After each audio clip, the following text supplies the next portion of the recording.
Uh, we should make one up and see if the Daily Review will accept it. Yeah, with one in there, something referring to, okay, since we're putting tampon machines in all the boys' bathrooms, we're going to put condom machines in all the girls' bathrooms, right? Yeah, right? Yeah. Oh, man. What does this world come to? Man, if it's this bad at this point in time, you know, I nowadays look thankful to not having to ride this thing out forever because it's just going to get worse and worse and worse, and I don't want to be around to see it. I hear you. You know, be like the Unabomber, man. I want to go live where the Unabomber lived.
Everything is broken.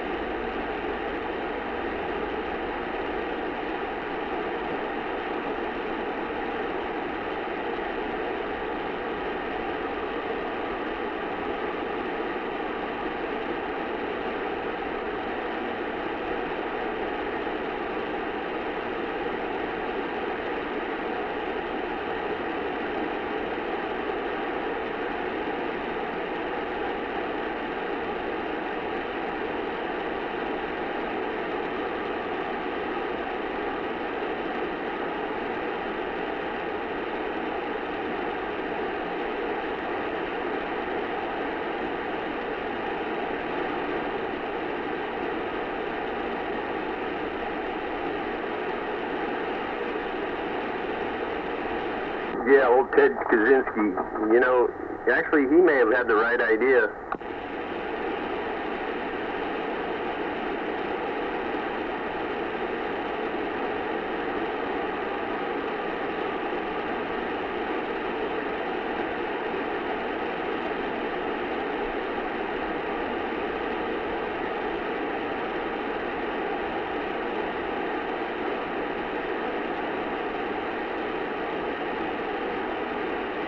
Yeah, we we could call a guy like that old Time Bomb Ted. Old Time Bomb Ted, yeah. Sent you something in the mail. Why don't you go check it out?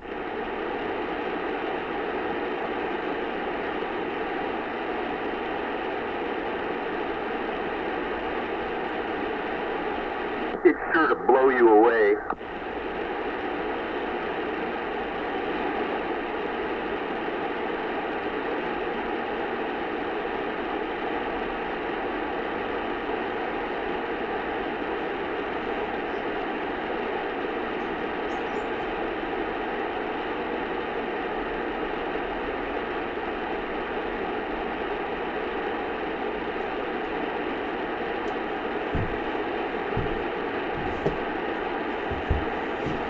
Audio check, check, check. Alright, I'm back. And everybody's gone.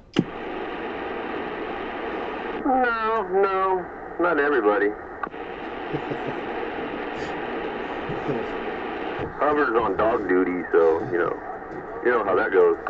Hey, I don't know. I think we need to send over the SPCA and do a well check. Yeah, make sure that dog isn't fucking running him ragged, huh? Running them ragged or the other way around, the safety for the dog. Dog's like, man, why don't you leave me alone once in a while? Damn, I just want to be a dog. Yeah, I just want to lay here and go to sleep.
What the heck?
I was just thinking how you said, yeah, be able to have a cat or dog, you know, take a picture of the cat's ass.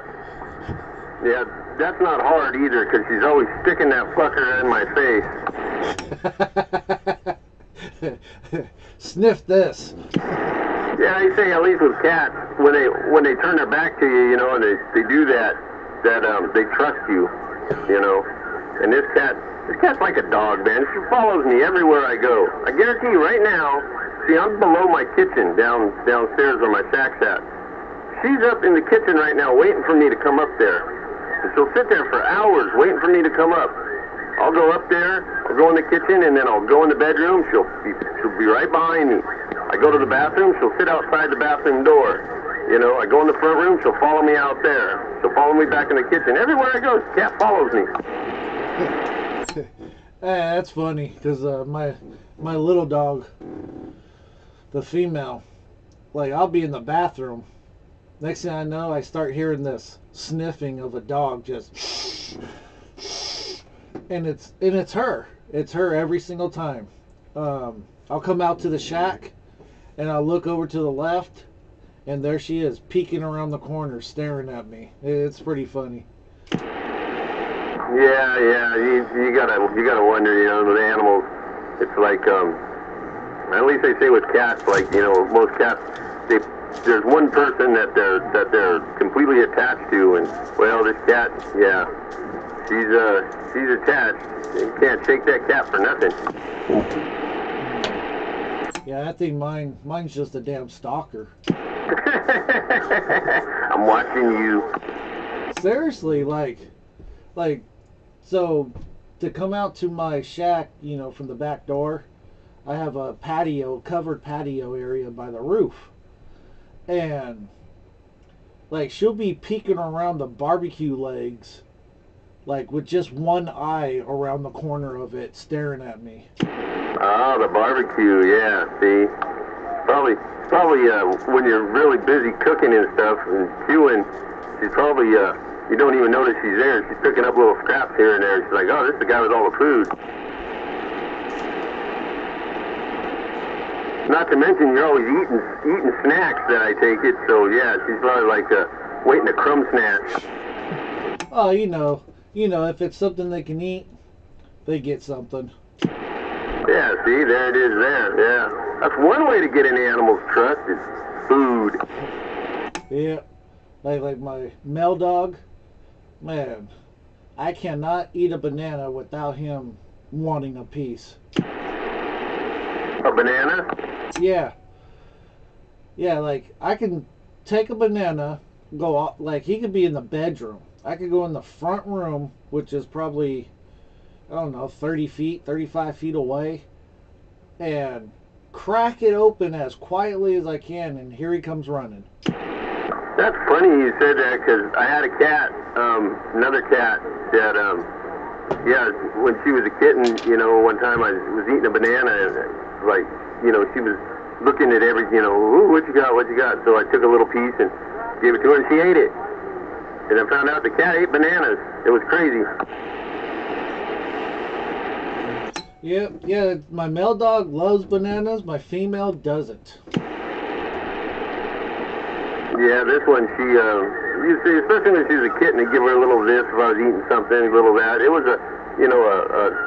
from a feral colony, actually, over here, so many blocks over, 38th. And my girlfriend brought her home, and this was some years back. And, you know, her eyes were basically glued shut from an infection or something. We took her to the vet, and they fixed her up, and, yeah, and would give her whatever I was eating, you know, basically within reason. And yeah, one day it was bananas, and boy, the cat, every time I ate a banana, she'd eat like 3 or 4 pieces of, you know, little pieces of banana. I'd give them to her, and she'd eat them up, you know. Yeah, it was a trip. I've never seen a cat eat bananas before. Yeah, that's weird.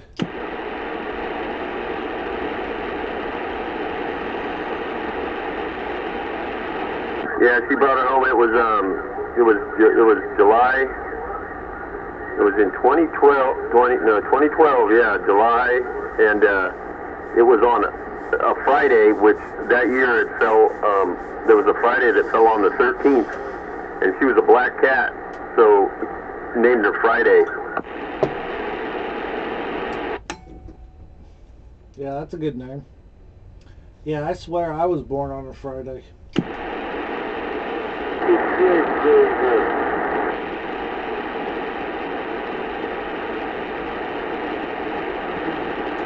Friday the 13th.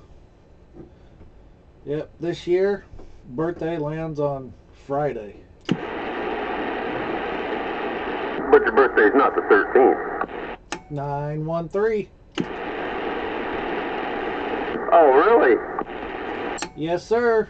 Oh, I'm going to start calling you Friday. Yep. Yeah, it's like every 3 years it drops on a Friday. Yeah, I had a friend I grew up with. He lived up the street. He's gone now. He got shot and killed, as a matter of fact. He was born in I think he was born in '64 in October 13th. I don't know if it was on a Friday, but it was the 13th. So eventually, somewhere along the line, his birthday fell on Friday the 13th too. Yep. Yeah, it's like Wednesday, like Tuesday, Wednesday, Thursday, Friday. That like in that order or something like that. You know, it rotates. And actually, come to think of it, yeah, one of my kids is born on in May in 2003 on May 13th. Oh man. Yep. But yeah, this year Friday the 13th is September.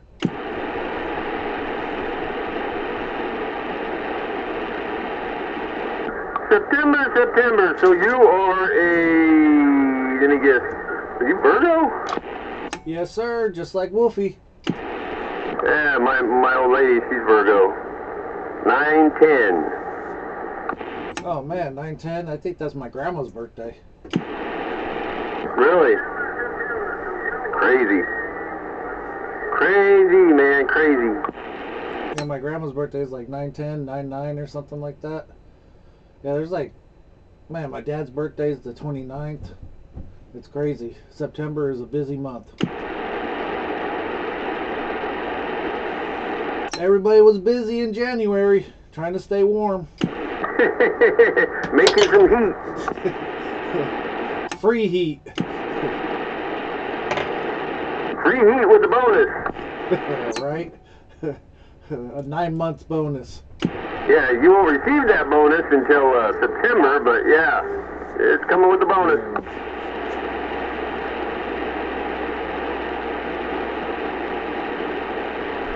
Cornbread.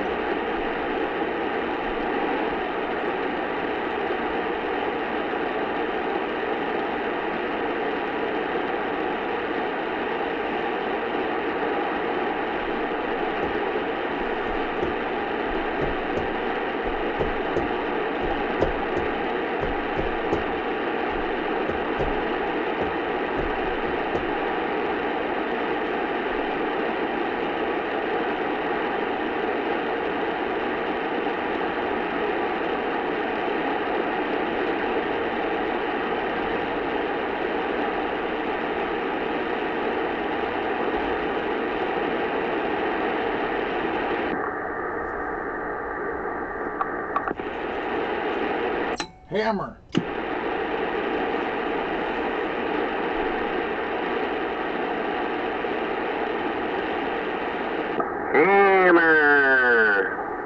Yeah, I wonder how old, where the hell did he go? Placerville or something? Green Oyster's doing.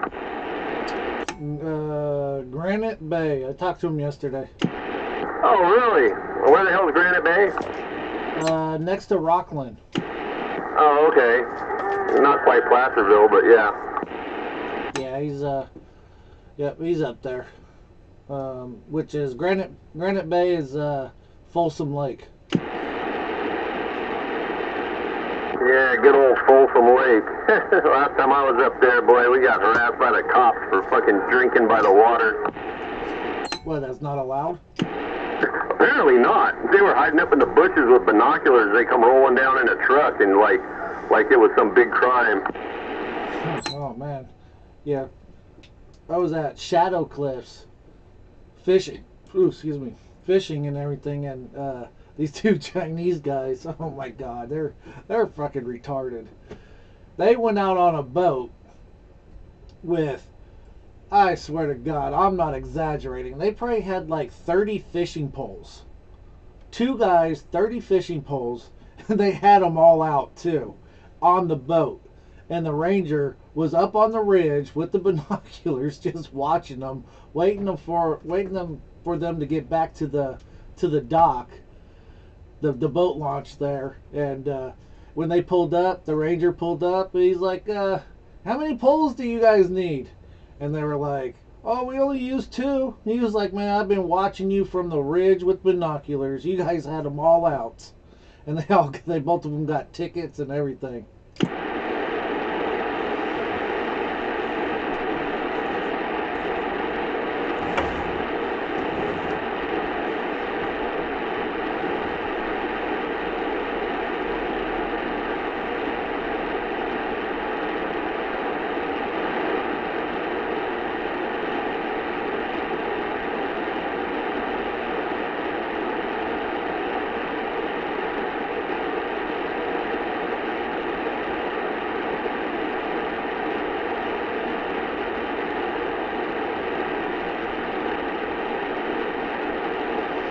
Hmm.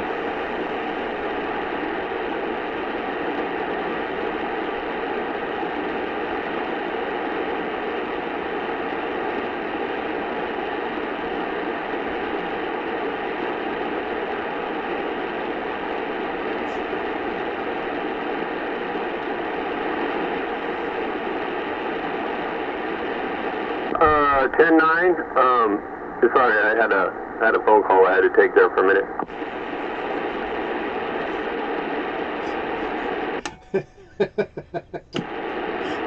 No, not that. No, this is a legitimate phone call.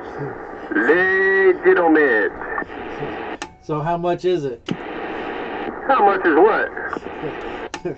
that they're asking for. No, that's not. No. It wasn't that. It wasn't that. That's just some text bullshit. Yeah, I would have never responded to those people.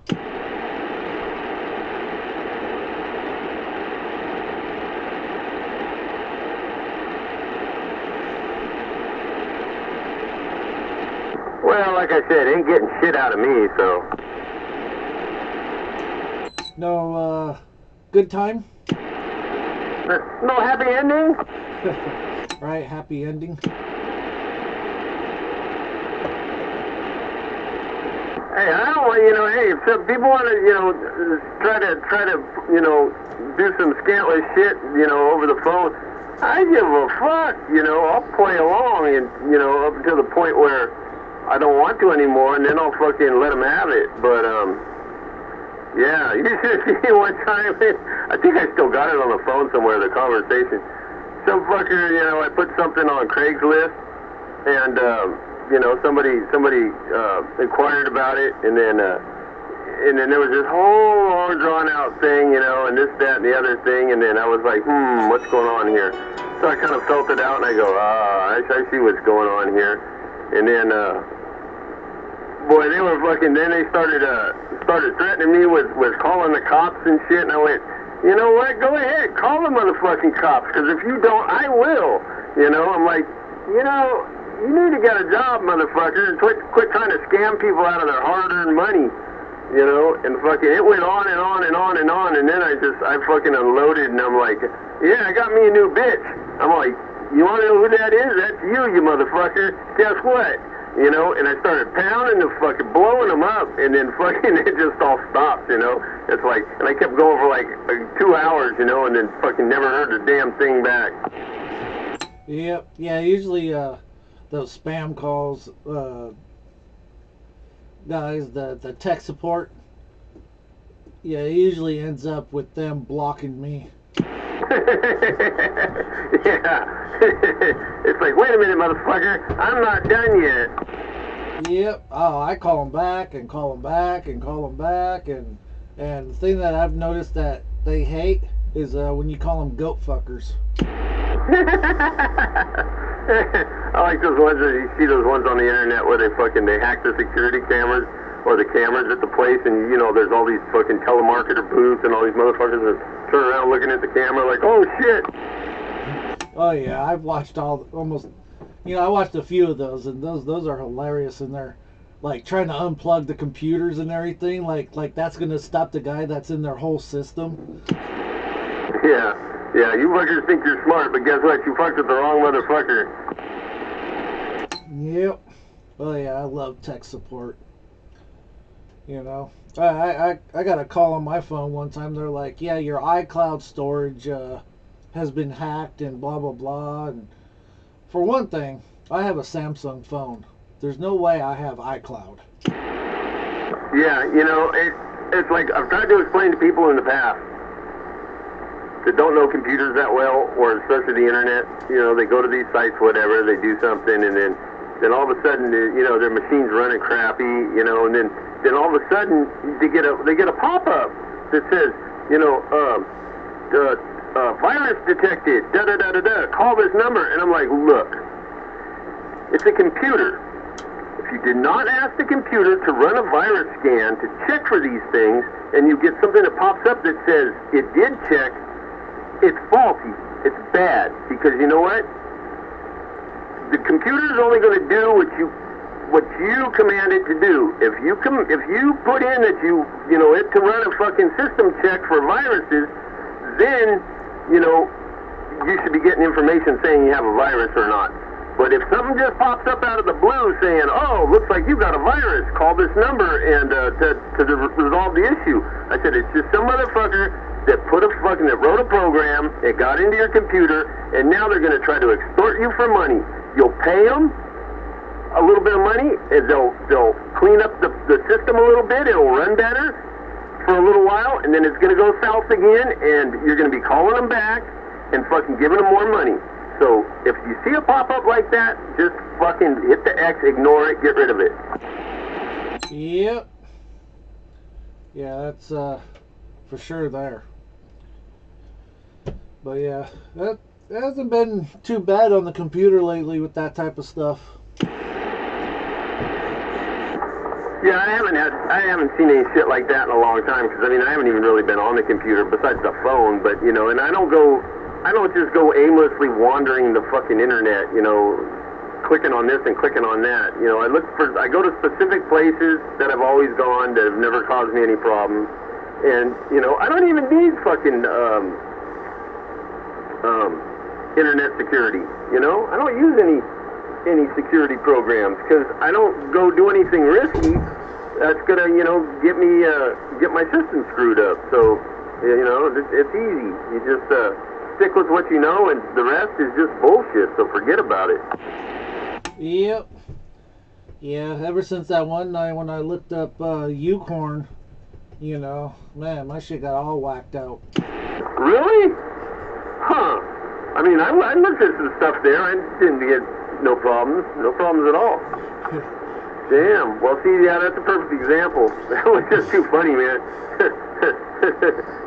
or no, it was a Corn Hub, I think. Corn Hub. Yeah. I was like, oh God, Popcorn's got to see this. I'm pulling your leg. Yeah, that was hilarious.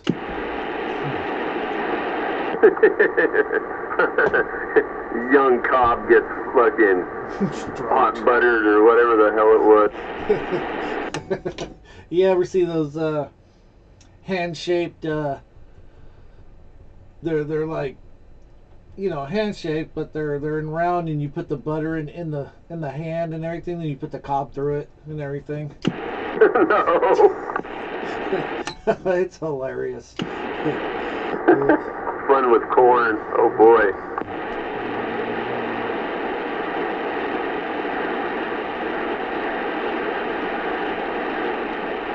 All right, I'm back, and I'm going to resume some jaw jacking.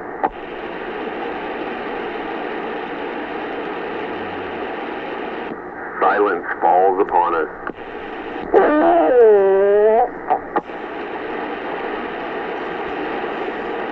Yeah, I think I might have a sick dog here. Tasha's limping a little bit. Uh-oh. Yeah, you know, those multiple walks a day, you know, might be a little too much, huh? Limping again? Walk today, but I mean from this morning here, she started limping on her right leg a little bit. Again? Popcorn, we might have to call the SPCA and have them do a welfare check. Right? Hey, Campbell sent you a text. Oh, that's what that noise was. So anyway, I'm kind of watching the foot here on her and giving her massages and stuff on her leg. So she's in good hands, and it ain't all state either.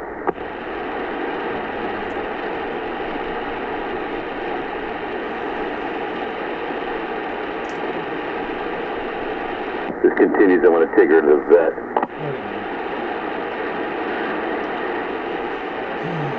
Who's out there, man? Say hello out there. That reminds me of the time years ago when I lived in Santa Rosa. I was at this girl's house, and anyway, we were going to sleep, and there was a shelf that was above the right on the wall where our heads were, you know, and the fucking thing, it had something on it. I forget what it was, a little statue or something. I didn't put the fucking thing up, but anyway, the fucking thing fell off the wall, fucking clocked her in the head. Cut open a big old gash, you know, so I took her to a fucking emergency room up there in Santa Rosa. Next thing I know, I'm talking to the cops. You know, they're like taking a report like it's a fucking domestic violence. I'm like, man, look, there was a fucking statue on a shelf above our heads, above the bed, and it fell and it clocked her in the fucking eye, man.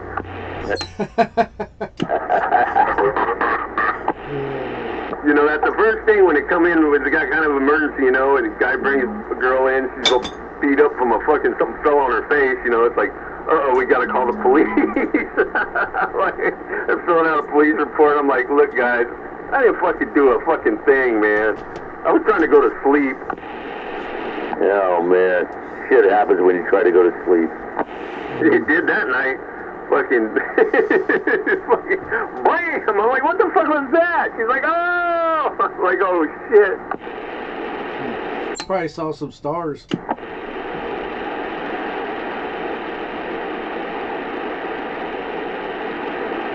Elf on a shelf. That's fucking horrible, Popcorn.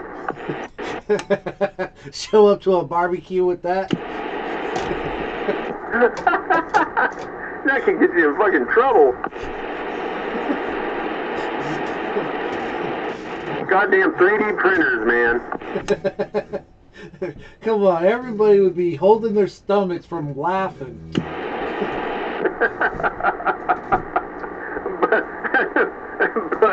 Butter your corn. A whole new meaning, huh? Oh God, it's got a butter holder, butter reservoir. Jesus Christ. Oh crap.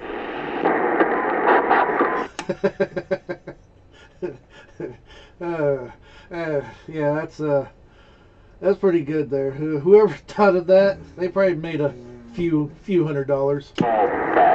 Oh shit! Now you got to figure some sick asshole took one of those and took it to the extreme, and it's like, yeah, now I won't get that sensation that I'm doing it myself.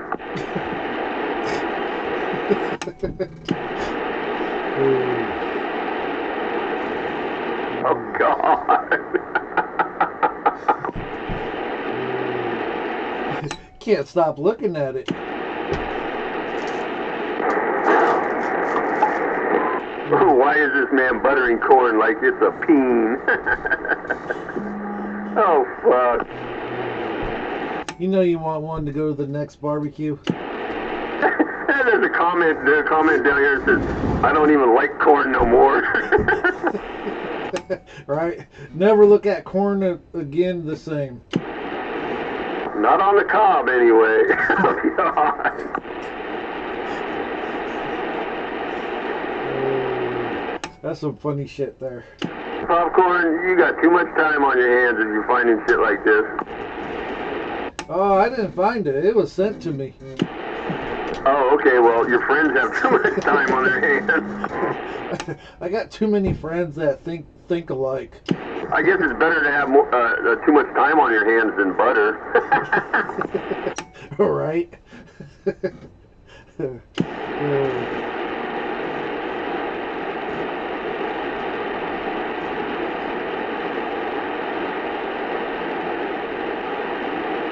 Oh, that would have worked great with Beavis and Butthead. I am the Great Cornholio.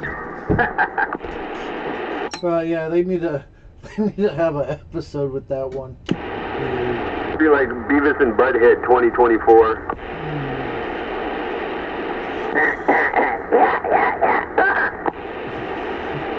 Yeah, Jackie. Did you ever see that one where they did the white privilege thing? The what? The white privilege? What about white privilege? They were in college and they were being told that they had white privilege. So when they left, they just started destroying everything, taking everything, and just kept telling everybody, I got white privilege. I might have seen it, but it's been so damn long. It had to be like something, within the last 4 years, Oh, then I probably didn't see it. Yeah, it was pretty funny. They steal a cop car, tell the cop it's white privilege, they can't do nothing.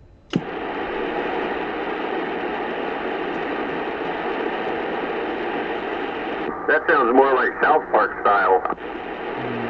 Yeah, no, it's not South Park. It was definitely Beavis and Butthead.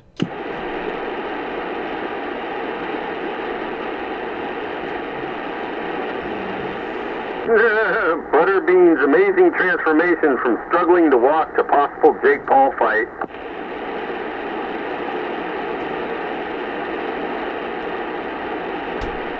Who's out there?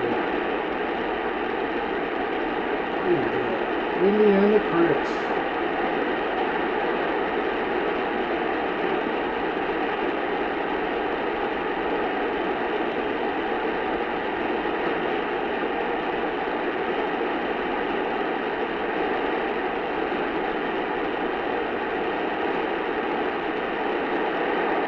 Yeah, I'm never going to look at corn on the cob the same again. You're just going to start busting up laughing, and everybody's going to be looking at you. You're going to have to show them the video. Yeah, the next barbecue I go to is going to be on. Hey, if you know everybody there, and you just send out a group text. Yeah, or get a couple dozen of those, order a couple dozen of those things and take them there. Well, what are these all about? Oh, yeah, well, wait till the corn on the cob comes. Yeah, when the when the corn on the cob comes out, those come out in another bowl. Everybody there, every fucking last person fucking buttering their corn. Oh, God. I can see it now. Everybody's holding their stomach from laughing too hard.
You watch football, Cannibal? Yeah, I used to, but I haven't been. I don't know. It holds no thrill for me anymore. It's just, these guys making all this fucking money, and for what? Just to continue to be like they're in high school, it's like fucking just play games and get paid fucking way too much money. Just, I think it's ridiculous, to tell you the truth. No, I hear you. It's that's why I just like I pretty much I got my team, but that's it. I just got my team. There's no personal player rooting for or anything like that, and like they win, they win, they lose. It's no big deal. Yeah, I had my team too, but then fucking Al Davis moved him away. Then he brought him back under fucking ridiculous demands of fucking what they did to the stadium. They fucked that stadium up, took out the bleachers.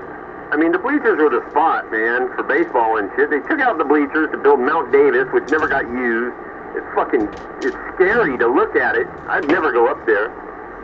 And then, then fucking the old man dies, and then his son fucking, takes him away again. Fuck it. Fuck the Raiders. I hope they never come back. Fuck them. I give a rat's ass less. Die-hard Raider fan? I ain't even a football fan no more. They can fuck off. Yeah, I had a friend that sat up there on Mount Davis. He said it was like looking straight down. Fuck, man. I sat in that stadium one time, and fucking at a baseball game. This is, man, some years ago. And fucking looking at that thing going, God damn. I mean, it's like straight up. I'm like, there's fucking no way I'd go up there. Fucking, is that thing safe? I mean, and it was empty. There ain't a fucking soul up there. Oh, man. No, thank you. I'd take the bleachers over that shit any day. Yep. Yeah. I was like, man, they couldn't allow any drinking up there. Like, there had to be, like, zero drinking policy up on top of that thing. Oh, hell no. Yeah, you're right there. Because, I mean, when the bleachers were there, man, I used to go to an A's game. $2. $2 to sit in the bleachers. Right? And this was for a long time. From the time I was a kid, I was in high school. We'd cut school and we'd go to fucking A's games.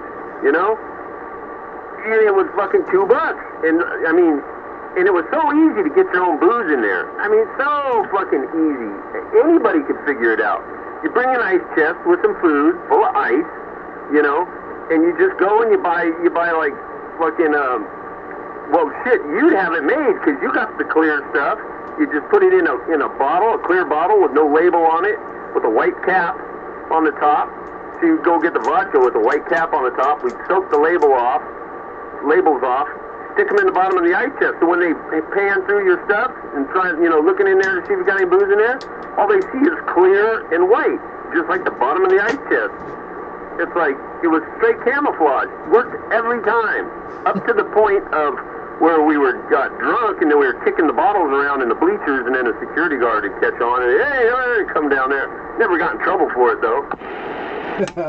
Yeah, I don't know. When I go to a game, I don't eat, drink, or anything because I ain't trying to use their bathrooms. That's a good point. That's a good point. Yeah, long lines and fucking dirty conditions.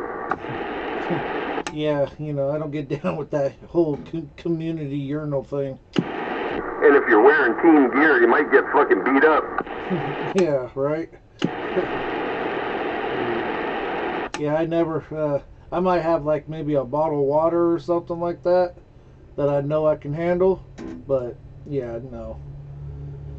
Yeah, no eating, no drinking, no nothing, and when the game's about to be over, I'm gone.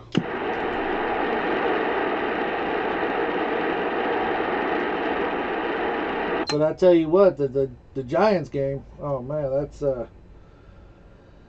last two games that I've been to, took the ferry. That's the best way to do it. Yeah.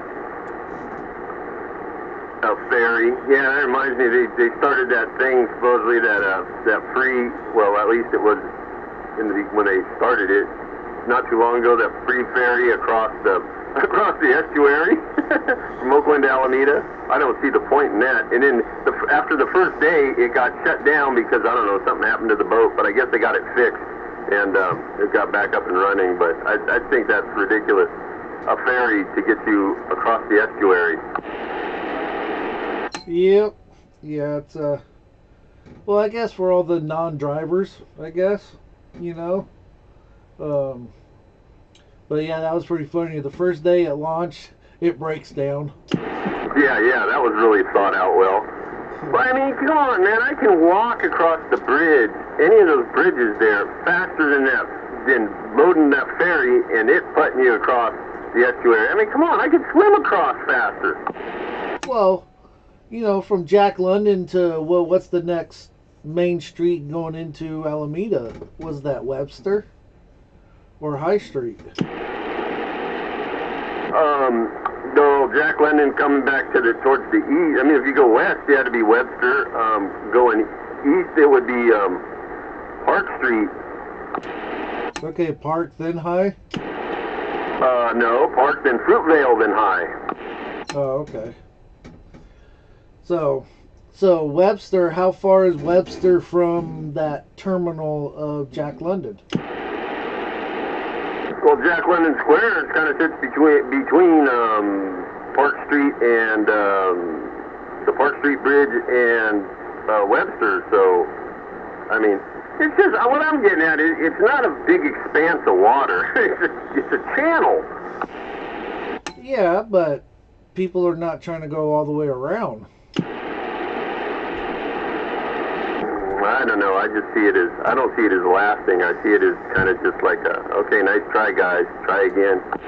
So the industrial area of San Leandro, you know, Davis, Doolittle, Wicks, and everything, there is a free shuttle bus that goes from not Bayfair, but San Leandro BART.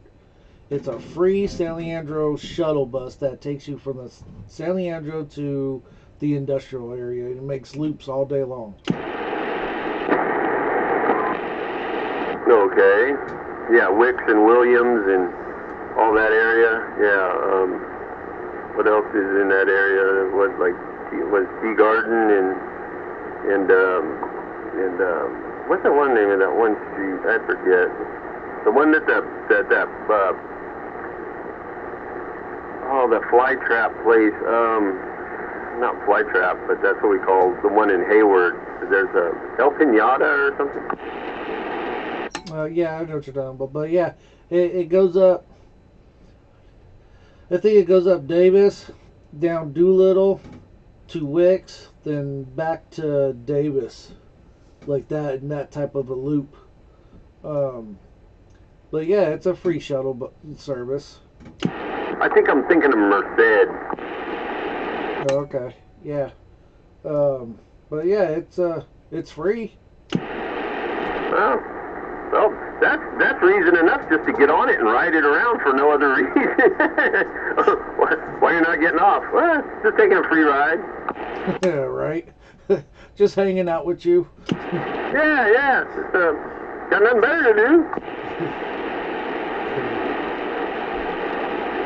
Yeah, I used to have a coworker. He would just use it because he lived in that one of the two streets right off of Wicks.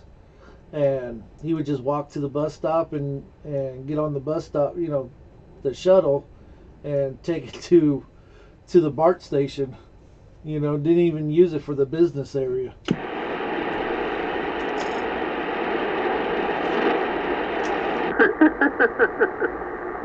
Yeah, well, hey, when you offer free stuff, man, people are going to take advantage one way or another.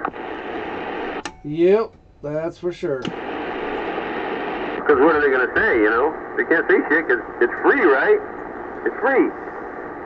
No strings attached. Free. Free is free. Yep, they don't know if you're coming or going.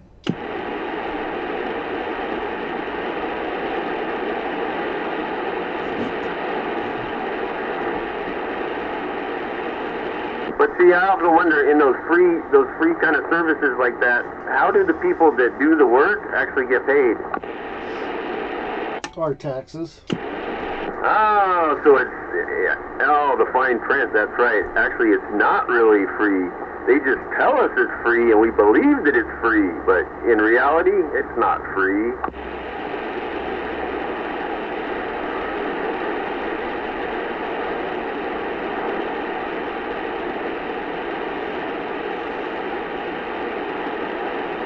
Yeah, free for everybody else, but not the working class. That's like all these non-profits, you know, non-profit. Well, they ain't making a profit. Where's the money coming from to pay these fuckers? Yep. Well, non-profit, so they get donations, and then through those donations, you can pay yourself from those donations. Yeah, people get in trouble for that too. That one for San Francisco, that safe thing. Yeah, they busted her ass. She was spending all kinds of money. Yep. Yeah, it's I forget what it is, like 1% or something like that, 2%, something real little. Donations. People want donations? You give them to me. I'll take donations. Shit. Right? Yeah, but the thing is like,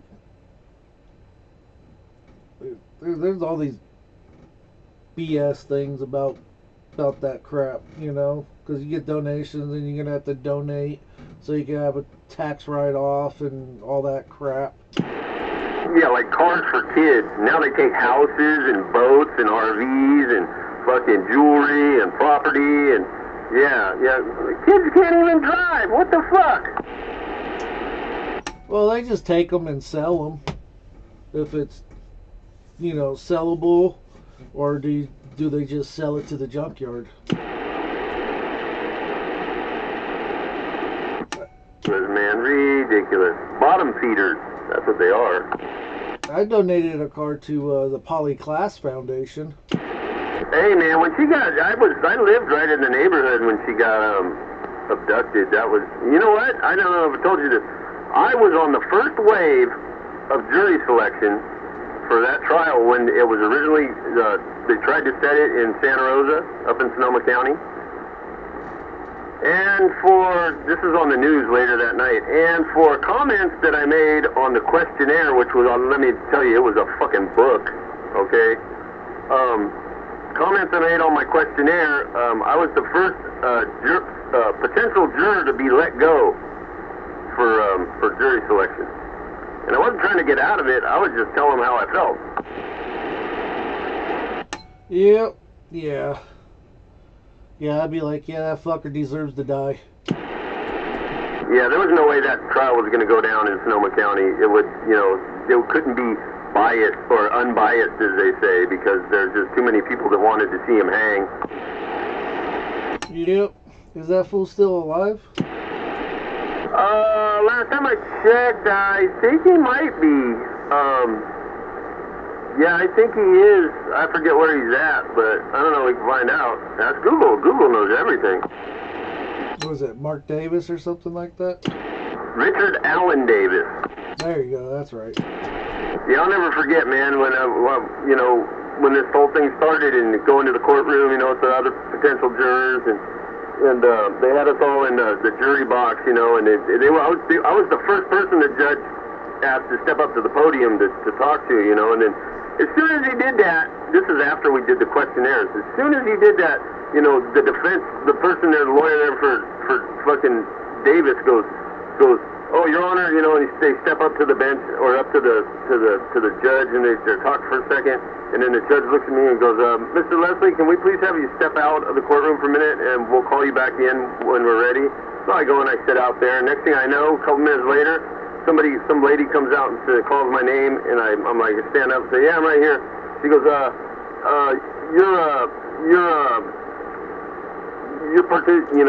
your attendance will not be needed any longer. You can go home. You don't need to come back. I'm like, okay, bye. I would have walked away, assholes. But I'll never forget that motherfucker glaring over at us. You know, it's like I fucking looked down. I'm like, fuck you, dude. You're gonna die eventually. You're gonna die. You're a piece of shit. Yeah, he's still alive, 70 years old. God, you gotta love California and their fucking stupid ass fucking policies for these fucking murderers. Yeah, I mean, come on. You know, and it's not like, oh, he's got rights and he's a human being. No, he fucking told them where to find the fucking body, man. When they finally caught up with him, you know, he fucking told them, and that's where it was. I mean, come on. What more do you need? What more do you need? Fucking bullshit. I say they stick him in a tub full of water and give him an air dryer. Oh, I put, let me see, what were some of the comments I put on there? I put Davis should hang from a tree, nuke the bastard, there was quite a few others, but yeah, they didn't actually say them on the news, but they just said for comments I made in my questionnaire that, they didn't say my name or anything. They just said the first potential juror was let go today in the first wave of jury selection, and for comments he made on his questionnaire, I'm like, yeah, motherfuckers. And I swear to God, that book was like as thick as the Bible. Yeah, and then you have to look at some of these other cases that they have right now that's going on, and you think that all these jurors are going to say he's not guilty? Oh, hell no, he's guilty of sin. Yeah, it'd be more like not if or when, but how soon can we fucking kill his ass and get him gone? I'd turn the motherfucker into fertilizer. Taking, raping, and killing Polly Class. What an asshole. I say death by potato peeler. Yeah, peel his skin off. One flick at a time. And put salt on him.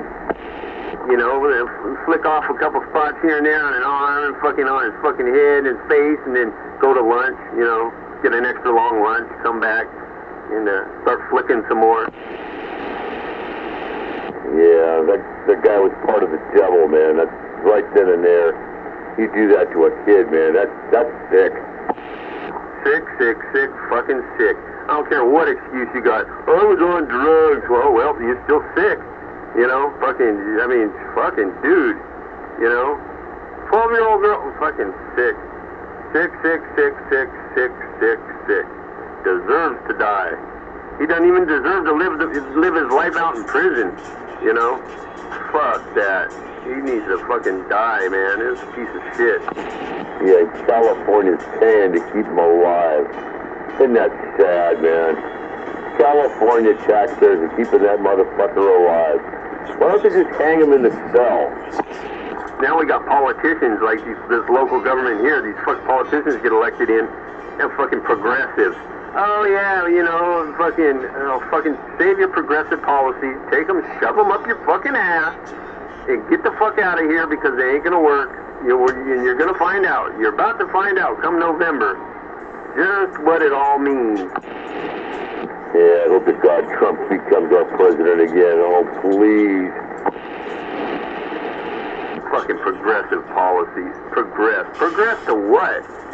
You know, the fucking... Oh, God. Yeah, criminals, you know... See, we gotta play by the rules, you know, and they're changing the rules and making them fucking, you know, trying to include these fucking criminals in it. The criminals, they don't play by the rules. They never will. They never have. They never will. Why should they? They're criminals. You know? They got no problem with fucking picking up guns and shooting people, fucking, you know, kidnapping little girls and torturing them and fucking killing them. You know, it's like, oh, but they deserve another chance. Really? Isn't there enough people in the world right now? You gotta get rid of the fucked up ones, man. Yes, what's known as eliminating the scum, the vermin. Yeah, they should have let fucking COVID run its course and not been so fucking, oh God, we're all gonna die, we gotta do something, wear a mask, get inoculated. You know, I think, you know, maybe that was Mother Nature's grand plan at thinning out the population, you know, and had it, they let it run its course, it probably would have worked pretty well. Yeah, someone's trying to talk under you there. Anybody else want to break out here or what? No, nobody wants to break? All right, Campbell, continue. No, I'm done for the moment. I'll let this box cool off, and I got a hot box, guys. Yeah, and yeah, because I get on a tangent, and it'll set the mood for the rest of my evening. Yeah, don't worry about it, man. I got in a tangent last night, and I think a little bit this morning, too. But, you know, we're all human. Gotta let it go, and like I said on that sheet that they sent me in the hospital, don't make me unload.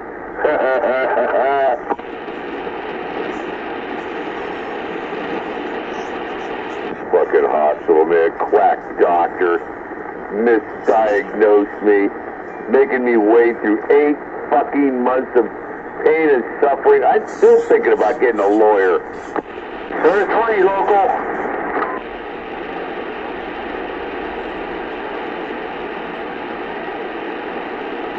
Who said that, local?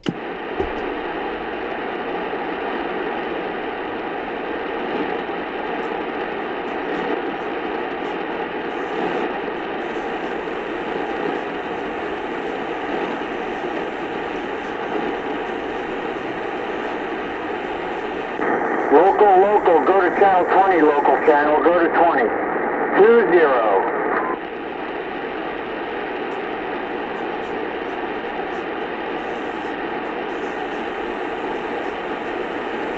Well, hopefully he heard you. Who's that out there?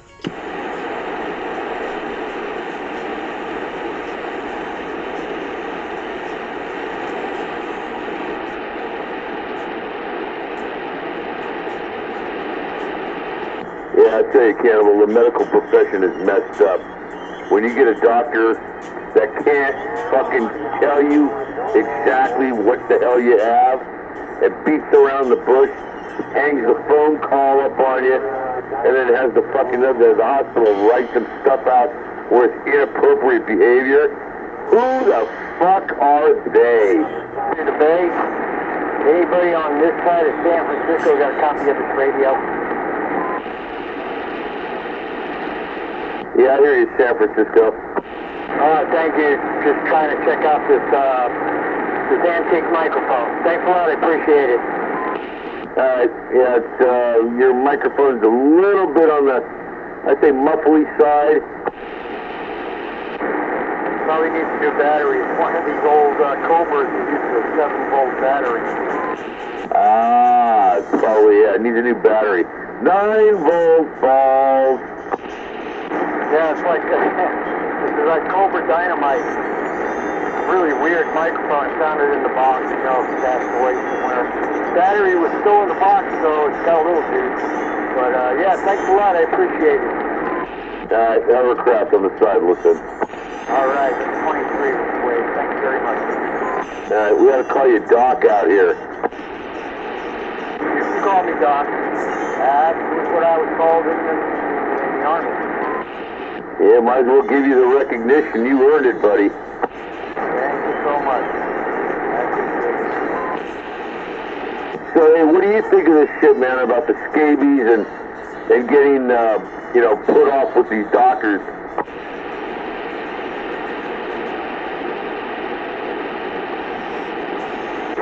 Well, basically, I hate everybody. Yeah, I don't blame you.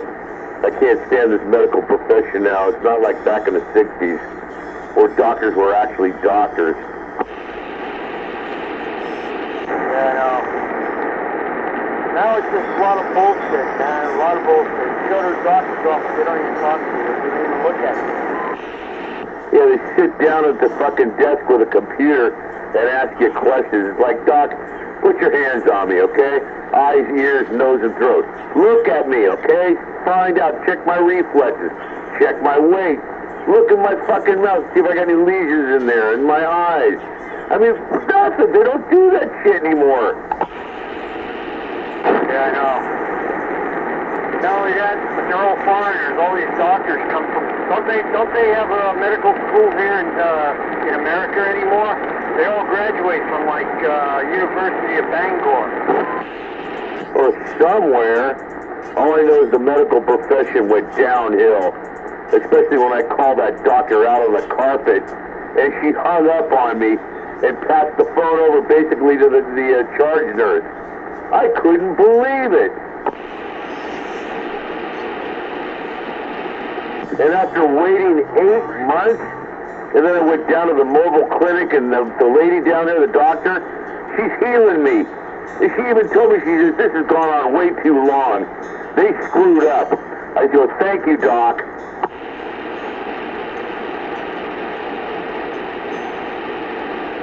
As you can tell, I'm pissed off with that fucking hospital. I don't know. When I was coming up, you only went to a hospital when you were dying. Otherwise, you went to the doctor's office. Well, as soon as the doctor's office, my primary physician.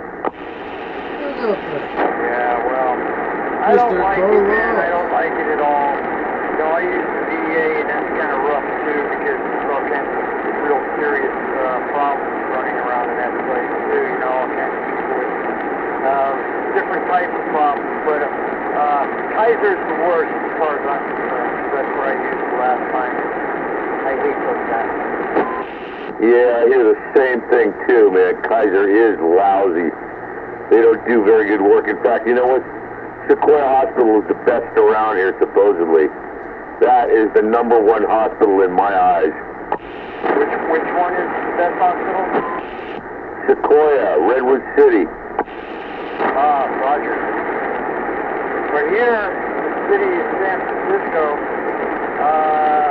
I don't know, like St. Luke's was bought out by somebody else bought somebody else, I don't know. But, yeah, I don't like it, man. I'm in this waiting room because I don't want to touch anything. I don't want to, like, be near anybody. And there's all these, like, really nasty people hanging around with all these fucking diseases and shit.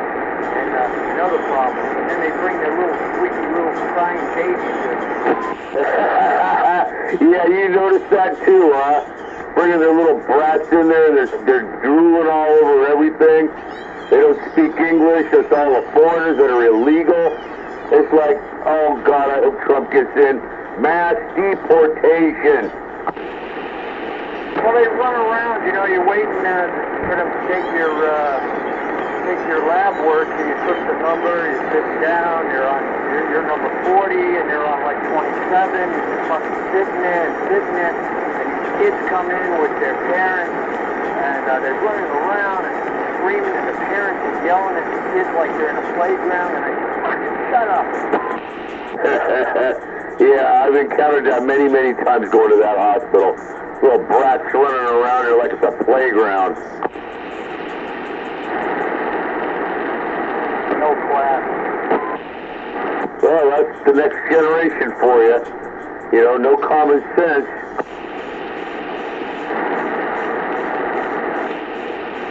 I think they call that anal-cranial rectomitis disease. Head up their ass. Yeah.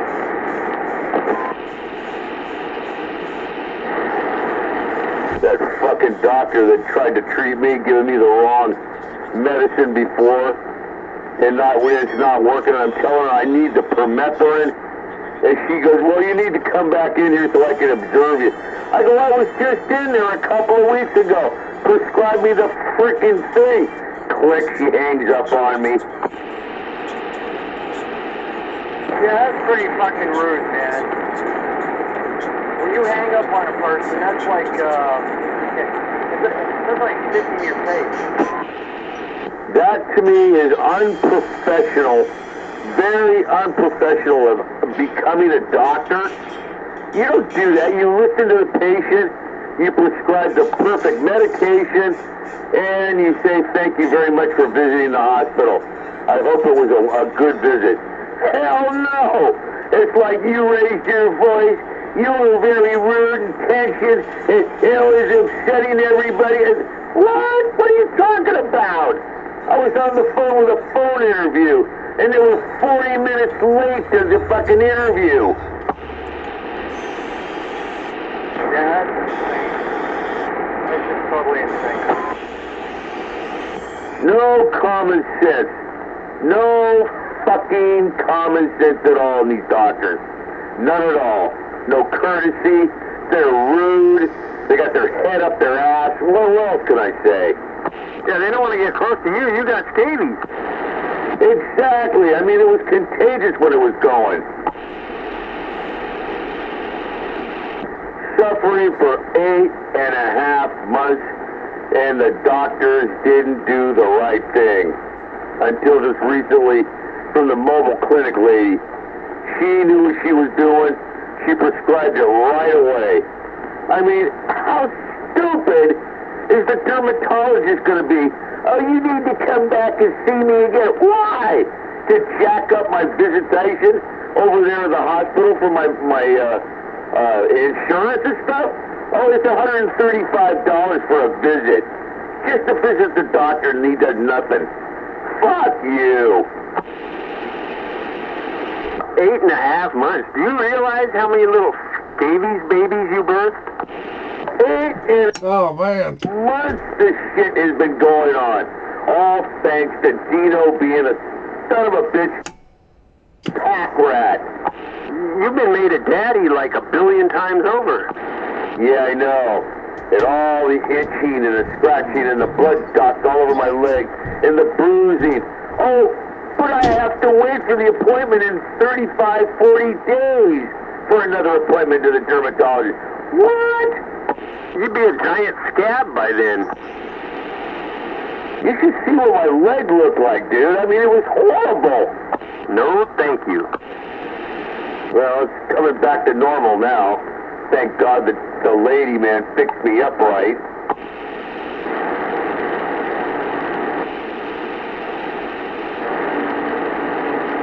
But that fucking dermatologist, oh, I would love to take her to court and sue the ever-living bejesus out of her. And what are you seeking in damages? I want you to give her scabies and make her live with it for a year or 2. Yeah, let me scrape the skin off here and see if it's still viable. Right on an open wound. There you go. Cover it all up. Now take this bitch. An eye for an eye and a tooth for a tooth, like they say in the Bible. Give them the same thing. Making me wait for 8.5 months. Fuck you! May you be infested by the fleas of 1,000 camels. May the fleas of 1,000 camels infest your armpits. We used to say that in Marine World. Africa, USA! And that place was full of fleas. Oh, fuck! Under socialized medicine, they wouldn't even see you. Say again, Popcorn, you were a little low on the modulation. That wasn't popcorn. Well, whoever it was, you're low on the modulation.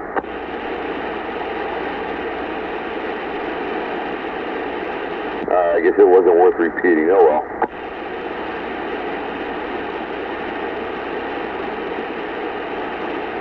Socialized medicine is even worse. Yeah, all I know is, man, the medical profession has gone down the bucket. Especially with that lady, that woman, that cunt. Under socialized medicine, they don't even want to take care of senior citizens. They want to take care of the youngsters. They don't want to take care of you. If you need a liver transplant, forget it. Yeah. Yeah. Yeah, send them to the glue factory. Yeah, you already lived a long enough life. Move over. Time for Soylent Green. Love that movie. Old Chuck. Yeah, get rid of the fucking disease, all the carriers of this world. Hey, the volcano. Hey, that needs to be fed for some sacrifices. Instead of walk the plank, get in the bucket hole, get in the crater.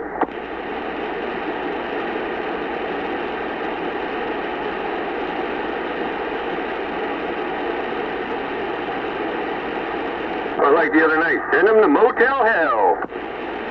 Oh, yeah. Did they play that the other night? No. Yeah, I saw that movie, 3 times. We were talking about it the other night, remember? Oh, yeah. I was just wondering if they had it on TV or something. Jacqueline Kamala, she'll take care of it. Yeah, Motel Hell.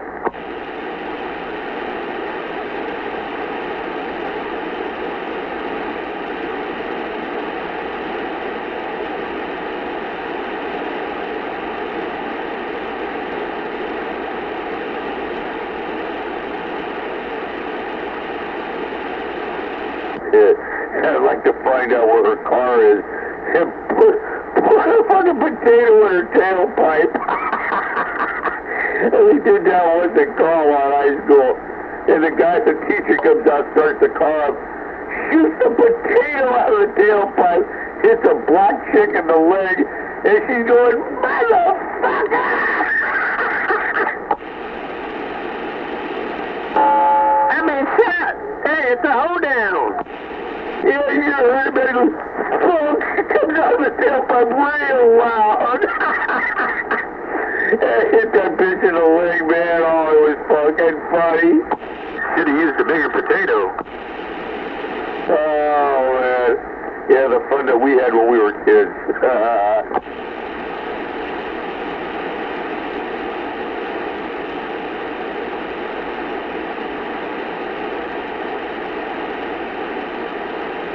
Memories, sweet memories.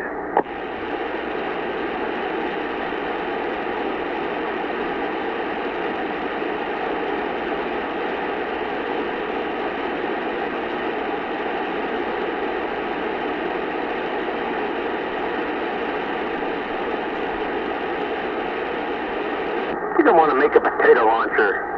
You know, you can do some damage with one of those. Oh, when it hit her leg, she sure screamed, though. A big-ass potato bazooka. You can fucking cave a fucking door panel in real good with one of those. I've actually seen one of those actually made. Yeah, they're pretty deadly, all right.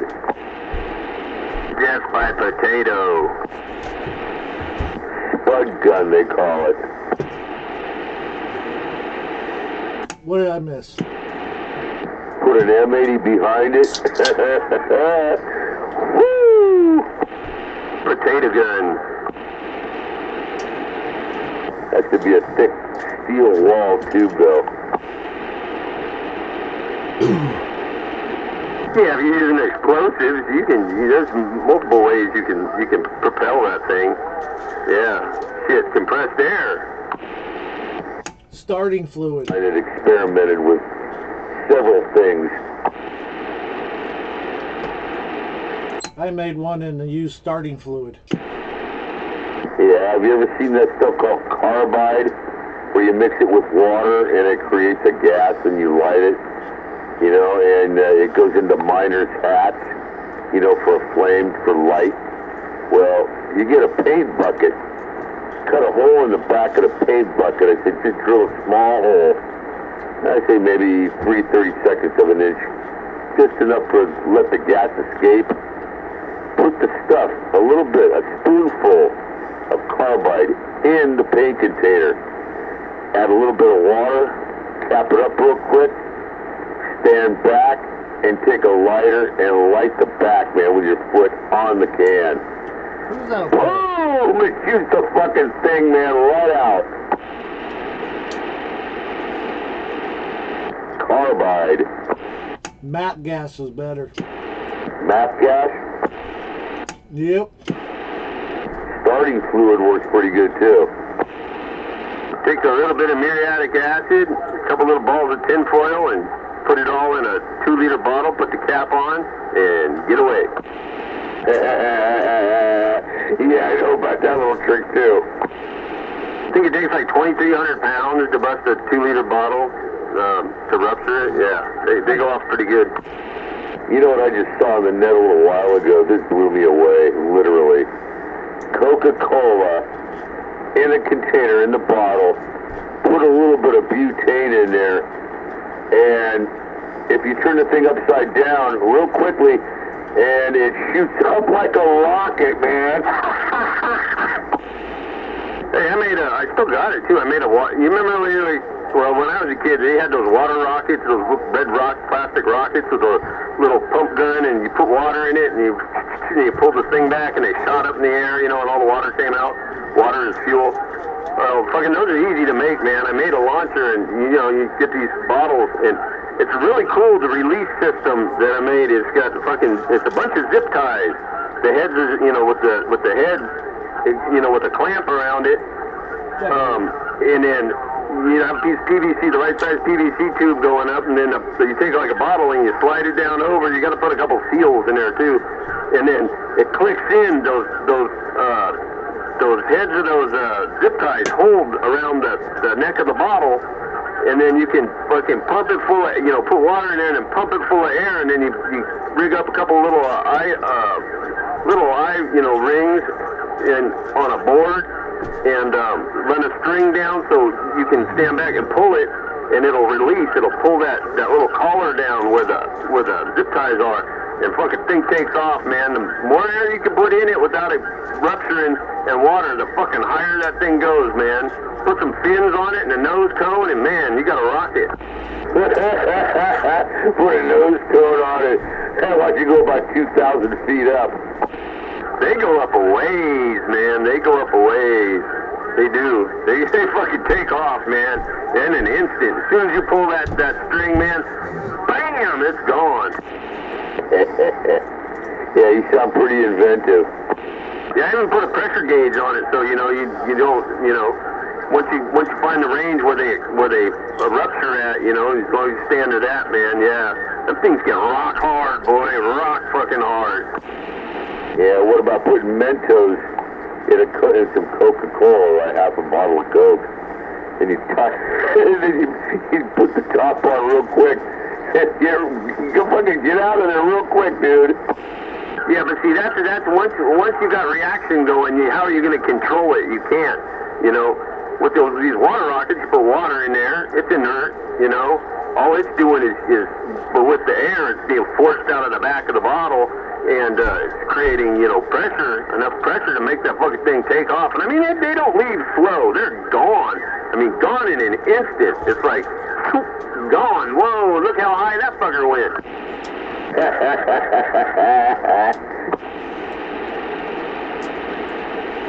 Yeah, fun when we were kids, man. That all went bye-bye.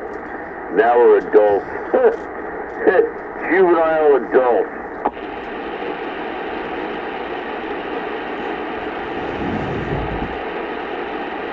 Yeah, and it's a lot cheaper than those Estes rockets. Yeah, my brother used to have one of the things that went with the baking soda and the vinegar, and you put it inside of the rocket. It was a moon rocket, it was called. That reminds me, I forgot. I need to start doing that some more. I'll do it tomorrow when the sun's out. Take a good-sized bowl and put some baking soda in there and some white vinegar, and set it underneath the plants, and give them a good dose of carbon dioxide. Yeah, that usually works. In fact, yeah, you gave me a good idea. I should do the same thing too. Go down to the store, go get a box of baking soda. I got plenty of vinegar though. Yeah, because this stuff reacts, man, and it's making pure carbon dioxide. And you just put it there and let the plants, take up what they need, and you don't have to do it all day long or every day, but yeah, it makes a difference. Yeah, well, when you put them in a tent, keep the stuff in a tent? No, I'm outdoors, man. I don't tent them.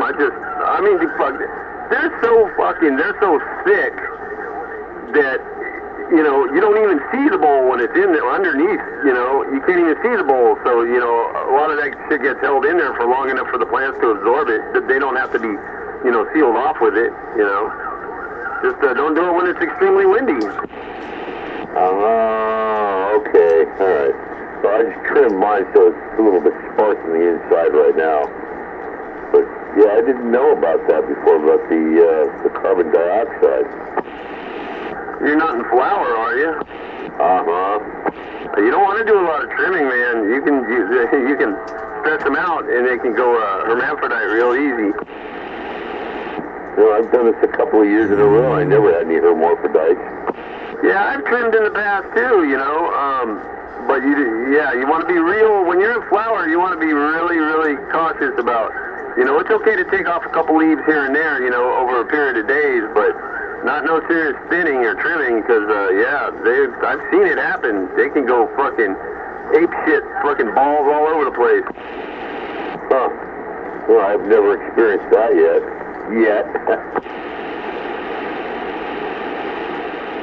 Well, look it up. It's true. Yeah, well, if I do any trimming, though, I usually water it first, you know, give it a nice water and spray, and use that Fox Farm on there. Not too heavy of a mixture. Spray it on there, let it dry for a little bit, then wash it down again with a nice mist, and the plants love it. I'm getting some delicious-looking bell peppers. Oh, my God.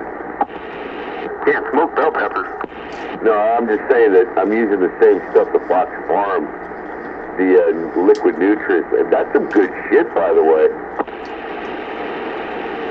Yeah, you gotta watch it with that stuff, though. There's a lot of chemicals in there. What, the Fox Farm?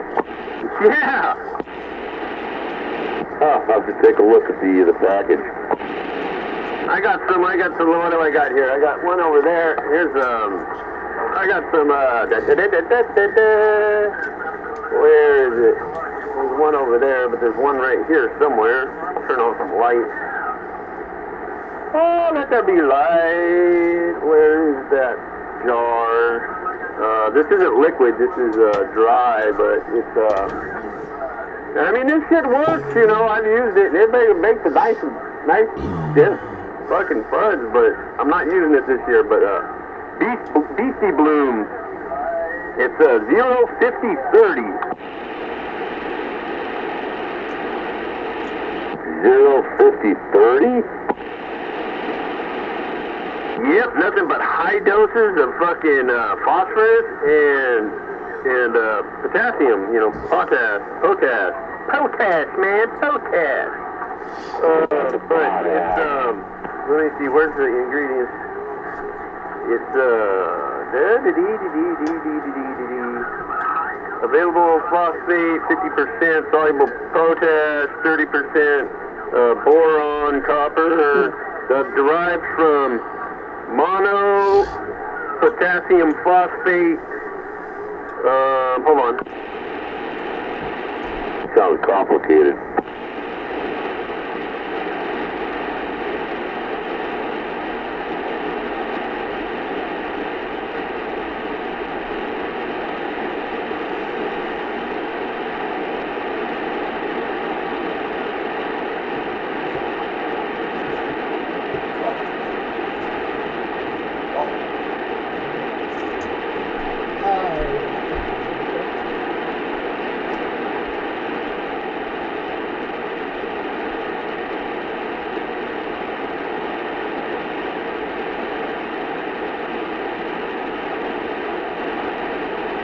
Yeah, generally when they say something to the effect of for hydroponic or indoor use only, that's because it you know, in soils it'll contaminate, and that means it's not organic. I went down to low power. Can you hear me all right?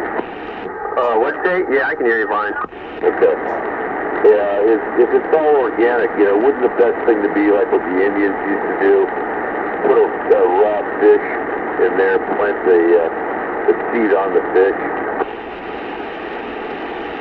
I wouldn't put the seed directly on the fish, but yeah, in the ground where the roots are eventually going to get, you know, and yeah, I mean, yeah, that's one way, but I mean, you can't get all the nutrients that are required for a successful crop out of just a fish, you know. So I mean, there's a lot of nutrients involved, you know. Some are mobile, some are immobile, you know. Some nutrients like your NP and K, you know, it can derive from like out of leaves that it doesn't need. That's, you know, why sometimes they'll yellow on you, because it's going to suck all that shit when it needs it out of those. you know. But other compounds can't be they can't be derived that way by the plant. They have to be there in the soil, or you have to add them. You know, they can't take them from itself and use it somewhere else.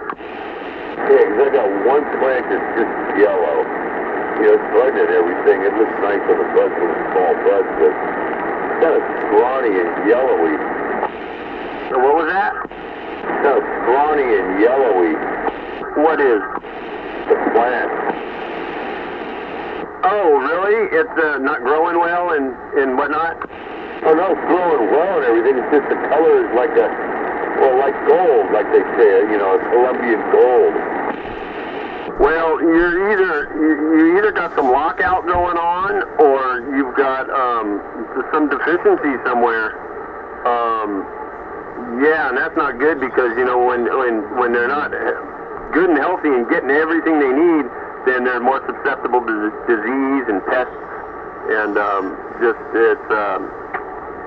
you know, that's in a lot of cases. Those are the ones that people just, you know, a fucking poet, you know, or concentrate on the shit that's healthy. Yeah, I don't know. It could be a nitrogen issue. It could be, you know, your top three, your NPK. You got to. As a matter of fact, I just picked up a bag of bone meal to supplement, because I'm starting to show a little bit of, you know, yellowing here and there, and also that's for the phosphate, and I just picked up today a bag of muriate of potash, which is for the potassium, you know, because I'm looking at them and I'm going, they're starting to come up a little short on that department. So yeah, I filled some of that in, and just waiting for another day or two to water again.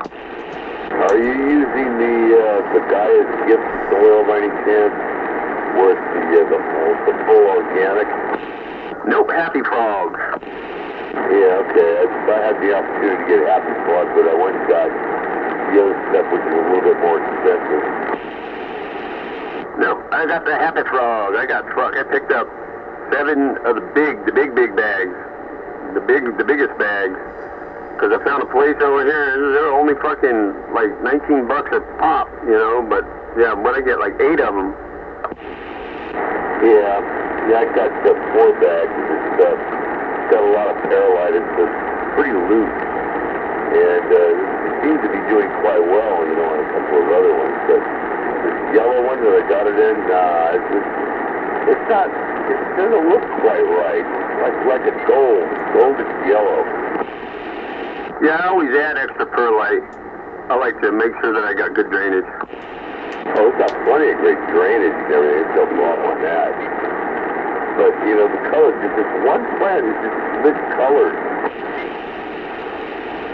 Well, something's going on with it, because it should be green no matter what strain it is. Yeah, and believe it or not, that was the clone from the club. Oh, I believe it. Yeah, I don't think I'll ever get clones from that place again. Because it's my place. And these clone guy clones that I got this year, they seem to be doing pretty good. So, you know, I'm kind of impressed. And they come in great packaging, man. They come in this little clamshell deal with venting on the side, and man, you could fucking throw them in the back seat, take them home. You can't even fuck them up. Yeah, well, when I went to the club and I got a couple of these things, different varieties, they were done. It didn't produce very well at all for outdoor. Yeah, those are chances we take, you know. Nothing says that it's a guaranteed going to be a fucking bumper crop. Yeah, but the seeds that Jack gave me, Chris was in there. 3 different phenotypes. Chris It's with the weird. bag. That could be thrown off the one plant, and it does, you know, quite well. It's only a foot tall, though, but it's starting to bud already. I was taking a pause there because there was some guys trying to regroup and go to 20, so make sure they all make it. Yeah, where's that 20 group at? On 20. What's the frequency of 20? The one above 19. Alright, check this out, you know. I get no respect, okay? 205. Okay, give always fun. Why'd I have to look? I knew that. 205 is center. Yeah, 20. Yeah, 27205. I forget. He's on that VFO or that UFO or that UFZ or that little digital box on top of his radio. Yeah, it's got frequency readout instead of just a channel. No, it's not just a readout. It takes him to frequency. Oh shit, my dog just bombed one. Oh God. You said 205? Yes, sir. 27.205. Thank you, sir. Oh, this is which is in the box, the original box and all that. There was a 7-volt battery in it, and there's a seed in there that says I bought the radio in It's the San Francisco people. Yep.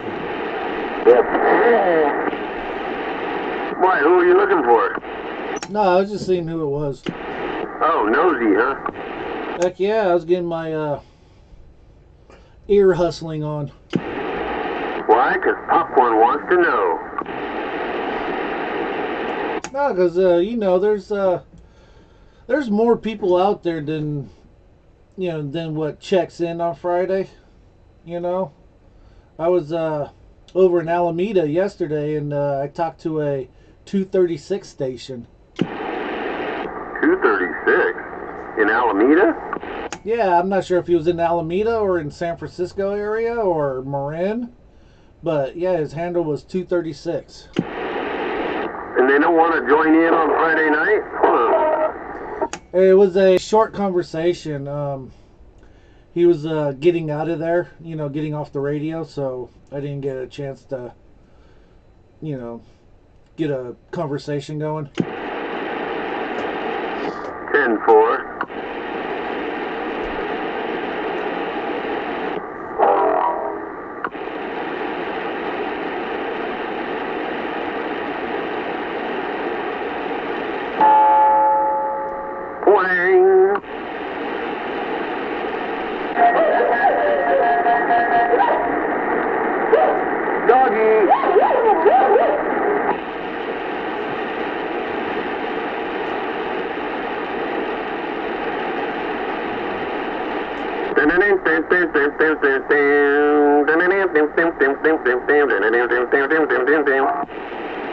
Who's that?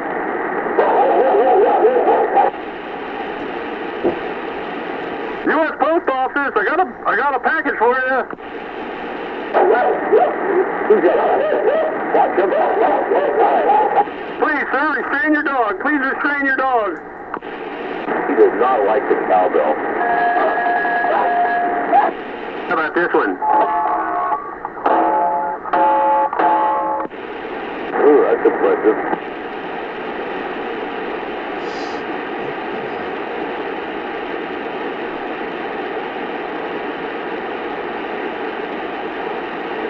Ring my bell.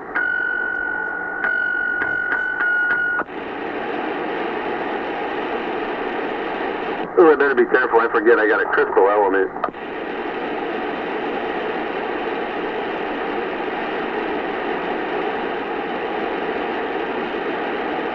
Because when they go kablooey, they don't work no more. Or if you drop them. Yeah, it's true.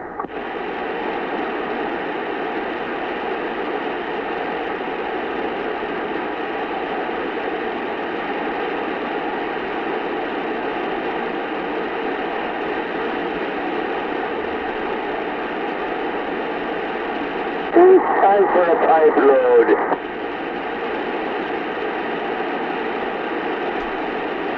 What's on the menu this evening? Bong water. There's still a jar left of this. What is it? 3-bud grind. Okay, let me elaborate. What 3 buds got ground up into the jar? 3 different varieties. They're strange. Well, no shit there, Mr. Whoopi. But what were they? They're strange. Okay, one was the an OG. God, what the fuck is it? Hang on a second. I got the thing here. Yeah. OG booger cookies? No. It was St. Ides on one of them, and the other one was lime. Yeah. I can't see the thing in there. Lime on that one. Lime. What was it? Some zest. Some Irish Spring. No. Some ivory. Some Dove. Some Lever 2000. Gobstopper. Gobstopper. Boy, I love the originality of names. I mean, these fuckers are so stoned that are fucking naming these fucking strains these days that they're just like, you got any ideas? What do we got here? What are you eating, no Gobstopper? Oh, yeah, we call it Gobstopper. That's why it's ridiculous. You call it good pie. It's fucking retarded, man. It is so fucking retarded. You know, like, I can't think. I'm too stoned. But if you really want to get technical, it's sticky. It has the red hairs on it. It's very delicious. And it was all ground up in a magic bullet, so it was like a very fine powder. You put just a little bit of pipe, chicken soaks, all right, fresh. Good terpenes and everything. I mean, it's so lame. A couple years ago, I was reading something, and there was a strain called "Where's My Bike?" You know, I can just picture what went down there. These guys fucking, oh yeah, they came up with, hey man, I got something new here. Yeah, it was fucking, wow, that's good, man. You guys all, we're gonna go. Where's my bike? You know, hey, that's what we're gonna call it. You remember back in the old days, we had Colombian Red, Acapulco Gold, Maui Wowie, Buddha Butter Buzz. Oh God, all that good stuff, man. I mean, and it lived up to its name. Not this stuff. It's all indoor grown. It's all basically the same shit. Some Michoacan. Hey, Mayuka, some Michoacan. Man, I smoked it all, man. Well, that's some heavy shit. Yeah, I've had Michoacan before. I opened up a kilo of that shit on a friend of mine. On the floor, all with newspaper all over the place. Oh, fuck the keys, the stems. Good thing your old man didn't walk in. No, it was a buddy of mine's house, actually. Yeah, you're like, no way we're doing this in my house, man. My dad's a cop. Man, no shit. Not on my place. A big fucking kilo of pot, dude. Oh, God. I wonder how many of your associates, over the years that, when you were a kid that got busted for pot, and they were all took it amongst themselves to talk and go, you think Hover snitched? Yeah, well, I can tell you a few stories, whatever happened back in the days, man. Oh, no. I embarrassed my dad. Because you were cool. I was cool. I was the son of a cop, though, but I was cool. And I had respect. He had some street cred. Yeah, until they started busting in all the bros from East Palo Alto and causing a bunch of fights, and then it's like, Dad, get me the fuck out of here! Where were you, in jail? No. Belmont High School. Well, it was built by the same person who built Alcatraz. The same thing. The prison. Also, it was escape-proof, huh? No, it wasn't escape-proof, but it was a shitty school. It was on an island? Hang on a second, I can turn that down too loud. No, I have 10-9. in high school, man, really bad. The racial 910. You know that they made a movie about our school called Dangerous Minds with Michelle Pfeiffer in it? Read it sometime. It's very accurate. I don't have a VCR. Oh, well, Look it up on your computer then. Dangerous Minds. Yeah, you're going to go, oh, fuck. That was a bad, bad year. As they bucked in a whole bunch of black kids from EPA. What does that tell you right there? They wanted a higher education. They trashed, absolutely trashed our school. Graffiti, litter, fights, stealing shit out of senior parking lots, stereos. Oh, fuck. They went on a riot, dude, and this is no bullshit. This is in the movie. They called not only the Belmont PD, they called San Carlos, they called San Mateo, they called the Sheriff's Department, they called Atherton, they called Menlo Park, they called, a few other jurisdictions. We had a fucking riot, dude. It was bad. They came in and riot here.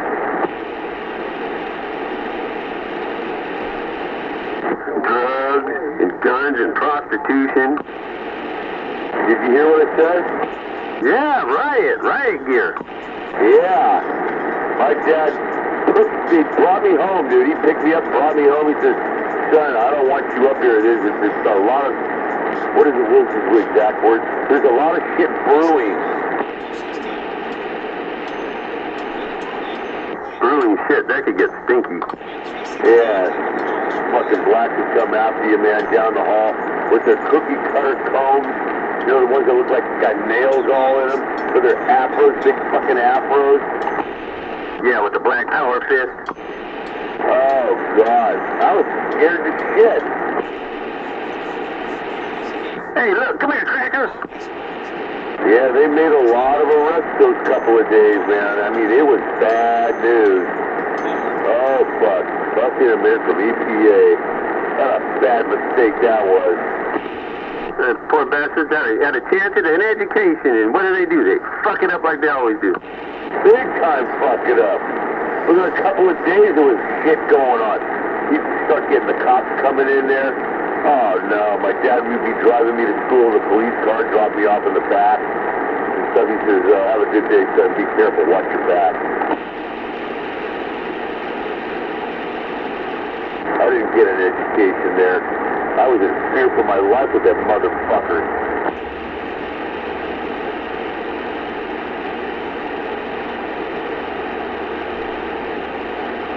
Smoking dope on the back of the bus. Bus driver would stop the bus and go, all right, put out the pot. You hear a couple of, fuck you! Then they beat his ass, kick everybody off, and fucking steal the bus. Yeah, my brother was a bus driver, man. He had to do a couple of things in East Palo Alto. He says, those people, well, he didn't say people, called them a few derogatory names. Those kids are the most unruly little punks I've ever driven. Hey, Hubbard, did you go to the school when this happened? Yes, I did. 1968 to 72.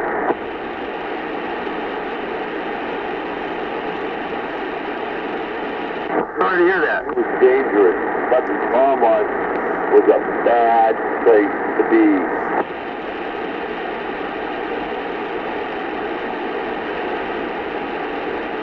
When they got rid of all the busing, they started fixing it up and put a sign out front, California's distinguished school. Yeah, it's distinguished, all right. Look at all the graffiti. Pretty much. You know, they go down to the Belmont shopping center all the time and see litter everywhere.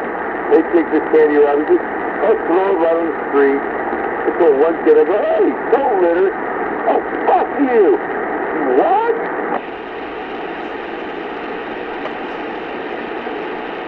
What does this say? Oh, man, I wanted to throttle a kid so badly, but I would have gone to jail. Beating up a little 16-year-old punk.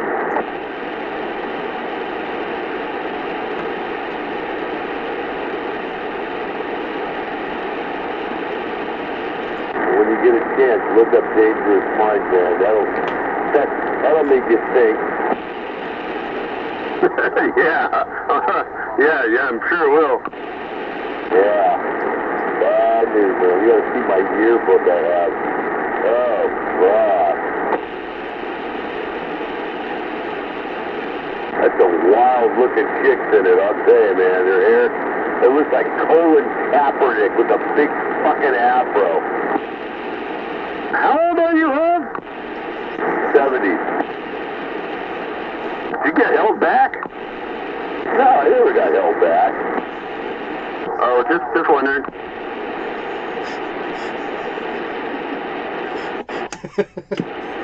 Pretty funny, huh? Extremely. Yeah, you should have been in those days, man. Oh, fuck. Bad news.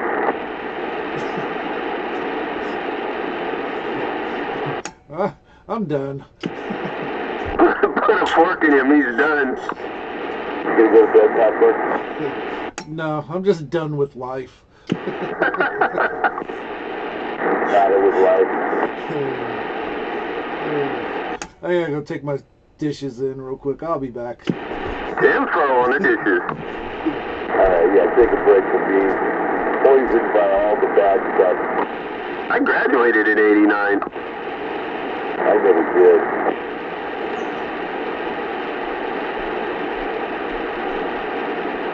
I had some rough pieces that didn't like me.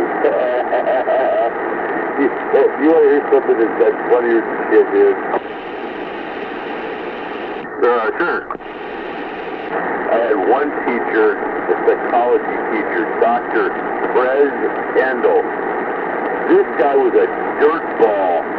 He brought in 2 of his pet rhesus monkeys into class one day. They were fucking swinging from the light. These things were like maybe about, 5 pounds, those little tiny things. But they were swinging from the light fixture, causing all kinds of noise. And I told him, I go, hey, Doc, I go, you gotta put those things in a cage or something. I go, they're disrupting everything. He says, you shut your mouth right now, Buster. He says, these are my pets. Oh, yeah? Yeah, he's a real prick, dude. I got him in my yearbook. He's smoking a cigarette. A fucking old geezer. I'm glad he died. He's a fuck. Dr. Kendall.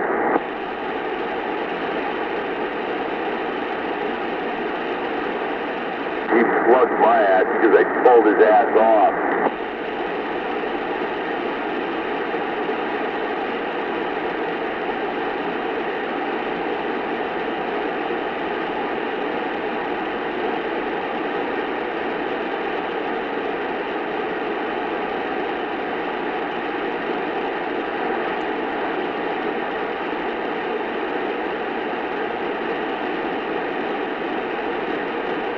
Well, I did have some good times, though, up in the hills. I had my date up there a couple of times. Boy, I tell you, we tore it up good. One time was spectacular.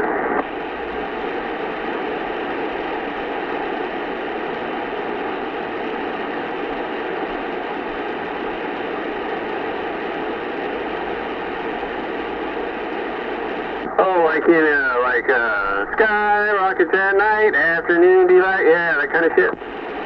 Yeah, half an hour for lunch and knock the bottom out. You go back. A lot of fun, man. It only happened a few times, though. To buckle down for my work after. Damn it. Yeah, your next class, the teacher's like, something smells a little fishy in here. Are you smoking? No, but she was. Yeah, she was pretty hot. No, I meant like smoking pole. Oh, no, yeah. Oh, no, yeah. Well, that too, though, but,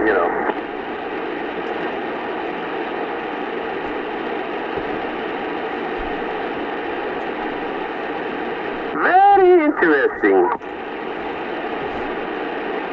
Hi. What do you think? Yeah, we used to call it Smoker's Hill.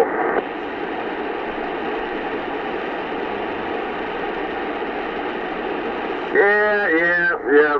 I remember getting ready to leave junior high school, and we were going to Skyline the next year, and all right, we're gonna get the smoking circle. Well, guess what? The principal at my junior high school followed our class up to the high school, became principal there, and squashed the fucking smoking circle. No more smoking on campus. What they mean? They actually let you smoke on campus? They used to right before I got there in high school. They did. Yeah, they had a smoking section. Yeah. Oh my God. That was unheard of in my day. That didn't stop us. We made our own, you know, down by the gym, on the other side of the fence and the trails. Yeah. Yeah, there was one down at the bottom of, what do they call it, like seniors parking lot. It was just right up on the hill a little bit where the barbecue was, with the trees overhanging. Real beautiful area, man. But loaded with cigarette butts all in the grill area.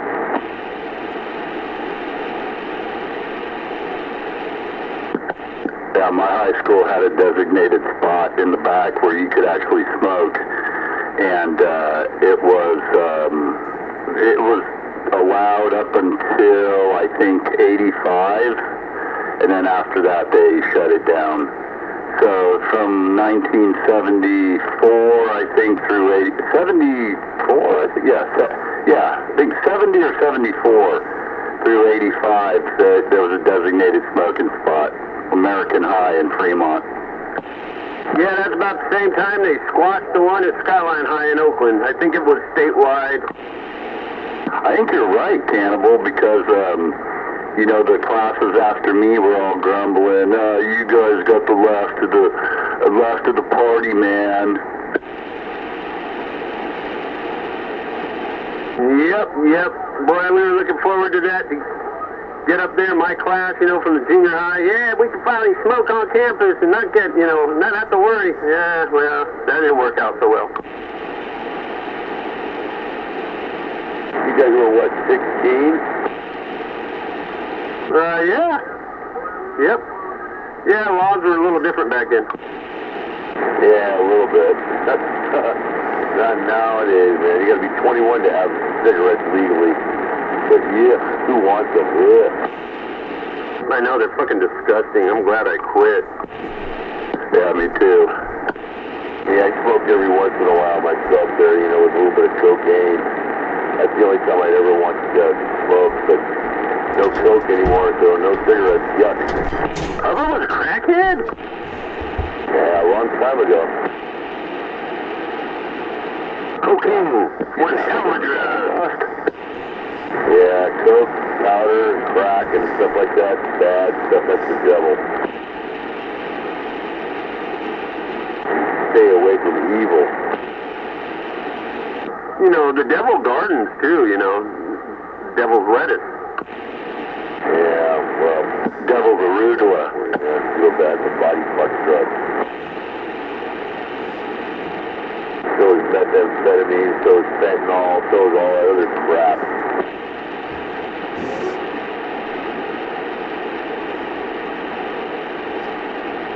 Yeah, so is smoking bedbugs. Addicted to methamphetamine. You guys didn't know that. So is smoking bedbugs. What did you say? Yeah, Dino was addicted to crack, or not crack, but methamphetamine.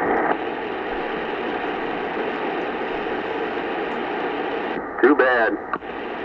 Yeah, kind of had that feeling that maybe his heart was going to stop on him one day, and sure enough, he died. So, yeah, he confessed to me one time. He says, yeah, I still do speed every once in a while, do a bump, and I go, Dino, you shouldn't be doing that crap. But he smoked a lot. Oh, God, did he smoke a lot of cigarettes. Yeah, those cigarettes, man, they ain't no joke. It's a hard one to kick, and people thought, you know, oh yeah, they're not that bad, you know, they're not like doing heroin or something. Well, they take their own toll, yeah, in many ways. And yeah, the older we get, the worse it is for you.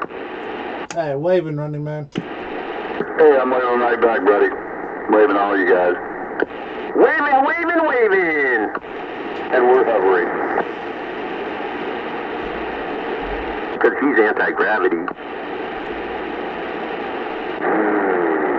Fucking spin.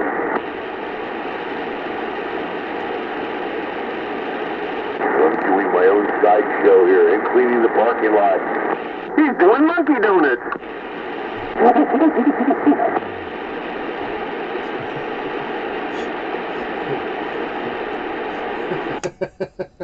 Powered by a monkey torpedo.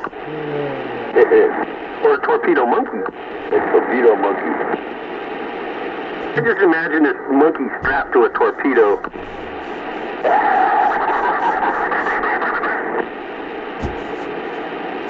Fucking with his face being peeled back like he's fucking leaving the atmosphere. I'm still laughing over here about the dangerous minds.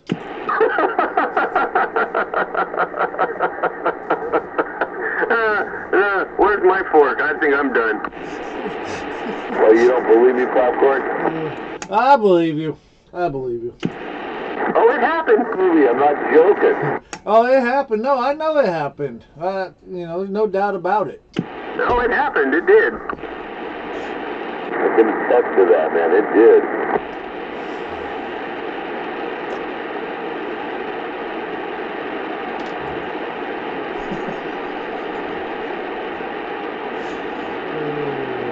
Sure glad I went to school in Oakland.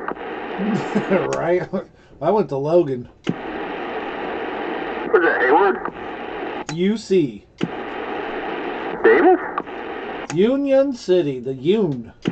Oh, Onion City. Onion. Yeah, a lot of vatos over there. Yo, vato loco. Hey, Holmes. Ese. Yeah, orderly vato, Holmes. In the mama's way. No, that's some new stuff, man. All that mama's way crap, all that. Yeah, that's some new stuff. They don't say that shit over there. Hey, well, they had ESO over here. Well, actually, back then they didn't say. I don't know about now.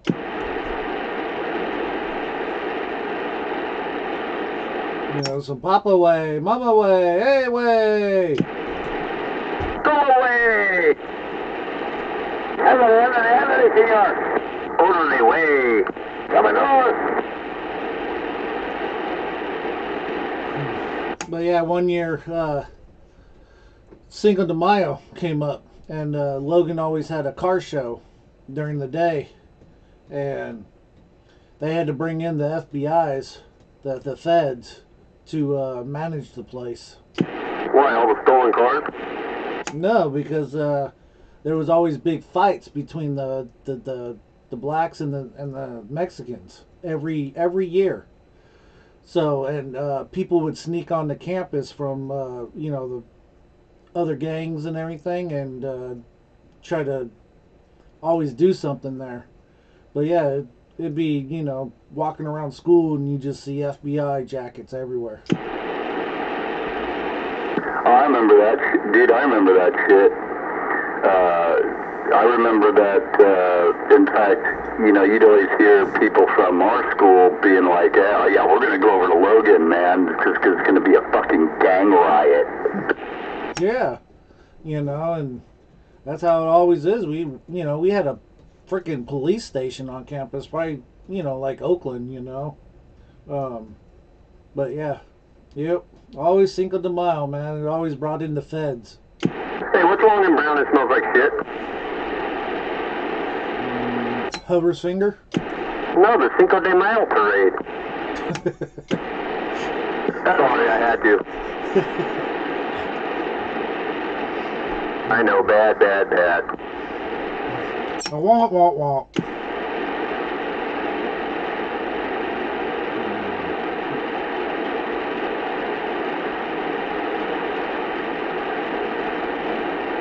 What's long, green, and smells like pork?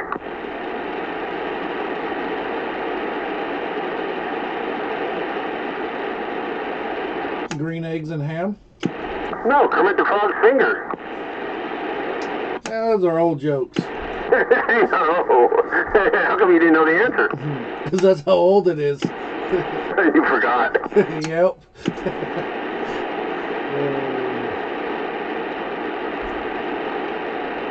Oh, Kermit, deeper, harder, faster. You're gonna break my finger, bitch.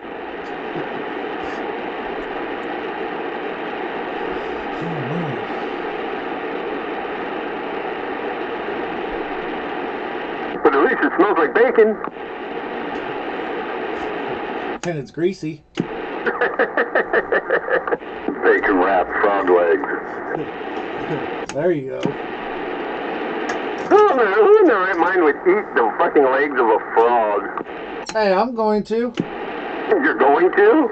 Yeah, I'm gonna go buy some and throw them on the queue. Have fun. No, they're good.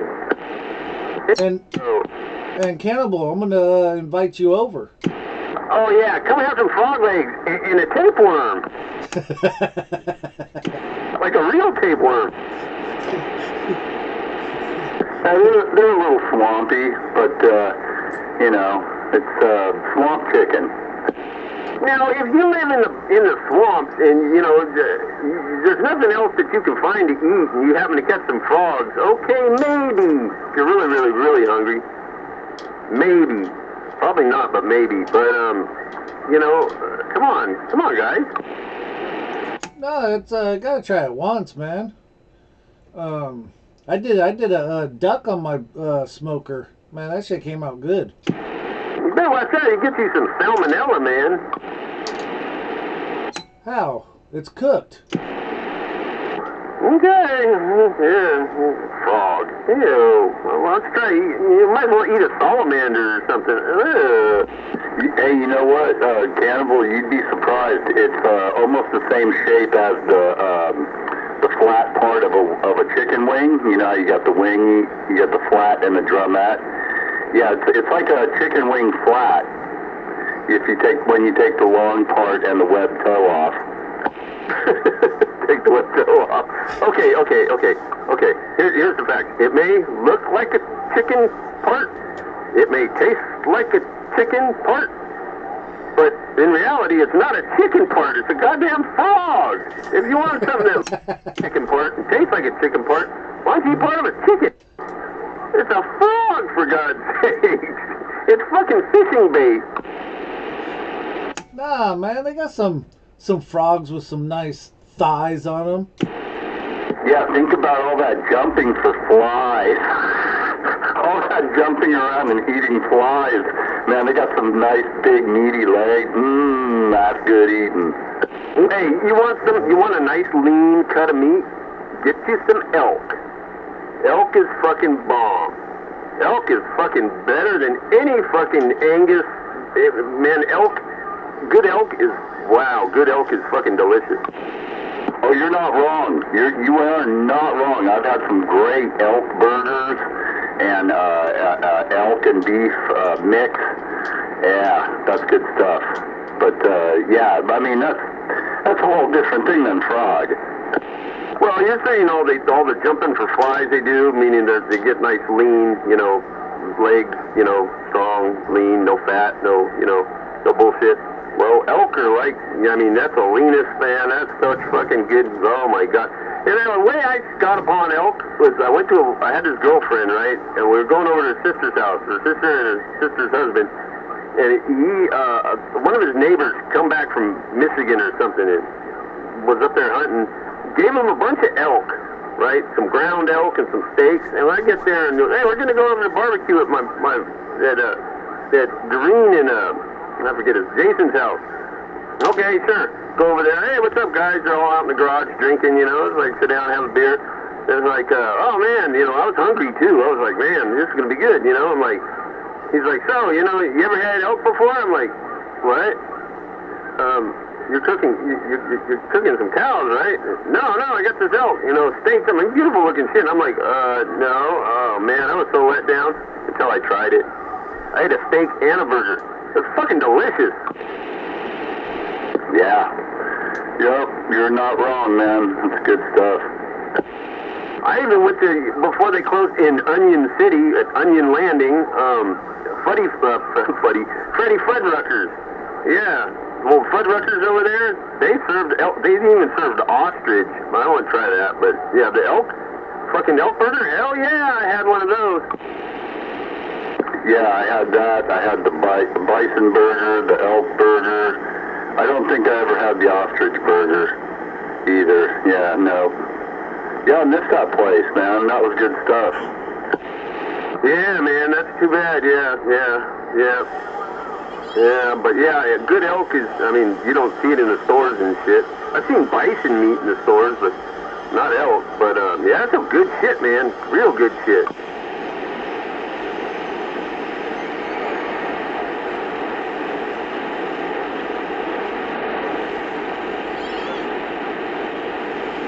And it's so lean. I mean, it's just so lean. It's fucking incredible. Puts a cow to shame.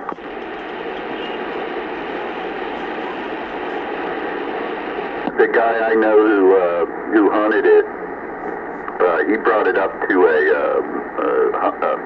a cabin that me and all my buddies used to go and stay at, and we had a shooting area up at this remote area. And he ground it up with some fatty beef, you know, so it had a little bit of fat in it. And but no, man, that was the greatest burger. We made meatloaf and burgers with it. It was fantastic.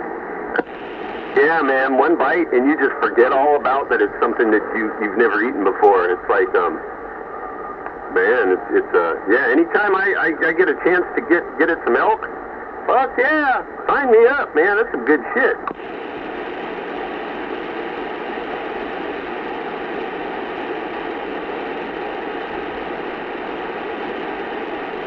Now, I don't know how the poor elk feel about it, but hey, you know, they got butchered up, you know, somebody's got to eat them. You know, I guess I'll have to volunteer. Put some Miracle Whip on it. Not the whip. You don't need no whip on no elk, man. You ever had elk popcorn? That is a negative. Oh man, if you get a chance, get you some and fucking put it in that pit boss of yours and cook that shit up, man. You'll love it. Fucking awesome. Yep, no, that's I hear nothing but good things about it. So, you know, yeah, it's definitely on the list to be check marked off. I by hunger one time I went to this bar to meet a friend of mine back when the Raiders were in, well, no, they were in LA, I think. I was still a fan back then, you know, when they went to LA. I stayed devoted. Yeah, they left this time, fuck them. And it was down in Oakland, down here, downtown, and they had a satellite, and with you know, they'd play the game, and I went to meet him to have some beers and some barbecue there, because they give free barbecue, you know, when they were broadcasting the games, and I go down there, and fucking, I got there, man, I got the last little piece of tri-tip, and then there's another grill there, and it's like, well, what about that meat? Oh, that's goat. It's like, oh, boy, I tried it. Yeah, it wasn't, like, undoable, but not my preference. Yeah, goat? No, I'm good with that. Yeah, like lamb? I think lamb is disgusting. Yeah, that shit smells. Fucking gamey. Yeah, lamb leg of lamb, I can't take it. You know, big old roast lamb, I can't take it. But I do get these. What are they? The little. It's a little kebab, little lamb shank, and those are good. Those don't have too strong of a flavor, but they definitely have a pronounced gamier taste, but it's subtle. Whenever you have a meat that is served regularly with mint jelly, that's a red flag. Something is wrong. Yeah, like when you go to, a big old leg of lamb, nah man, I can't take that flavor. There's something about the taste that's very off-putting. Oh, a rack of lamb, that I can get down on. A rack of lamb is good. It has just enough of that subtle flavor, I'll call it the gaminess, that I actually enjoy it. But oh man, hey, you know what? Right before I left, right before I got home from vacation, I had a venison goulash in Serbia as one of the other dishes I had, along with that pig on a roasted spit. Fresh kill out of the forest there. Yeah, deer's one that can go either way. I mean, it has to really be, somebody has to know what they're doing and prepare it right. Otherwise, yeah, they can be very fucking gamey also, and it's like, yeah, it was slow cooked in a traditional goulash. It's like a big bucket that you hold that's suspended over the fire. It's called a bograch, and it's just slow simmered in there with a whole bunch of other good stuff. Oh man, that was one of the best dishes there. You pour that over some pasta, and that's heaven. Yeah, that reminds me, I gotta make some goulash. I got my mom's recipe upstairs. I made it a while back, this fucking year or so ago now. But hadn't had it in years, and I come across the recipe, and I was like, man, Mom used to make it, on a decent basis, and yeah, it's something I grew up on. Shit's good. Hell yeah.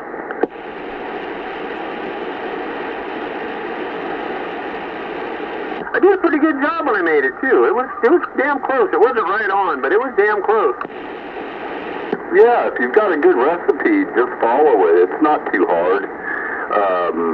Yeah, but that's great if you've got a nice, good old babushka grandma recipe. Hell yeah. Oh yeah, I got a stack. I got a couple boxes with fucking cards in there. Just regular old. I forget what you call them. The little white cards. Those cards. Yeah.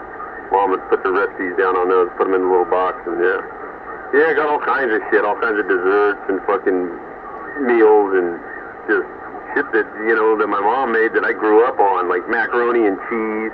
We're not talking no crap, we're talking real macaroni and cheese, And then she'd put like brown and served sausage in it when it was like leftover, Yeah, put some brown and served sausage in there. Oh, this shit's good. Comfort food. A good old Americana comfort food we all grew up with. Yeah, well, a lot of Americana, food of American isn't even of American heritage. It's brought over from other places, Yeah, improvised on sometimes, but yeah, like the goulash and stuff. But yeah, I've seen goulash made some strange ways too, from what I'm used to, Yeah, like bell pepper and shit in there, it all gets cooked in. But I've seen people make goulash with other stuff and like put peas in it and shit. And it's like, wow, that's goulash? Okay. Yeah, well, it's been bastardized a million different ways. But a traditional Hungarian goulash, where it originated from, is it's not a stew, it's not a meat. It's not a stew, it's not a soup, it's somewhere right in between. And it's thick enough to pour over dumpling noodles or egg noodles, or what's called nakadli, which is a good little dough dumpling. Yeah, and it's meat, spices, some potato, onions, and everything all sauteed, and a bunch of ton of paprika, and yeah. Yeah, paprika's something else. It's crazy. The longer you cook it, the spicier it gets. Yeah, and there's different. Yeah, and there's actually spicy paprika, regular, smoked, all that. Hell, we've got it in powder, paste. We've got it in I've got it, it looks like it's in it's like a toothpaste tube. So my joke is, whenever I'm over there, I'm like, God, this toothpaste, it's really hard to get off my teeth, and, but it's really tasty.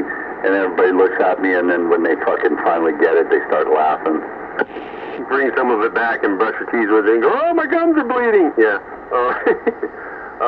Yeah, that's my understanding. I got a cousin. I've never been there, but I've got a cousin that lives in, for a long time now. She lives in Germany, and they're big on mustards in Germany. Mustards. They got all kinds of mustards for everything, and a lot of it is in tubes, like toothpaste. Yeah. So the go-to move for packaging is way different over there. They have a lot of those squeeze tubes for a lot of stuff. Yeah, it looks like a toothpaste tube. They got toothpaste tubes for mayonnaise. They got, you know those squeeze things full of like apple, like applesauce and stuff for little kids? Those like Tetra Pak squeeze packs? Yeah, 10-4. Yeah, so they use a lot of those as well for like condiment dressings, mayo, mustard, stuff like that. It's like squeeze packs like that. Pretty handy actually. But yeah, it's pretty funny. I did bring back those the tubes of paprika, or not jelly. It's fucking paste, paprika paste. Probably the tubes afford them cheaper manufacturing. So there's. It's not as expensive as other types of packaging, I would think. Oh, you're right on the money. It's way cheaper. Yeah, it's easier to throw away. They can recycle, shred, recycle a lot of that stuff. And then everything else is, plastic like we know it, typical PET, recyclable stuff. But, yeah, a lot of that, they save a lot. They save a lot on the packaging is very minimalistic, which is kind of cool. The only problem I see is if people are drunk or they don't see too good, and you end up putting toothpaste on your fucking sandwich. Try to brush your teeth with some mayonnaise. There you go, man. You gotta watch out where you put those tubes down. Don't set it on the back. Don't set your mayo on the back of the sink. Yeah, good Lord, look out for the monostat. The Vagisil, whoops.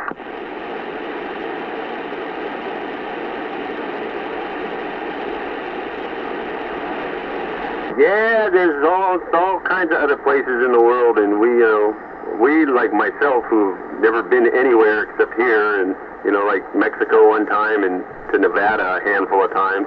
That's my extent of leaving this state. There's a whole other world of stuff out there we don't even know about. Well, I can only suggest that before you get too much older, you get you a passport, find you a destination, and at least go international once in your life so you can see what another country's like. And not Mexico, somewhere else. Maybe where you're originally from, or you've got family, or your origins, and even just go do the tourist stuff for a few days. I think everybody should experience it at least once. Yeah, sounds good, but if I can walk there, drive there, take a train there, possibly a boat, that all depends. But if I gotta fly there, nope, I don't fly. Oh, that's right. You're the no-fly zone. You're the no-fly guy. God damn it, Campbell. Well, you can still get out. You can still go internationally. You got to go on the cruise then. Book a cruise. Yeah, because you could drive to L.A., get on a cruise out of L.A., and then you can get on another continent that way. How's that? Slow boat with all kinds of cool guy shit and unlimited alcohol and food. As long as I could do some fishing on the way. Can you fish on a cruise ship? I don't know about that one. That's probably the one thing. Sucks if you hook something big though, because some of them cruise ships are fucking huge. I don't know how you'd get it out to the fucking deck. Yeah, you'd have to cut them loose. But yeah, trolling a setup fucking off the back of a cruise ship. You know what? That'd be funny though if they had it like one of the below deck areas that opens up, and you and 12 other guys could stand there and troll behind a fucking a gigantic the goddamn island of the seas or whatever they call those fucking ships anymore. Yeah, and just think about all the fish that'd be trailing off behind it, you know, that are getting all the shit that's churned up and all disoriented in the water. They're probably just out there eating, following cruise ships all around. Yeah, geez, that you might have a good idea there. I got 9, 12 stories. I don't know, man. Fucking so many floors in those things anymore. Massive. Yeah, my friends go on them all the time. I've never been on a cruise yet. That's funny. It's one thing I can't get my wife to do.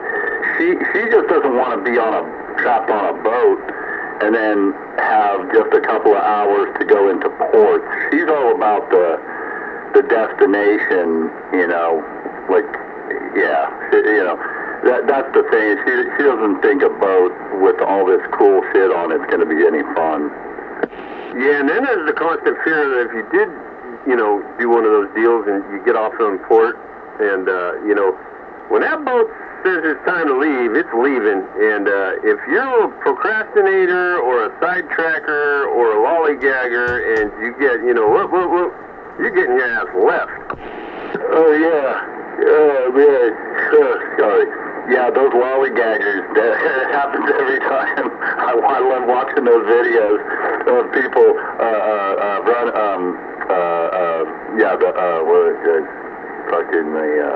runners, the last minute runners, port runners. Yeah, you know, it's no, yeah, you get left in fucking Aruba or something, you know, you're doomed. Yeah, you usually have to pay to get flown out or fast boated out ahead to the next destination to get back on your cruise, or you could just go ahead and get yourself a ticket and go home.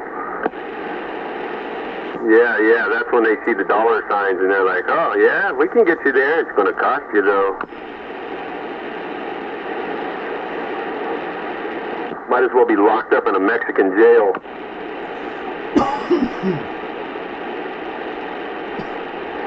Yeah, they definitely don't cater to people that happens to. It's fucking, yeah, it's pretty brutal. You are screwed. Yeah, especially being Americans, you know, they under those right circumstances, it's all bad for us because there's so many people in the world that just like despise what we are. You're not wrong, man. You know, because all the stupid, entitled, asshole Americans who've made us look, all the rest of us look bad, plus just, you know, regular what's going on in the world arena. So yeah, all that in combo. Well, that, and you know, you know, times, you know, being like the main superpower in the world, you know, and the money, you know, and the shit they don't have in a lot of places, and the fact that, you know, this country was founded, anybody would have a brain and figure out this country was founded on war. It's been in conflict ever since day one. They're always got a fingers in something, you know, playing world police or whatever it is. There's always conflict with the United States somewhere, you know, somehow, you know, U.S. troops are doing something, and a lot of places, people from other places despise that, you know. We're warmongers. You nailed it, you know, hit the nail on the head there. World police, warmonger, all the keywords were covered for sure. And then not to mention all the religious differences, and those can be brutal all on their own, you know. Yeah. Yeah, we're screwed out there in the rest of the world, man.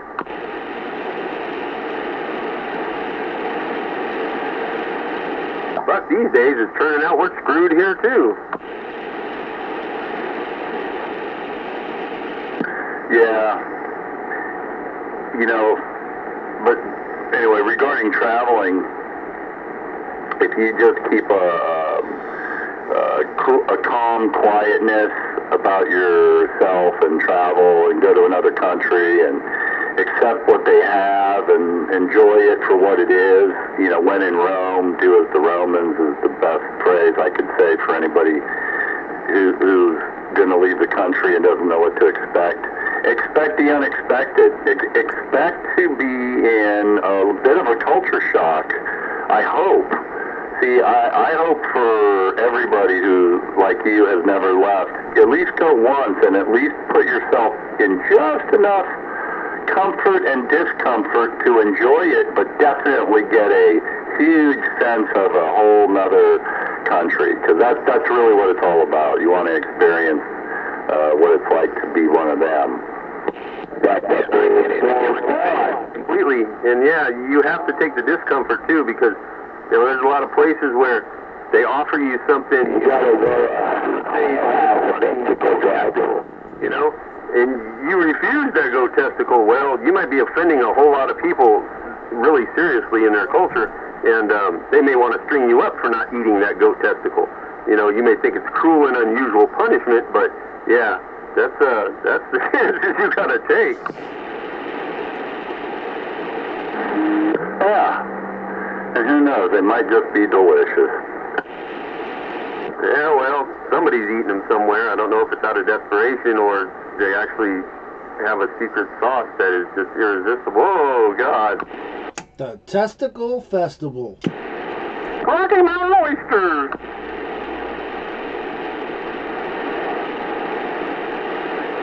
I don't know. I don't think I'd get past the...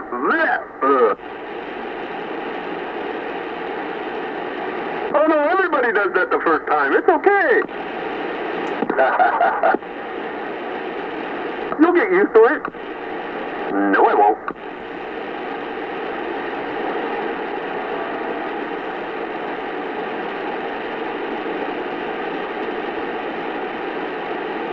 Yeah, but I hear you, man. I hear you. Yeah, you know, it's not that I don't want to go other places. You know, it's just I don't. I just don't go other places.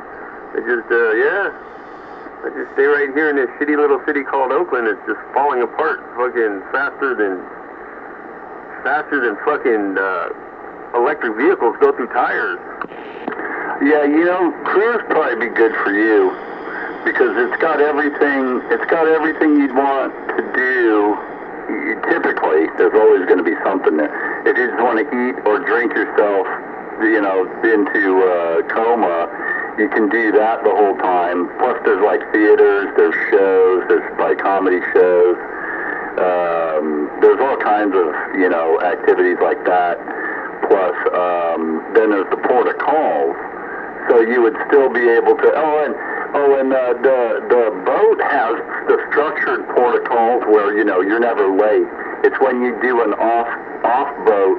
It's when you get involved with the tours or something that's not structured by the ship. That's always where you get in trouble and you're late, or you go off on your own because you want to go to Starbucks or something. Yeah, or, you know, go out searching for a fucking dime bag of weed from another country. You know, whoops, oh, my mistake. Yeah. And then if you're really lucky, you might get the added bonus of being raided by Somalian pirates. Oh yeah, that would be exciting. This is your captain speaking. If you notice on the starboard side of the ship, what looks to be a gathering of small boats. Those are actually pirate ships. Yeah, they're small, but they're still pirate ships. Yeah, that's when the ship hands everybody a rifle and say, have fun. And a pack of Pop-Tarts and say, you're on your own. Remember that when that one broke down out there, caught fire or something, and all those people were stuck on that fucker for I don't know how long, and all they had to eat was Pop-Tarts? Negative. Oh, you don't remember that in the news? Yeah. And something about the bio bags. There were all these red bio bags full of fucking dumps, you know, all over the place. Frosted or unfrosted? What, the dumps or the Pop-Tarts? The Pop-Tarts. I have no idea. Does it make a difference? Oh yeah, because I could eat, you know, well, actually I could eat either or one for a week, or I guess if I had to, in survival conditions. Yeah, well, if they're like the cinnamon and sugar ones or the maple, yeah, I'm not lasting long. Mine have to be like strawberry or something like that. You know, it's got to have a fruit filling. Oh, yeah, gotcha. And God, if you got no citrus and you're out there long enough, you get scurvy. That's almost as bad as scabies, Hover.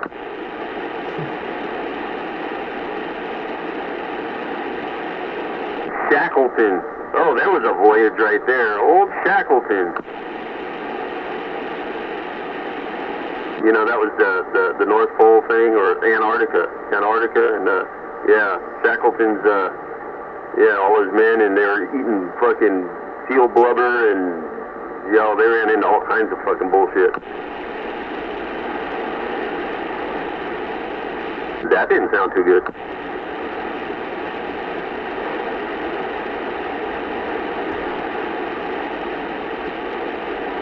Yeah, too much meat, too much dairy without some citrus offset. Yeah, you need all those. That's, you know, that's where the 4 food groups kick in.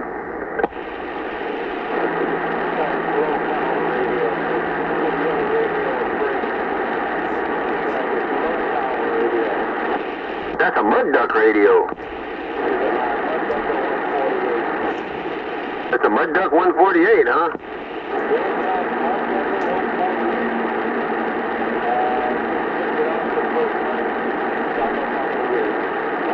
Well, I think, is it tube? Because it seems like it's getting a little louder.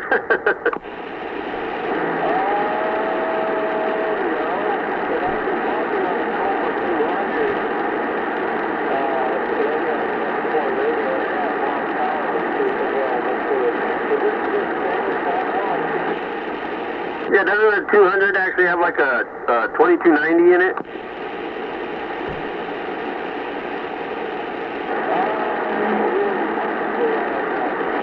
I'm pretty sure it's got a pill, because back when they made those, they you know, transistors were available. I think it's got a pill in there somewhere.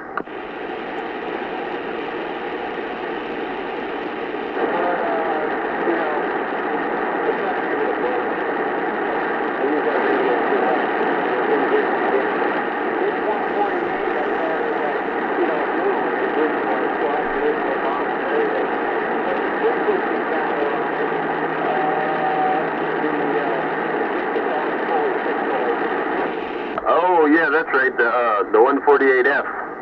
Yeah, that's right, you said, yeah, you can turn it off though, can't you?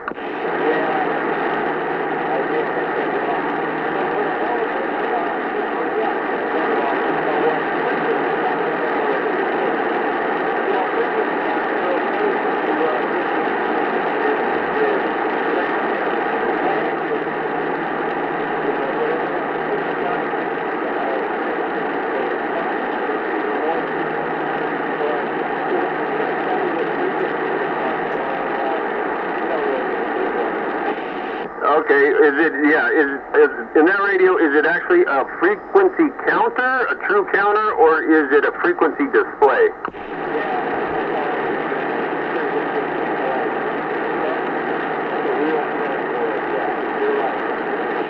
Right, yeah, because what I'm talking on right now, this Ranger 69 VHP mobile, it's got a 6-digit frequency counter. It's an actual counter.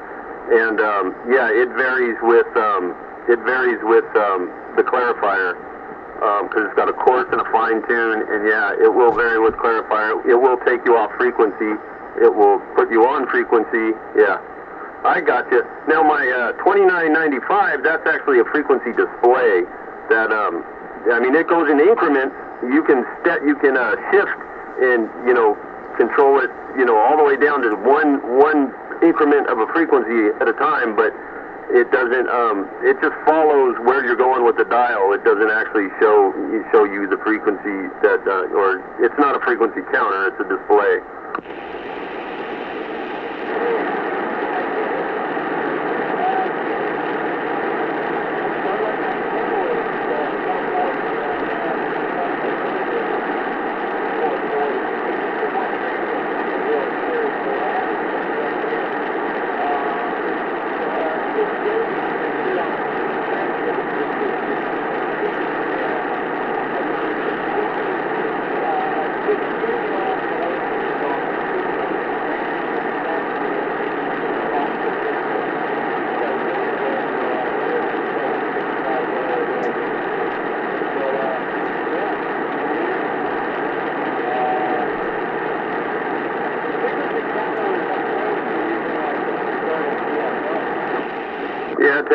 Yeah, the Kenwoods, yeah, they got a counter. I got a 120. Actually, it's before Kenwood. It's Kenwood, but Kenwood was originally called Trio, and they changed later to Kenwood. But I've got a 120S here. It's got two 2290s in it. But yeah, but it's a sideband only, and it does not do 11 meters.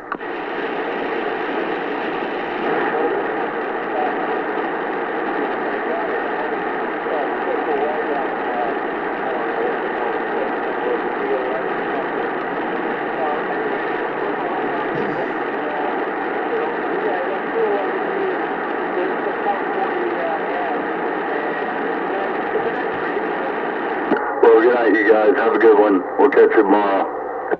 Peace. Okay, not Hovercraft. I'm sorry, Running Man. I got lost there for a minute. No sweat, brother. You guys have a good one. You have a good one there, Cannibal. Yeah, we'll catch you guys tomorrow, man. Good night. Night there, Running Man. Yeah, Kenwoods are good radios. Yeah, this one, unfortunately, even if I had 11 meters on it, got it to do 11 meters, it's got no AM. It's sideband only.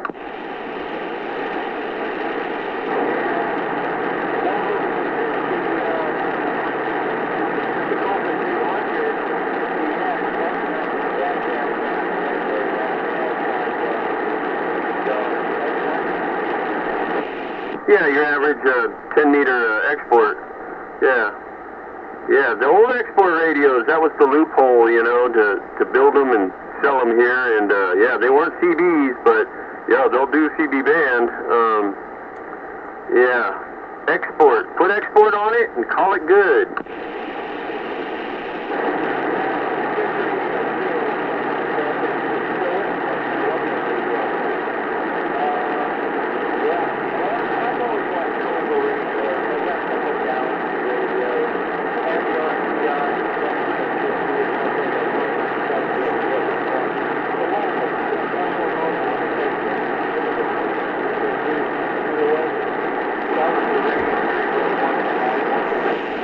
Yeah, that was one of the original. Well, that and the ARs with processing in it. The exact term escapes me right now, but yeah, controlled by some chips, the processor. Yeah. They're good radios. Yeah, some of those ARs are really good radios. Those early Rangers, the AR series. Man, yeah, I gotta say that the 200, that's a good looking radio. I mean, man, with the backlighting and everything, it's an awesome looking radio. But for some reason, I just wonder why Cobra never stuck in the export market. They made that attempt, and that's the only one that I know that they made.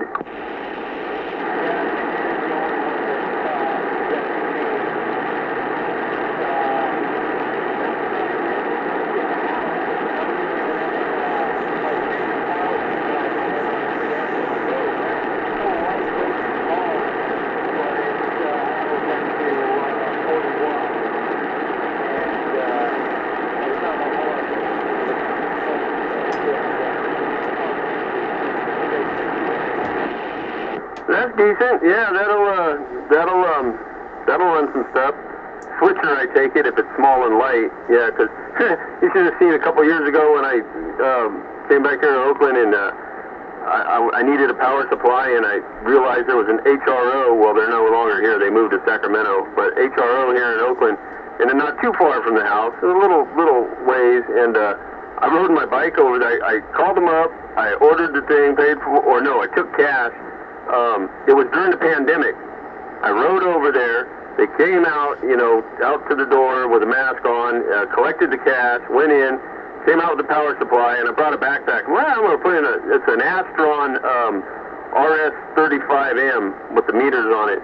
Oh my God, that thing weighs a ton, and it would not fit in the backpack. And I'm on a bicycle. I had to put that fucker under my arm in the box and pedal my ass all the way back to the house with it. I was exhausted when I got back. And I just got out of the hospital from open heart surgery at the time, too. So I guess that told me that they did a good job on my operation.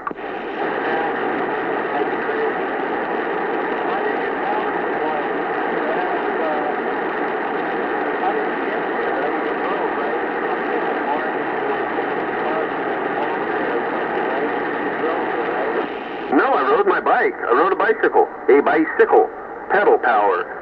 And, yeah, I figured I'd slap it in the backpack. It's heavy, you know, because it's an iron core transformer. I mean, this thing weighs like 35 pounds.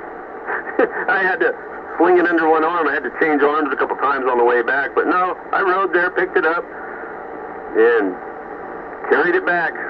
Yep, like a champ.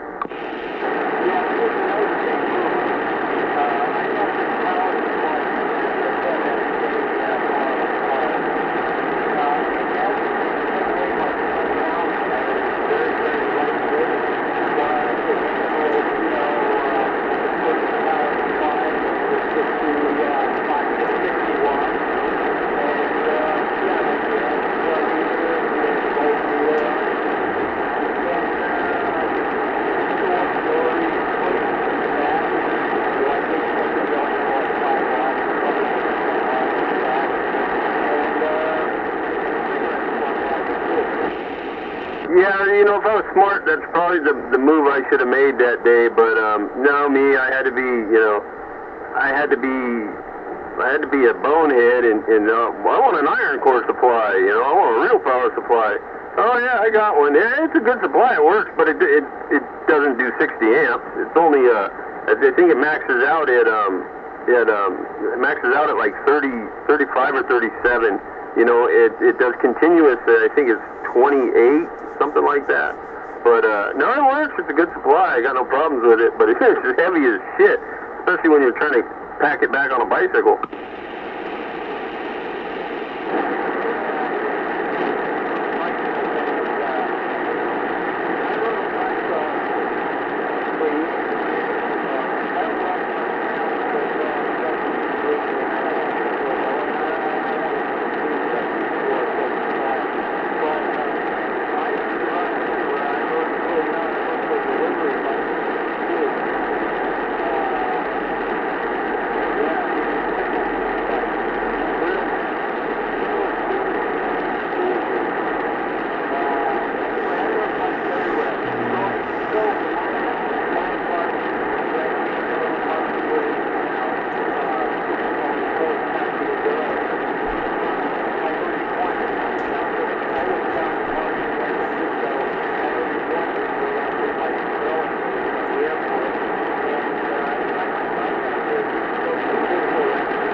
Yeah, that's the part that I left out of that story is, yeah, single speed. I believe I had 40, I still have the bike straight outside, 44 in the front, I'm thinking, and what was I running that day? Probably 16 in the back. Freewheel on it, like those fixed gear bikes that came out years ago, but this has actually a freewheel, but only one gear. One gear, yeah, so it's a struggle. And it winds, yeah, I had it on the 16 because I was on a flatland pretty much all the way between here and there. So, you know, it would wind out, you know, going downhill and trying to pedal, you wind out too quick with that gear in the back. You have to go up to like 18 or better to get anything out of it going downhill when you get up speed. But it's an old Flying Dutchman frame, which is basically like the shape of a 10-speed frame. No cafe bars on it, thank God. I don't think I would have made it. I got just like straight mountain bike bars across the front. You know, no shocks on it. No, and running 700 series tires. You know, the big wheels with the little skinny. You know, you get in a storm drain grate. You know, and you could wipe out. You know, you get a little crack in the road, and you're like a slot car. You know, but yeah. And no cushion at all. And if you don't have 120 pounds of air in those fucking tires, boy, you hit a bump and it feels like a brick just hit you in the butt.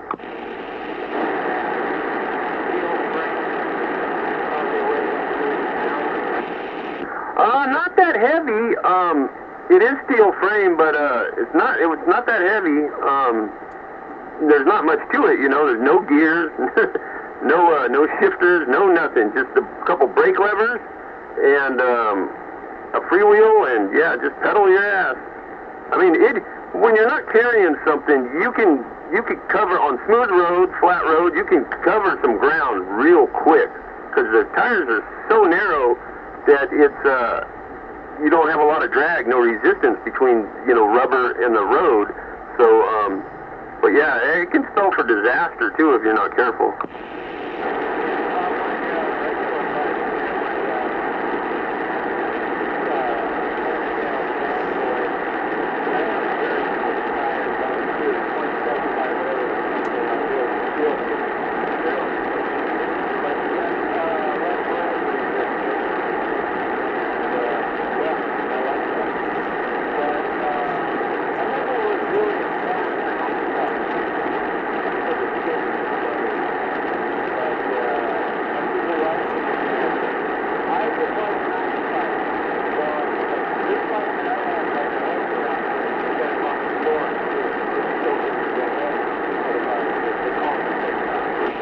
A Cannondale.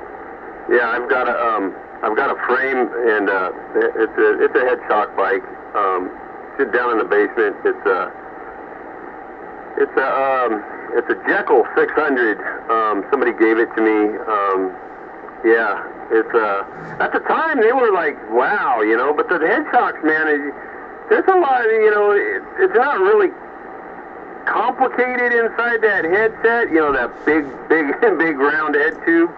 But, you know, there's these strips with, like, roller bearings on them in there, and everything's got to be right for those to work. Plus, they have to hold air, you know, because you put air into the bottom of the fork there, right in the middle.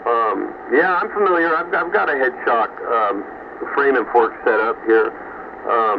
And unfortunately, the head shock, it doesn't hold, you know, you put air in it and it leaks out, so it needs to be all rebuilt. But, you know, makes me wonder, is it really worth it? But I was thinking about, it's yellow. I was thinking about stripping it down because it's all aluminum and polishing it out. I have a tendency to do that with bicycles, or I have in the past. If they're aluminum, I'll strip all the paint off of them and polish them, you know, and then clear coat them or something. They look pretty good. I mean, I've got them to look like damn chromoly, you know, but they're a hell of a lot lighter.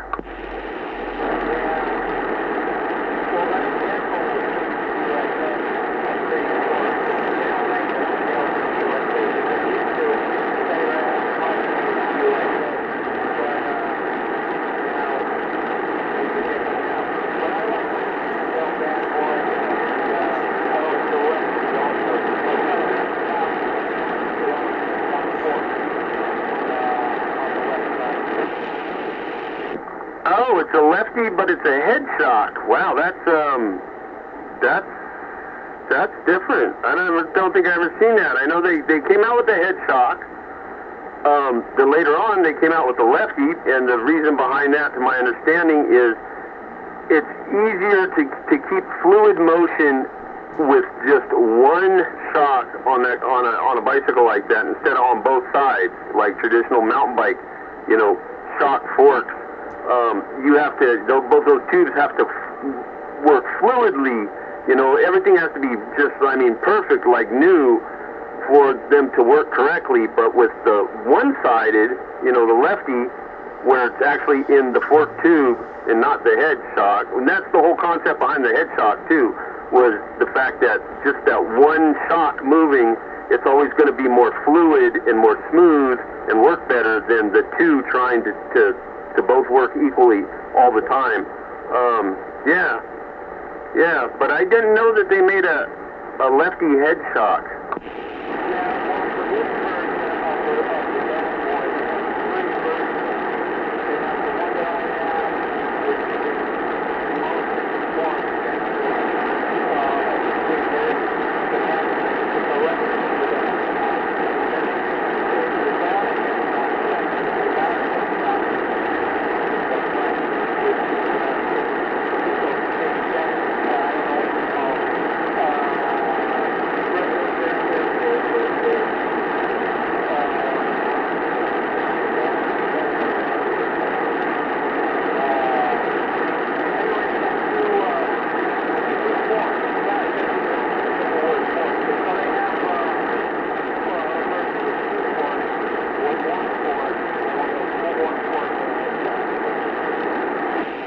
Yeah, I'm trying to wrap my head around why, because Cannondale generally, you know, at least with their front suspension, they've always had a good reasoning behind what they've done. Like I say, with the head shock, it's instead of having the two tubes, you know, the two sides of the shock of the forks, having the shocks in them, where if they're not working together the same all the time, then it's not as fluid and it doesn't work as well.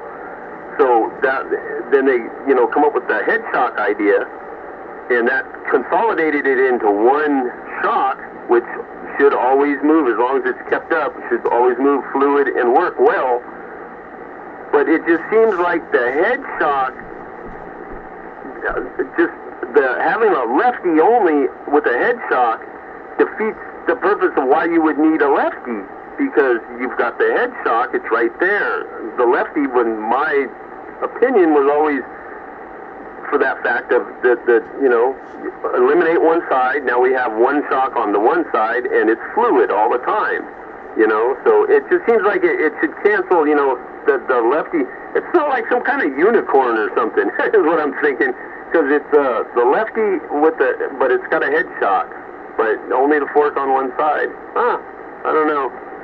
Because Cannondale, as far as I know, has never been like, oh yeah, they just want to throw some wow factor, you know, sell units. You know, put out something there that's different that people will buy.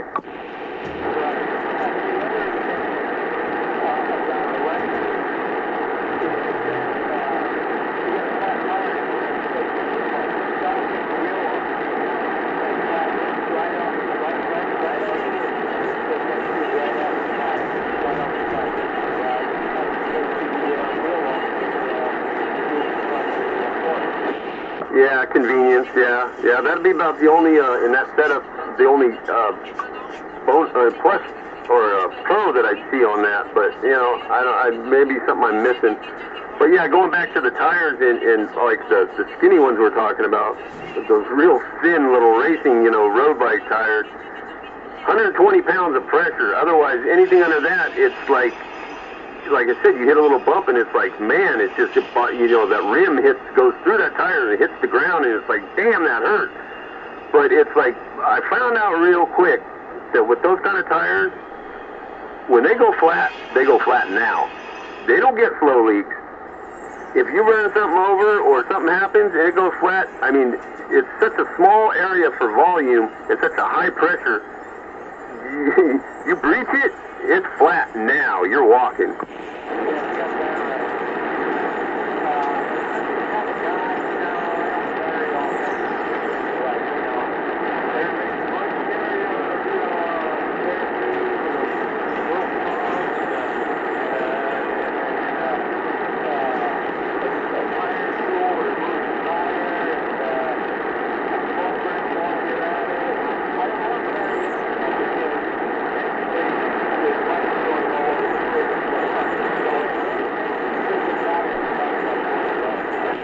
Yeah, location is important, like a place like the city or where there's a big biking community where you have a lot of shops, you know, on whatever your route is, you know, you know where they're at, then that's exactly it. You can pack light, you know, and if you're not a hardcore rider who's like, you know, day in and day out that's riding to get here to there or whatever, and, you know, I got to be prepared, I don't see any sense in it either, especially like you say, when you got the bike shops around, just stop at a bike shop, you know, at the work. You pick up some patches and you got to patch the thing, or which they're hard to do on those little fucking tires. You might as well just get a new tube. But yeah, I see your logic in it.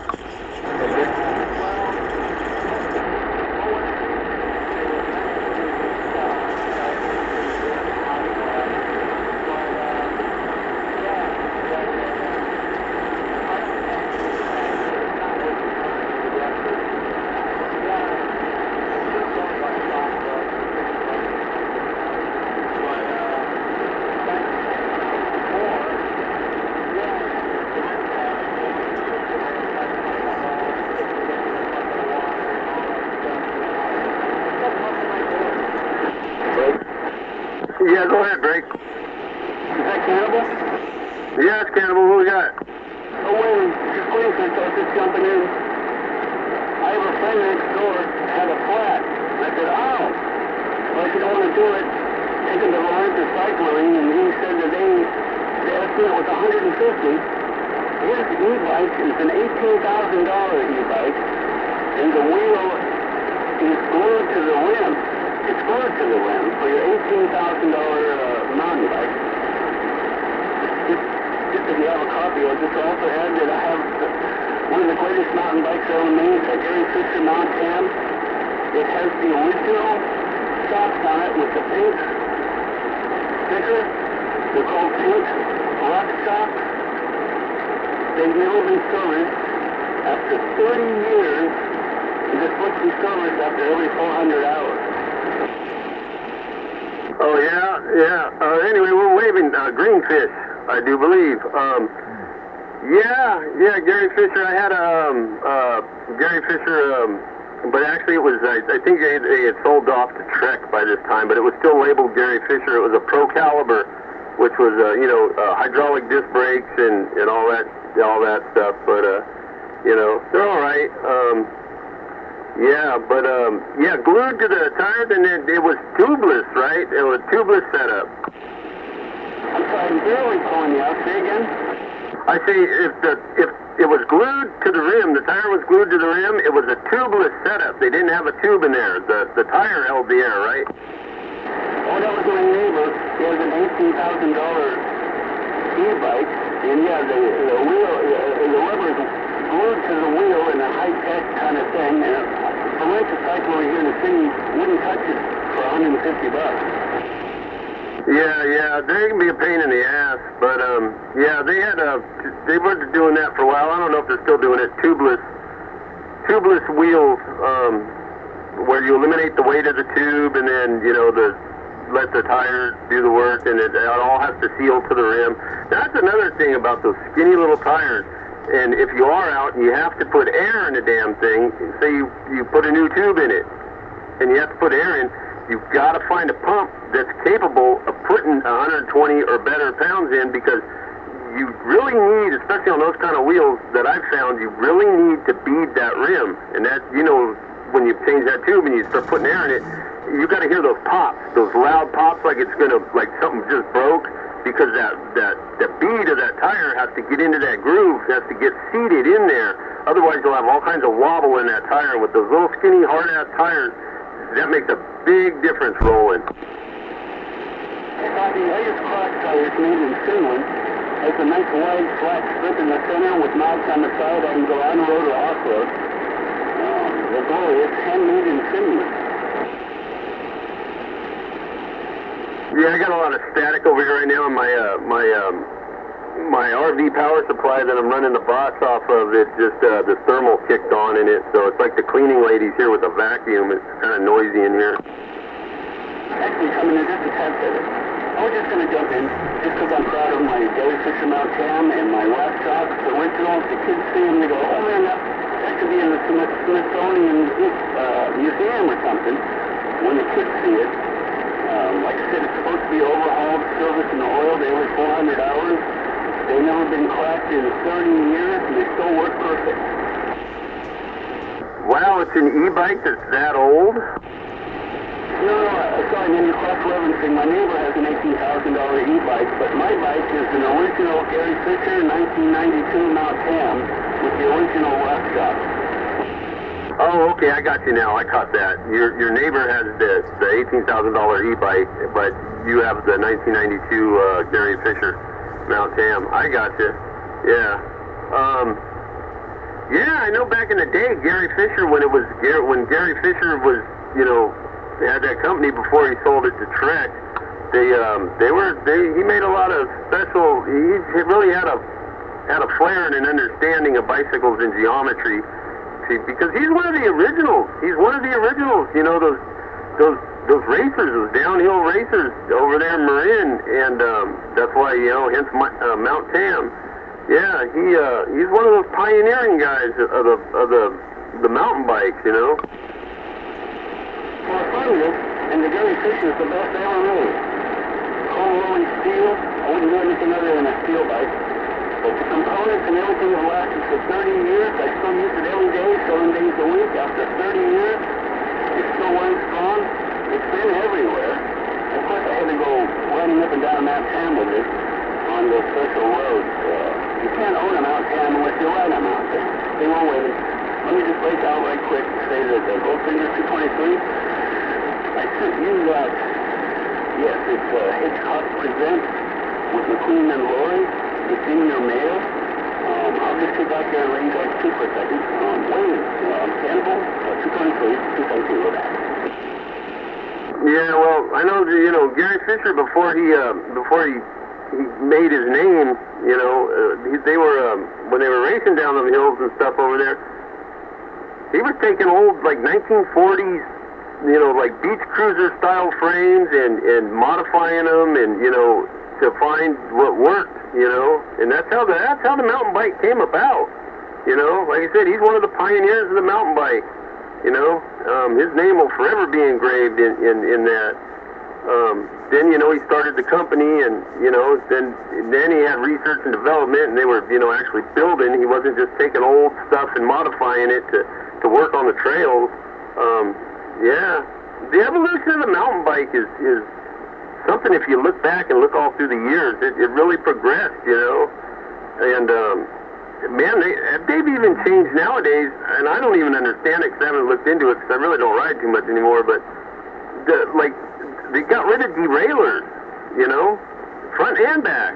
It's like they got these big clutch, cluster of gears in the back and these little tiny sprocket up front, and I don't know how it works, but they even got like electric gear shifting. It's crazy.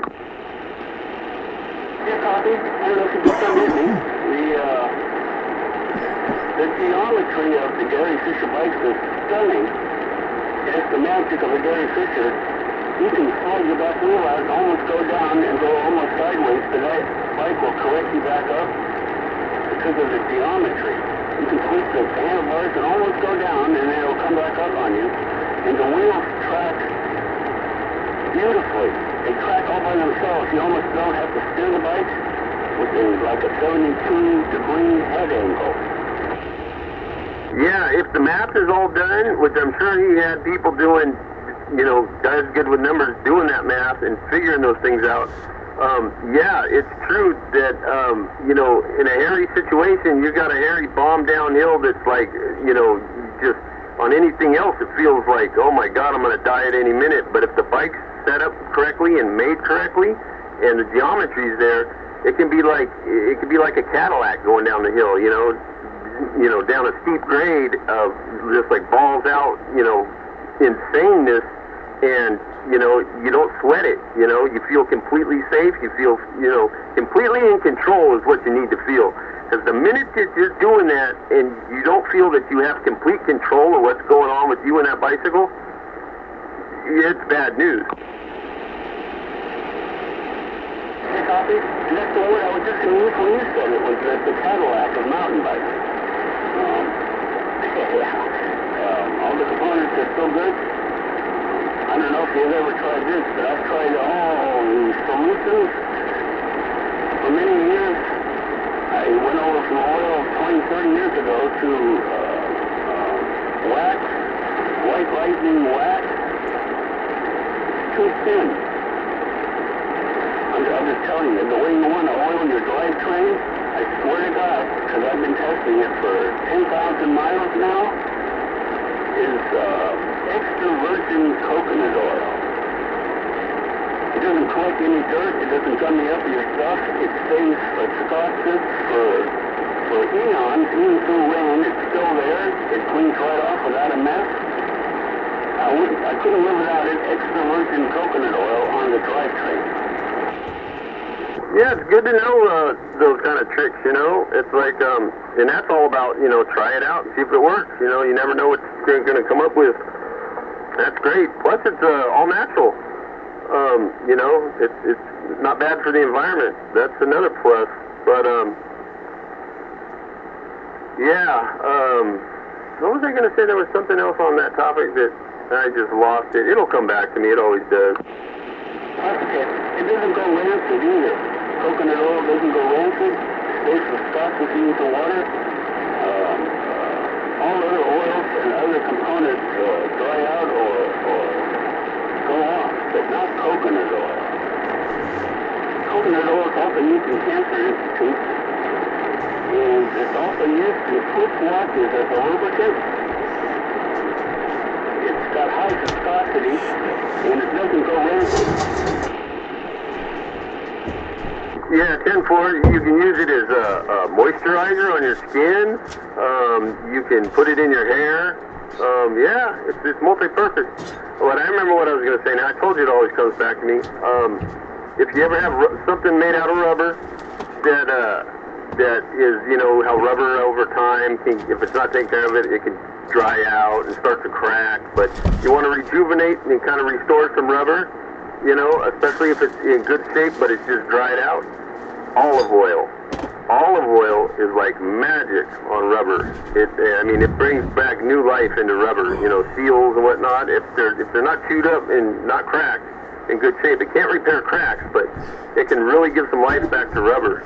It's crazy. Olive oil. No copy. It has a viscosity though. The secret to extra virgin coconut oil is it's about as thin as you can get on oil, which means it'll penetrate, especially your drivetrain. And I learned this through animals and flea control, that the viscosity is so thin on extra virgin coconut oil that it'll kill a flea on contact. Even poisons won't kill a flea on contact. But under the scales, it goes under the protective armor. That's how thin this oil is, which means it'll penetrate anything to the microscopic level, which is why it's fixing on drivetrains or on fleet. And it would be good on anything because of its very thin viscosity. Other oils, even olive oil, goes rancid, and it's way too thick to penetrate metal. There's another thing that'll knock the shit out of fleas real fast, and that's Dawn dishwashing liquid. Yeah. And it's safe because they use it like when there's oil spill to wash, you know, to save animals, to wash birds and other marine life. They get coated with oil when there's an oil spill. Is they wash because it breaks the grease and it kills the shit out of fleas. I'll tell you that, because you can use it on a cat, a dog, whatever, and you just watch the dead fleas just pour off of it. I've been testing it for 10,000 miles every day of the week, and I can swear by extra virgin coconut oil on your bicycle drivetrain. It's badass, man. And then when you go to clean it, there's nothing to clean. It just works in your fingers. Whatever little collection of gunk, if you take the little gunk off of your chain or cogwheel, it would disappear in your fingers, and just your fingers would roll with a little oil. It's badass, man. Keeps your drivetrain clean and lubricated for eons. And another pro to that I just you got to realize is it smells good. It doesn't smell like chemicals. You know, it's coconut. You know, you go around smelling like coconut. That's cool. That's good. You know, if I was riding, I'd give it a try. You know, I still got a bicycle here. You know, it's in need of a little maintenance. If I do decide to go for a ride, and I gotta, you know, get the drivetrain lubed up, I'll try that. I'll try the coconut oil. Yeah, but I tell you, when you get extra virgin coconut oil, it comes as a solid white. On the cob. What you do is you heat it up so that it's a loose oil, and then when you put it on your drivetrain or your chain, everything should be clean except the chain. Now, try it on the cob. That way it's lubricated. That way everything else stays clean. But what's interesting though, at rest, the extra virgin coconut oil will clot back up to its white. It looks like when you wax your chain, it looks like you waxed your chain. And then when you start riding again with just a little bit of heat, it loosens right up. It's badass. And it keeps dirt from getting into your tank. Yeah, you got me sold. Man, you got a lot to say there, Greenfish. I'm surprised that you don't have a bigger, you know, your antenna up higher or something so you get out a little better. I'm not sure exactly where you are, but sounds like you're like shit on the other side of California from where I'm sitting right now. But man, you I can hear you out there often, you know, but it's I can't pick it out because it's so far off in the distance, but I got most of what you're saying. But yeah, the extra virgin coconut oil. Yeah, and I'm familiar. My girlfriend's used it for this and that and the other thing, and you know, there's been containers left out by the pool when I was living in Castro Valley that were in the sun, and yeah, this shit will turn to straight liquid, and it'll come back into, you know, its semi-solid form, and yeah, I'm familiar with the coconut oil. Extra virgin, has to be extra virgin that has a higher viscosity than just regular coconut oil. Yeah, I'll take a virgin with anything these days, you know. Yeah, no problem. we like that, especially extra virgin. Oh boy, yeah. You got that, everybody? You're gonna lube up those drivetrains. Get out the coconut oil, extra virgin. Excuse me, extra virgin. It must be extra virgin olive oil, coconut oil. I put extra virgin with olive because you see that all day long. But yes, indeed. Well, thanks for the information there, Greenfish. That was that's one I'll store away because it's nice to know those little tricks in situations, you know. Because yeah, there's enough chemicals floating around this world for the next half-life of like 30 million years. That's it. I said you just heat it up and then you put it on your chain and then let it harden up and then go out and give it about an hour to harden up and then you're good to go. Anyway, let me just jump in the side, see how 223 for. Yeah, if you carry some extra with you and you get hungry, you get some shrimp, you know, you cook them real quick and yeah, cook them in some extra virgin coconut oil. You have coconut shrimp. Pull right on in. Lightly on the side. Just lightly on the side, waving. All right there, Greenfish. We're definitely waving. It's been a pleasure. I'm going to back off this thing for a minute and been talking. Thank God this box has got a hell of a fan in it, because yeah, this is the 2-pill plus one that's my other 2 pills down right now. It's got to go back to the bench. Right on. You know, I have just a modest ground phone antenna. And I'm surrounded by hills here in San Francisco. So I'm just kind of surrounded by hills. Some places get me, some don't. There's animal waving, 222 probably watching the Zippo. But slightly on the side, with the wave.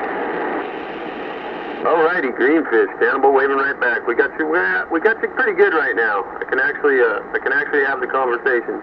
That's good.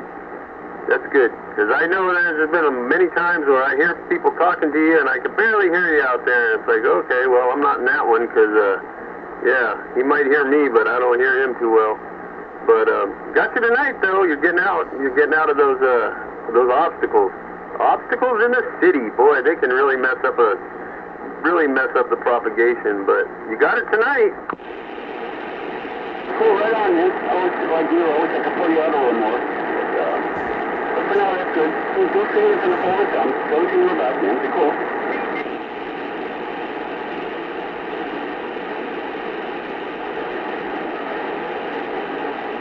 And popcorn. You should be ashamed throwing the squish down. Shame. What you talking about, man? What you talking about? Strap yourself in, folks. It's gonna be turbulent. Good evening, Mad Dog. Go ahead, ask him. Ask him about Tampon Timmy.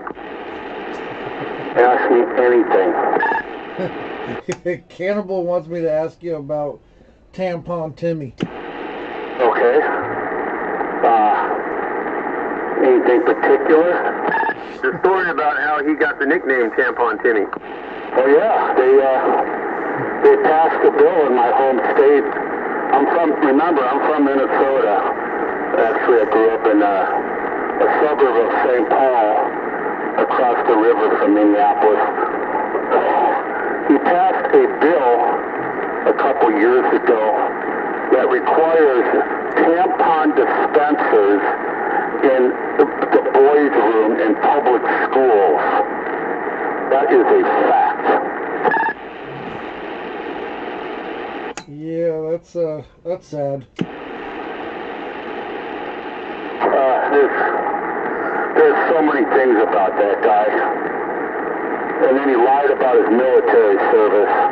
Anyway, I just turned the radio on, so what's going on out here? How many people in the playground? Oh, just a couple of us, you know, greenfishers out there. We had 223, I believe that's the correct numbers. Sometimes I'm bad with numbers. Sometimes I'm bad with names.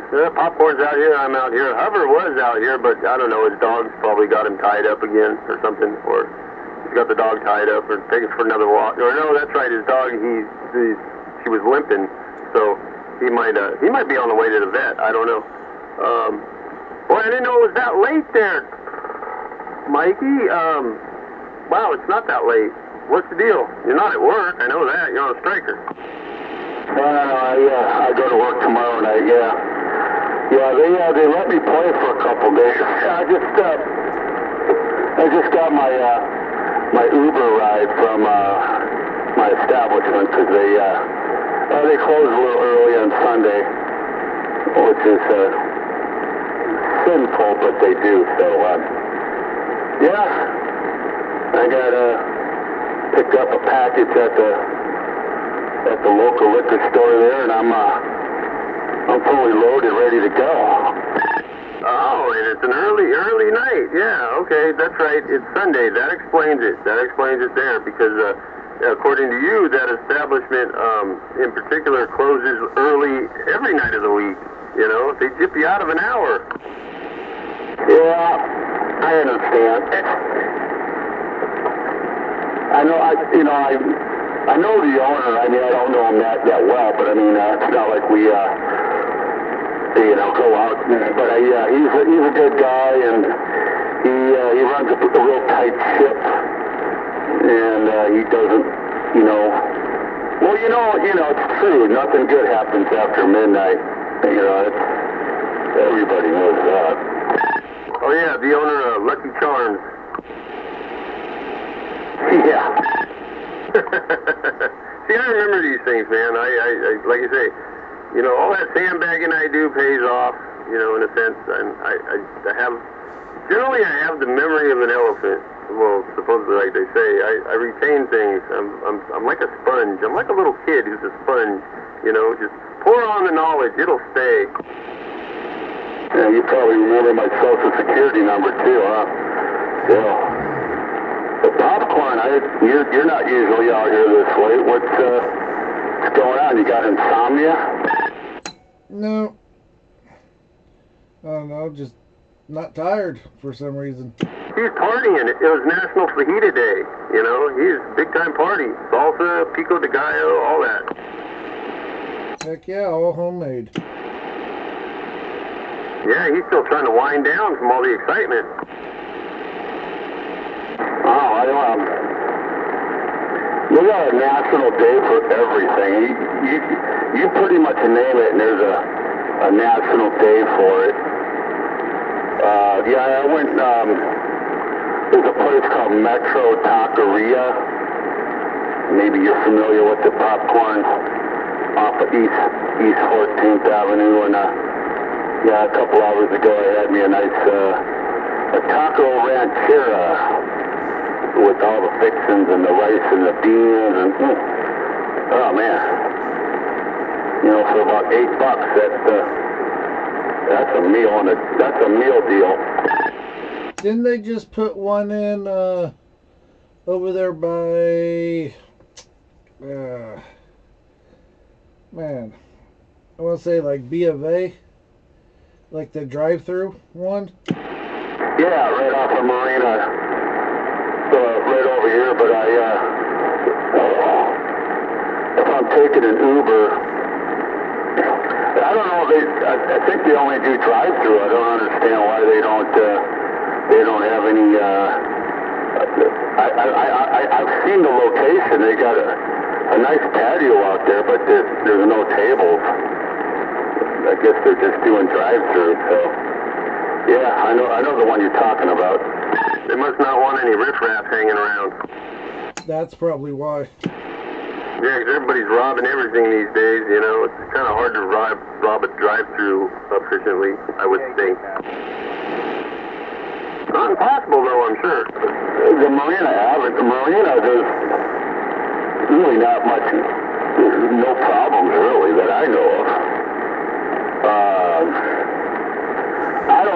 I could see it if it was over in Hagenberg, you know, over that way, but marina, no. I don't understand why. I've tried to contact the owner, but I go to the one that's on East 14th over there. Yeah, they got some limited indoor seating, but not bad, not bad. Their tacos and their burritos are pretty good. Yeah, I've seen a couple of them places around. Yeah, matter of fact, yeah, he in San Leandro on East 14th, Pat. Just the other day. Yeah, I've been wondering about that place. But what was the hell was I gonna say? I don't know. It's something. It'll come back to me. So, what were you guys talking about? Tampon Timmy before I showed up, because that seemed to be the subject. Well, no, it wasn't the subject at the moment. Earlier this evening, we were talking about something, and I said, I guess it was about camel flat hair lip, and I said, oh, and Tampon Timmy, and Popcorn goes, Tampon Timmy. He started cracking up. That's funny. I said, yeah. He's like, what's up with the Tampon Timmy? And I said, well, ask 333. He'll tell you about Tampon Timmy. Okay, I just needed to get to the context of the cue, so yeah, it makes sense. Yeah, well, you know, I'm a Minnesota native, and that's what they call him up there in Minnesota. And then the lie about his, you know, yeah, he spent 24 years in the Army National Guard. Whoop-de frickin' do. And then he bailed out when they needed him. And then he lied. He said he was in a war zone, which he never was. And then he lied about his fucking rank as an E9. He only retired as an E8, which is really pretty high. I mean, I did 8 years and retired as not retired, but I got out as an E5. E stands for enlisted, in case you didn't know, but I don't know. I mean, anybody that lies about their military service has got some serious fucking psychological problems. On a ship, doesn't E stand, this is on a ship now, so like maybe, doesn't E stand for ensign? Not really. All the military ranks break down. You're either an officer or enlisted. So if you're an 01, 02, 03, you know, like a lieutenant, that kind of thing. But yeah, there is such a thing as an ensign, but but that's still an enlisted person. So you know, if you look at, you can look it up on that new internet thing. Yeah, when you break it down into the officers and enlisted, those are, you know, the two differences there. So typically the enlisted people are referred on a pay scale. You go E1, E2, E3, and so on and so on. So Tampon Timmy's a deserter, huh? No. He you know, the sad thing is, he served honorably. I mean, I'm not gonna, you know, the guy was in 24 years. But, you know, the thing, I'm not gonna take it away from him, but when you're in the National Guard, it's just, you know, they call them weekend warriors. You know, you put a uniform on, you know, one time every month, and you show up, and they basically don't do hardly anything. Believe me, I know. I was in the Marine Corps and the Air Force, but in between, I was a civilian for about a year and a half, and then I joined the Minnesota Air National Guard for approximately 1 year. So I know a little bit of something about the National. And it was cool being a National Guard, but it's not a big deal. You just fucking show up on a Saturday, Sunday. We basically didn't do shit, you know. You just basically goof off, and you know what it was? It was free money. Yeah, it was fucking free money. You know, I'd get a couple $100 for 2 days. Now, correct me if I'm wrong, but I was under the assumption that upon the declaration of martial law, now if that hits, those boys got to go to work. Oh yeah, I'm not saying they're oh yeah, for sure. There's always that's why they call it the National Guard. And the same thing with the reserve, which is a little bit different. You can be a reservist, and they pretty much do the same thing. They show up 1 weekend a month. But yeah, but the National Guard is pretty much controlled by the governor, so the governor can activate the National Guard in case of any kind of disturbance. Which fucking piece of shit, Tampon Timmy, when all this shit started burning back in the George Floyd riots in 2020, hundreds of businesses were being burnt to the ground. Yeah, he just sat there and waited for 3 fucking, in 3 days. A lot of damage can happen, well, it did happen in 3 days. Yeah, that doesn't bode well. I don't see how he could be actually the running mate, with his record there. I don't see how it could be allowed. Well, the problem is the average person has no clue of what Tampon Timmy's all about. They're either too stupid or too lazy to bother to look up his record. I guarantee you people in Minnesota know exactly what this douchebag, this guy is the worst of the worst. You think Shang Tao is bad? Multiply that by 100. Wow. Yeah, it's going to be interesting. Hopefully they get shut down, because,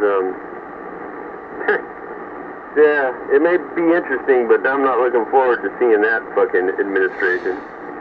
No way. That's beyond 3-ring circus. That's like the fucking freak show. Well, what say you, Popcorn? What's that? I just was curious what say you? Say me. Didn't want to leave you on the sidelines there, because I just interrupted all your area. I just feel like I came in and, anyway, it's good to hear you out there, man. I really haven't talked to you in ages. Well, just, with no mobile set up, but I'm all good now. I got that mobile all set up now. No mobile set up, but he's got that mobile set up all set up now. Was that kind of oxymoron there? Yeah, you guys doubled. Yeah, I was just saying there, you said no mobile set up, but you got the mobile setup all set up now. I said, was that kind of oxymoron there? Kind of, but, well, when you have a mobile that's not set up, but it is now. So, if you're out there in the mornings, you'll be able to hear me. I don't do mornings too much. I'm usually, that's usually those are my hours of blissful rest. I've never been a morning person, ever since I was a kid. Stay up all night, but man, mornings, even Christmas, I don't want to get up. Yeah, because you're a mud duck in the morning. Because I'm not on the radio. Yep, but yeah, no, that's it. That's all that's going on over here. Yeah, Popcorn wasn't fully paying attention there when you were asking him his take on it, because I think he was too busy polishing off the leftover fajitas from today's festivities. Yeah. Yeah.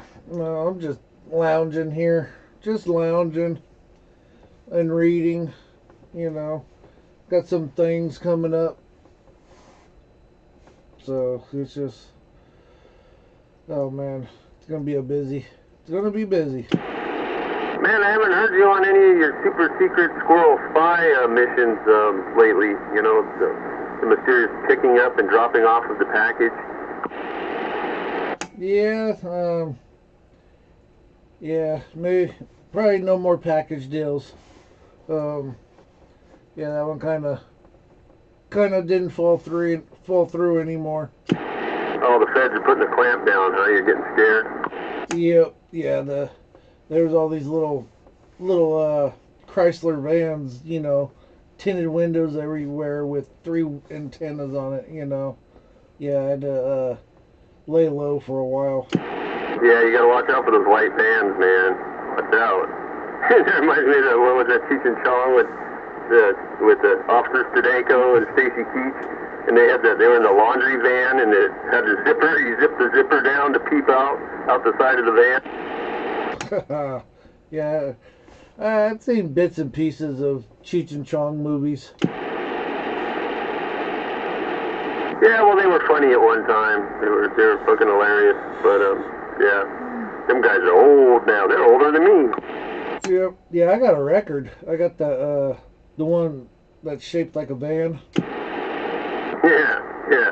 That was some of the funniest shit. That one. Was that Up in Smoke? Yeah. And they're going down the street in a van. And he's like, "Hey, you ever see some Mexicans? You want to be their friend? Just call them Bendejo." And they crash into that yard with all the Mexicans. He's like, "Hey, Bendejos, Bendejos." They're like, "Ah!"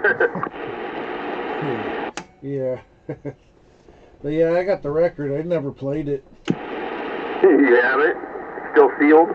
No, it's not sealed, but I just have it. No record player to play it.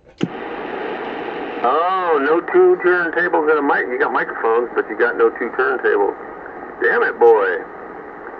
Man, that's some funny shit. Some funny shit. Yeah, the records, man, that's where it started. That shit was funny. Like the one that came with the big rolling paper. Yeah. Yeah, I think this is the one that came with the rolling paper, but it doesn't have it. Yeah, I forget which one it was, but yeah, it's been a long time. Yeah, some funny shit. Oh, man. Oh, it's about midnight. Nothing good happens after midnight. Oh! We got 5 more minutes. 5 more minutes before the evil starts oozing out. The witching hour shall fall upon us. Man, oh man. So, back to the week. Back to the work week. The old light bulb masters are going to be back at the light bulb factory. And what's any new unknown news updates? Getting rid of any other old technology there, Popcorn? I think it's gonna be January. I think that's the next big closeout on getting rid of shit. I mean, we got pallets of shit at work that we gotta get a dumpster for. But you know, it's shit that you can't even use, you know. Well, stuff can always be used. People can find a way. What you got? Are you guys allowed to take any of that stuff? Yeah, I could take it. It ain't no big deal. But you want 20,000 632 screws? I don't know about 20,000, but you know, having an extra 632. How long are they? Well, you know the little green grounding screw that's in junction boxes? Oh yeah, the green grounding screw. Oh, you know, I mean, handy, you know, even those, you know, they could be put to use. But I was thinking along the lines of any actual thing that takes electricity that actually provides light. Any what you got? I got metal highlight fixtures, but you know those are outdated now. What are they? Metal halide, you know, high pressure sodiums. Oh, wait a minute. Yeah, now we're talking. High pressure sodiums. Yeah, ballast setups? Yeah, I think they still got pallets of those. Yeah. Yeah, I don't know. I'd have to go look. I don't know if we got rid of those on the last toss out or what. Oh, man. Yeah, don't tell me that. Yeah, I get mad. I could use it. I could put a couple of those to use. Trust me. Trust me. Even small wattage ones. You know, 1,000 watters. I don't care. Yeah, man. If you can find some laying around there and scrape them up, or if they're still there, yeah, grab me a couple, man. Let me know, and I'll come over and pick them up, or I can meet you somewhere. It'd be like your super secret squirrel spy stuff. I don't care. Yeah, I like high pressure sodiums. I like them better than metal halide. What, do you need an outdoor light? No, it would be indoor lighting. Trust me. They have certain properties that are very good. It's the old technology, but hey, sometimes old technology is tried and true, and it will still work in today's world. How far out? Yeah, it's far the hell out. I don't know. I'd have to go look and see what's on the pallets. Yeah. I mean, I'm not trying to, you know, make you go do any extra work or anything, but if you happen to have, you know, some setups there, yeah, shit, I'll take a couple, man. If you can swing it, that'd be great. That'd be great. I'm gonna build something in my attic one of these days. Top it up. Yeah, but see, the thing is you're not going to want that in your attic. The hell I wouldn't. Man, I know, trust me, I know I can wire the code. Yeah, I'm not worried about it. I've got vents in the attic. Yeah, no, it's I got a lot of space in the attic. You can stand up in my attic. It's like that. Yeah, but the heat. That's not an issue. That's what exhaust and intake fans are for. Trust me, popcorn, trust me. Yeah, but just get 4 of Hover's 4-foot tubes. What? I don't want LED. No, it's not the same. Let's verify. I'm sorry, but LED is not the same. Not from what I do, no. Well, when you have the right Kelvin. I want the feeling of the power of a small sun. Trust, but verify. Famous last words.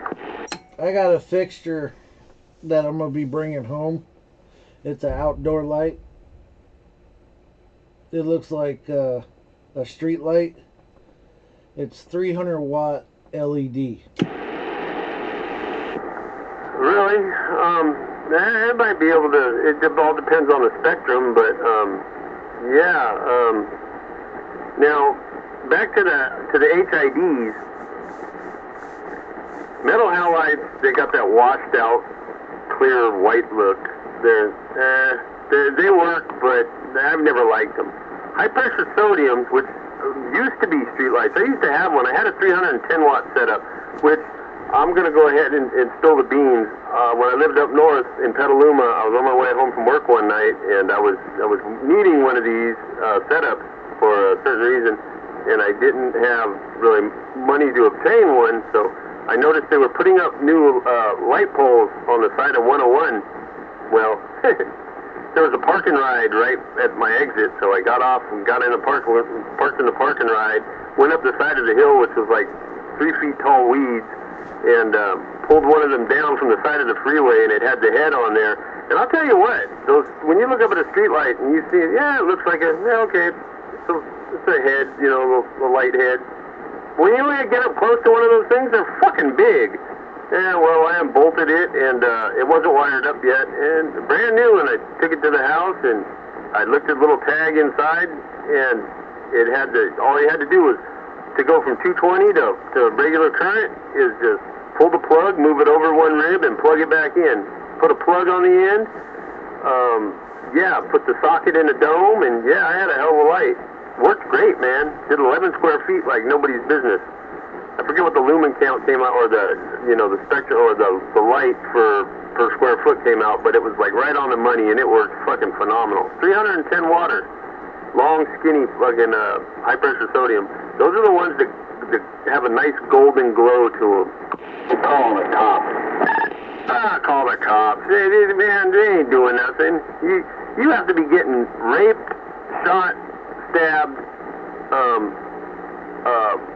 domestically violated, for the cops to come around here these days. They don't come for anything else. Even if somebody's breaking into your house, they're not coming.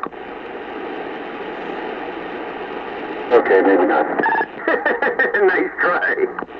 So on that 310, did it have 2 elements in it? That I don't think so. It was just the one element. There's a little cylinder in there and some heavy gauge wire feeds on the top and the bottom, kind of holds it in place. And yeah, it was it looked like a big dildo. Yep. No. Yeah. Those are LUs. Now a lot of the grow ones, they have the 2 elements in it. No, this was a one element. This was a Thermalux, and it worked fucking phenomenal. One of the best plants I ever grew.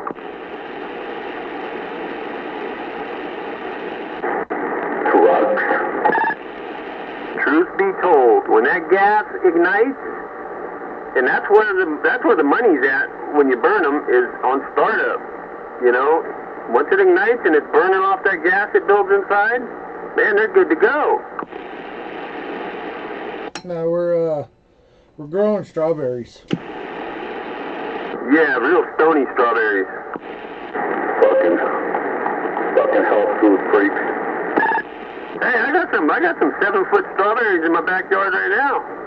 4 of them. Yeah, I bet you do. Mutated.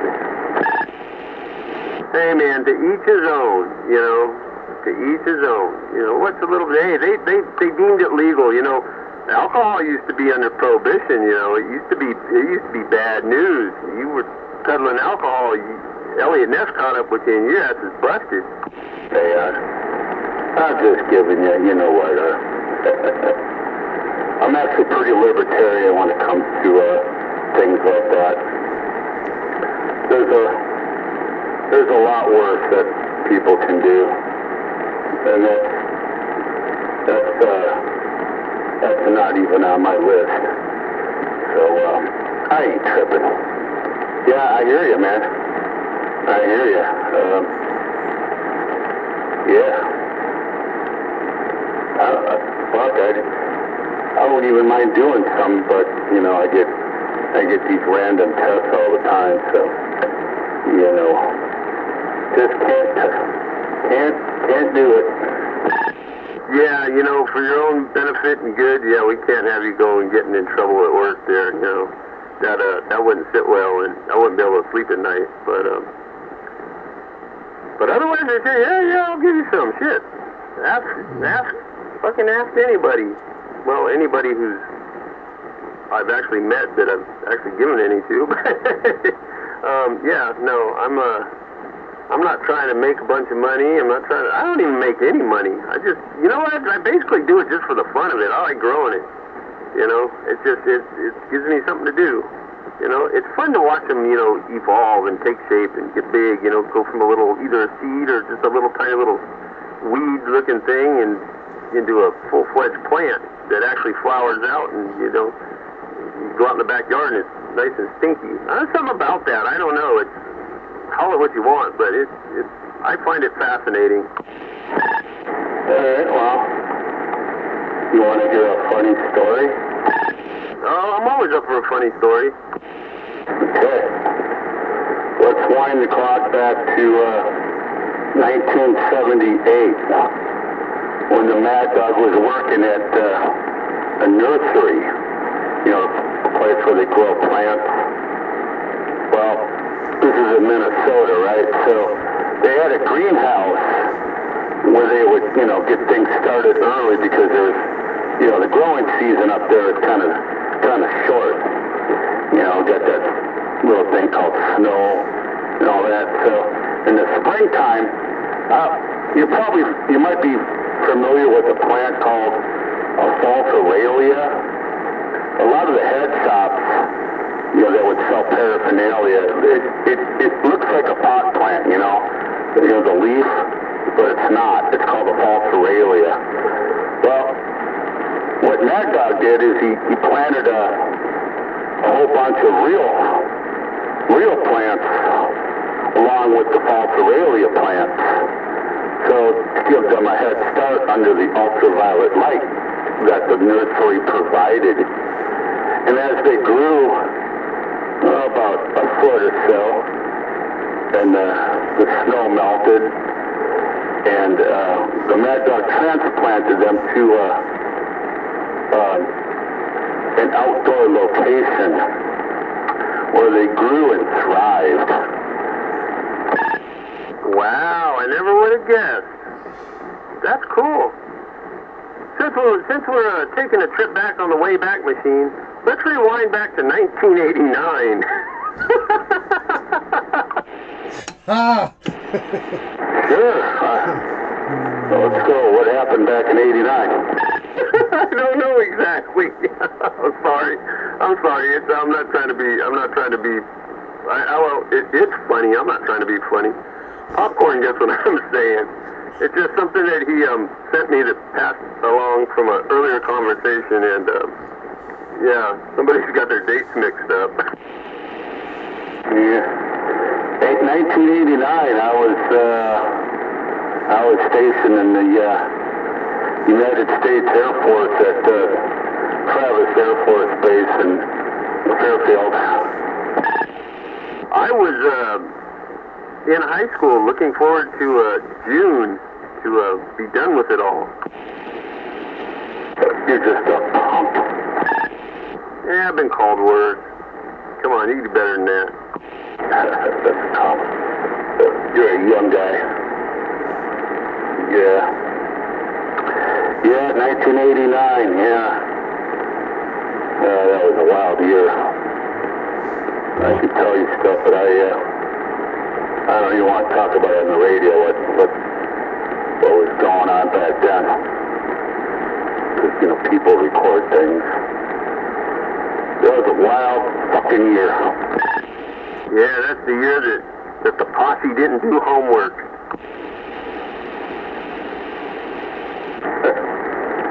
I tell you, the music back then was a hell of a lot better than it is now. That, and I like the 80s, man. The 80s were great for music. And then the fucking 90s showed up, and everything just went to shit. Well, the 90s had its share of success stories, in my opinion.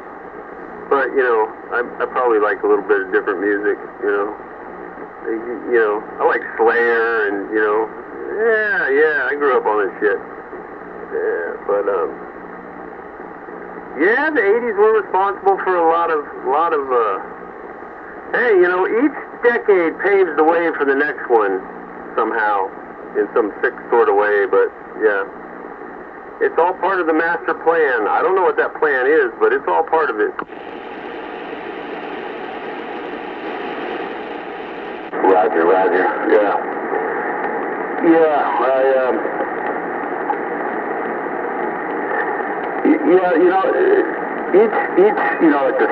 like the fifth, every decade had like a signature kind of music, like the 40s, 50s, 60s, 70s, 80s, 90s, and even maybe the 2000s, but after that, it's just all crap. I mean, after 2000, just everything, with the rap and everything, there's nothing really that stands out. It's just all, oh my God, a couple hours ago, when I was a captive prisoner at my establishment, they're playing rap music, and it just amazes me that I don't even know what song it was. But the N-word was being said like every like 15, 30 seconds. Like the N-word must have been used at least 50 times in this one song. You know, it just blows me away how they control that N-word is just, but God forbid, you know, someone, you know, like you or me or Popcorn, if somebody were to use that word, and oh my God, you're gonna get arrested. You're a racist. You're a monster. Yeah, it's sick how that works, huh? You know, they throw it around, and it's a term, but amongst themselves, it's a term of endearment, basically. And once anybody else throws it out there, you're a racist. You're a racist. I love that. That's a scapegoat these days. It's, you know, something doesn't go somebody's way exactly. Well, whoever's causing them turbulence in their water, they're a racist. You see it with these politicians. You know, that we don't want her in office because she can't do the job because this place is falling apart. Well, the people that want me out, they're racist. It's a racist move. Let the racist shit go, because as long as you keep mentioning racist or racism, it's never going to get corrected. Why? Because you won't let it. Anytime you throw color in there, in any aspect, whether you're talking about your own color or you're talking about somebody else's color, you're racist. Now that's true. I mean, that's true racism there. And you know what? As long as they throw color or anybody throws color into it, it's never going to get any better. It's never going to get fixed. It's never going to get resolved. Ever. And it's going to be a long time before people don't throw color into the mix or pull the racist card, you know? That's a scapegoat, man. It's becoming a fucking scapegoat, you know? Anything comes up that they you know, can't explain, can't fucking argue the fact, it's because of racism, and you're a racist. It's sickening.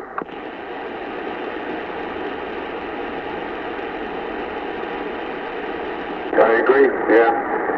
Well, that's one thing about the liberals. They love to throw these names around, you know, homophobes and xenophobe, and I can't even keep track of how many different phobes are out there. And they want, but they're okay. Jesus. Yeah, I mean, we were making progress, you know. I thought, you know, with Martin, I was never a big fan of Martin Luther and King, but at least, you know, he had a couple positive things to say. You know, he wasn't the saint that they made him out to be. He was actually he cheated on his wife quite a bit. He had a lot of personal issues, but the main thing is I take out of his life was that, you know, he was trying to get rid of this, you know, let's judge people by their character and not their color. And, you know, I was kind of hoping we would make progress. And we kind of were during the 70s and the 80s. But now, the liberal now tries to divide and conquer. And everything is about, you know, racial identity now. It's like, it's sickening. Before I went in the military, I grew up, I mean, everybody was white. Everybody in my school was white. Everybody in my neighborhood was white. Every once in a while, I'd see a colored kid, but it was really rare. I mean, and then I got in the Marine Corps, and I'm like, oh, I mean, that was a culture shock because, you know, we had blacks and we had Latinos and, you know, it was like kind of a mix of Americans in there. But I was cool with that. We were all, you know, we were all Marines, man, and that's all that mattered. And, you know, in my time in the Marine Corps, I I didn't look at, my fellow Marine because they were black, white, brown, whatever. To me, they were a Marine and they were my friends. Yeah, and they were important because they were part of your team. So when you guys ever got into anything you were doing, you had to depend on each other to look out for each other, and that becomes a brotherhood. No matter who you are, I don't care if you're green or orange or fucking purple. If you can count on the guy next to you or the guy behind you or the guy in front of you, then that says something. But when you can't count on people or trust people to look out for you as you look out for them, then there's a problem. But yeah, King had the right, at least what he spoke, he was on the right track. He was looking for to end segregation, get equality, and integrate. Let us all come together. But I think that was destroyed by some other movements of the ones that took it to extremes, namely Huey P. Newton and the Black Panther Party, Louis Farrakhan, Malcolm X. They were all trying to be like Martin Luther King, but they took it to extremes, and there was a lot of hate that was developed in those generations of people that at the time that were following that, and then Hinckley, was it Hinckley? Yeah, I think it was Hinckley that or no, there was who's the guy that killed Martin Luther King. Anyway, Martin Luther King gets taken out of the picture. He was on a peaceful mission, He just wanted everybody to Rodney King up. Can't we all just get along, Of course, what he put out there anyway. But it's the Black Panther Party, those extremist groups that were all about, throwing the black power, and it puts this idea in a lot of their heads that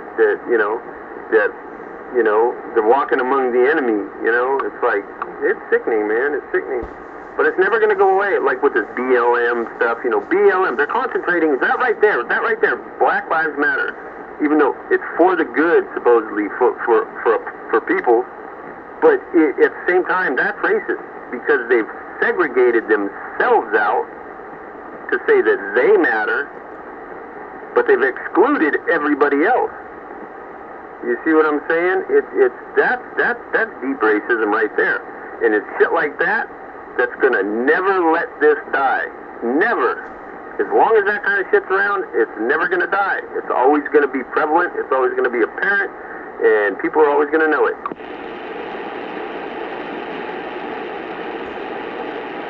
And I wasn't talking about Bureau of Land Management.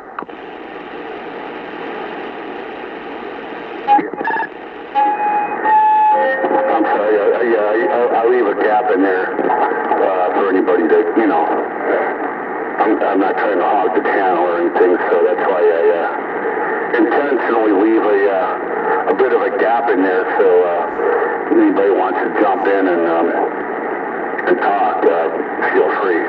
But yeah, I 100% agree with you, cannibal. Yeah, it's the Marine Corps for me was probably the greatest thing that ever happened to me because it's hard to describe to anybody that hasn't served, and I'm not gonna waste my time right now, but not waste, but I'm just not gonna. But it's the greatest equalizer that mankind has probably ever known. You can throw any, I don't care who you are, once you graduate and become a Marine, no matter what color, no matter what religion you are, no matter what. And now, and that's the sickening thing, now they're trying to make the military politically correct. And I think the Marine Corps is probably the least of the affected, but especially the Navy and the Air Force, and that there's that one asshole in charge of the Army. He's like all worried about pronouns and all this bullshit. Oh, God help us. God help us. But, I thank God that I went in the Marine Corps because it kind of set my, I was like a boat, just sailing around without a sail. I didn't know where I was going. Yeah, God forbid anybody be offended. Yeah, God. Sometimes that's what people need, is to be offended. Give them a fucking dose of reality. Wake up out of your fucking dreamland. We're in the new age now. There, Mike. You got to remember, there's a fifth branch of the military now. Yeah, Star Wars, man. That's Space Force. They're people too. Yeah, it does sound kind of funny, but I actually think it's appropriate, just because of the changing times that, with rockets and satellites and all this and that, it's probably a good thing that we have a Space Force. But anyway, it's just, geez.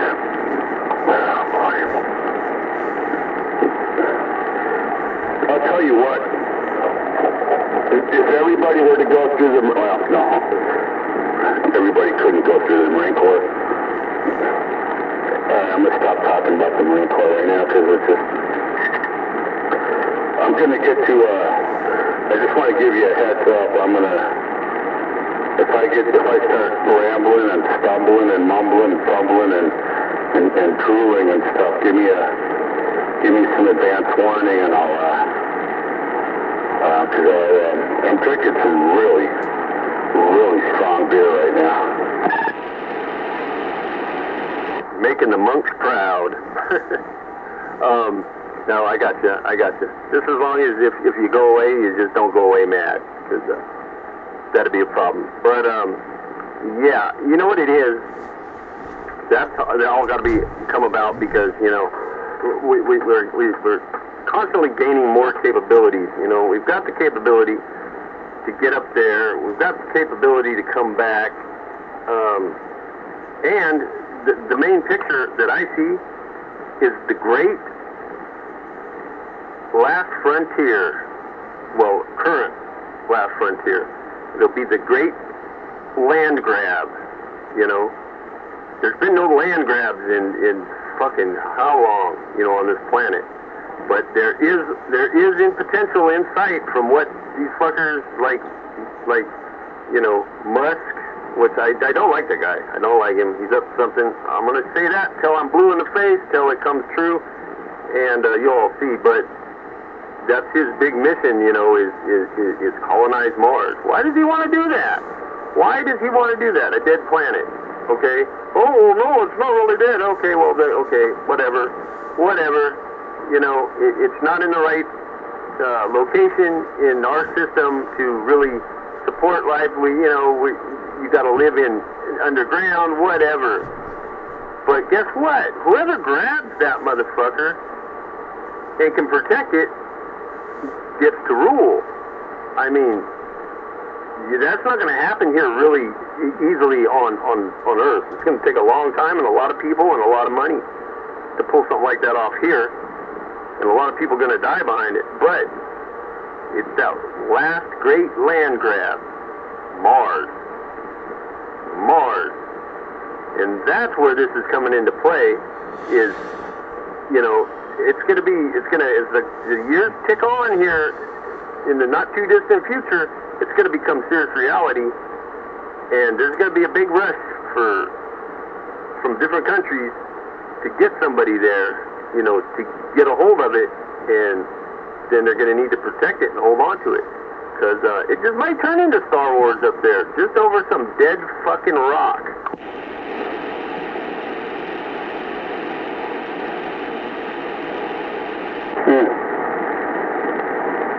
Well, I guess we're going to have to, I happen to like Elon Musk. I like him a lot, actually. He's a complicated man. Very complicated dude. I respect him. He's really done nothing that I find, that I can find really reprehensible. Although I'm not a big fan of his electric cars. I think they're pretty much an abomination and a complete waste of resources. But I think he means well. I know he's anyway with that. As far as space goes, I think the moon is way more important than Mars. Is just a fanciful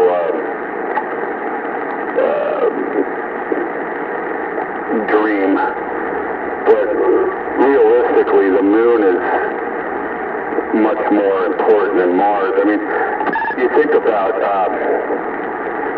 the moon is only roughly 248,000 miles away. There are people that have put more miles on their car. And when somebody has more than 250,000 miles on their vehicle, I call it a moon vehicle. The moon, though, is just that. It's a moon. It's not a planet.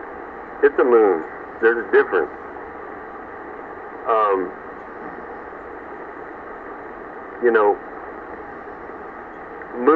Moons, there's more than our moon. There's moons on other planets, and that's what they are. They're moons. These guys, they're thinking big. They're playing for planets, for worlds. Hey, whatever floats your boat. But I'm sorry we had to disagree on Musk, but he's okay. You're not a big fan of his electric vehicles. Neither am I. Okay. Now, a big reason why I'm not a fan of electric vehicles is, well, there's several. Is the fact that they're electric. They run off batteries. They're trying to get everything to run off electricity here. Everything. Get away from fossil fuels. Okay.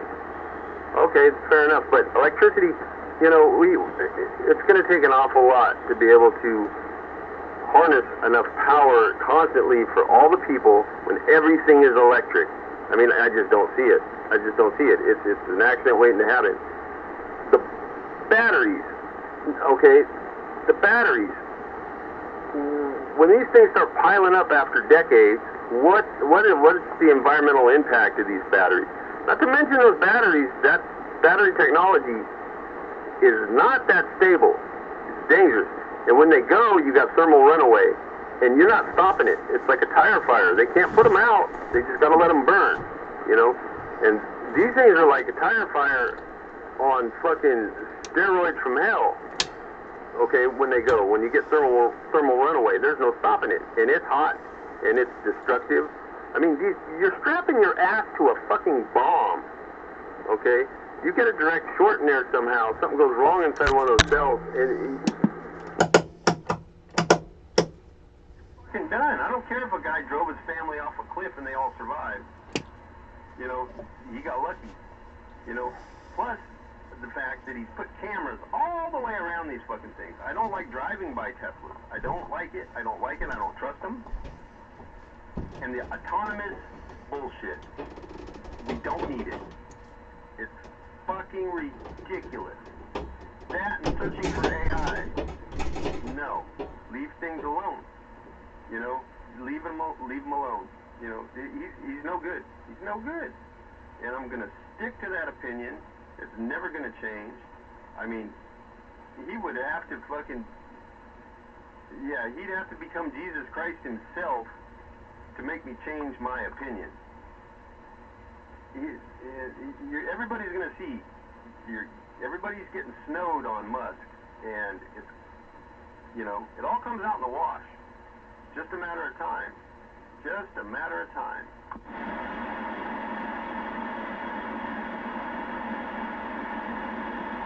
I didn't mean to burst your bubble there, Mikey. I just didn't, you know, I'm not trying to offend you or anything, but you're entitled to your opinion. I'm entitled to mine. That's what makes us, you know, adults, and we can talk about it.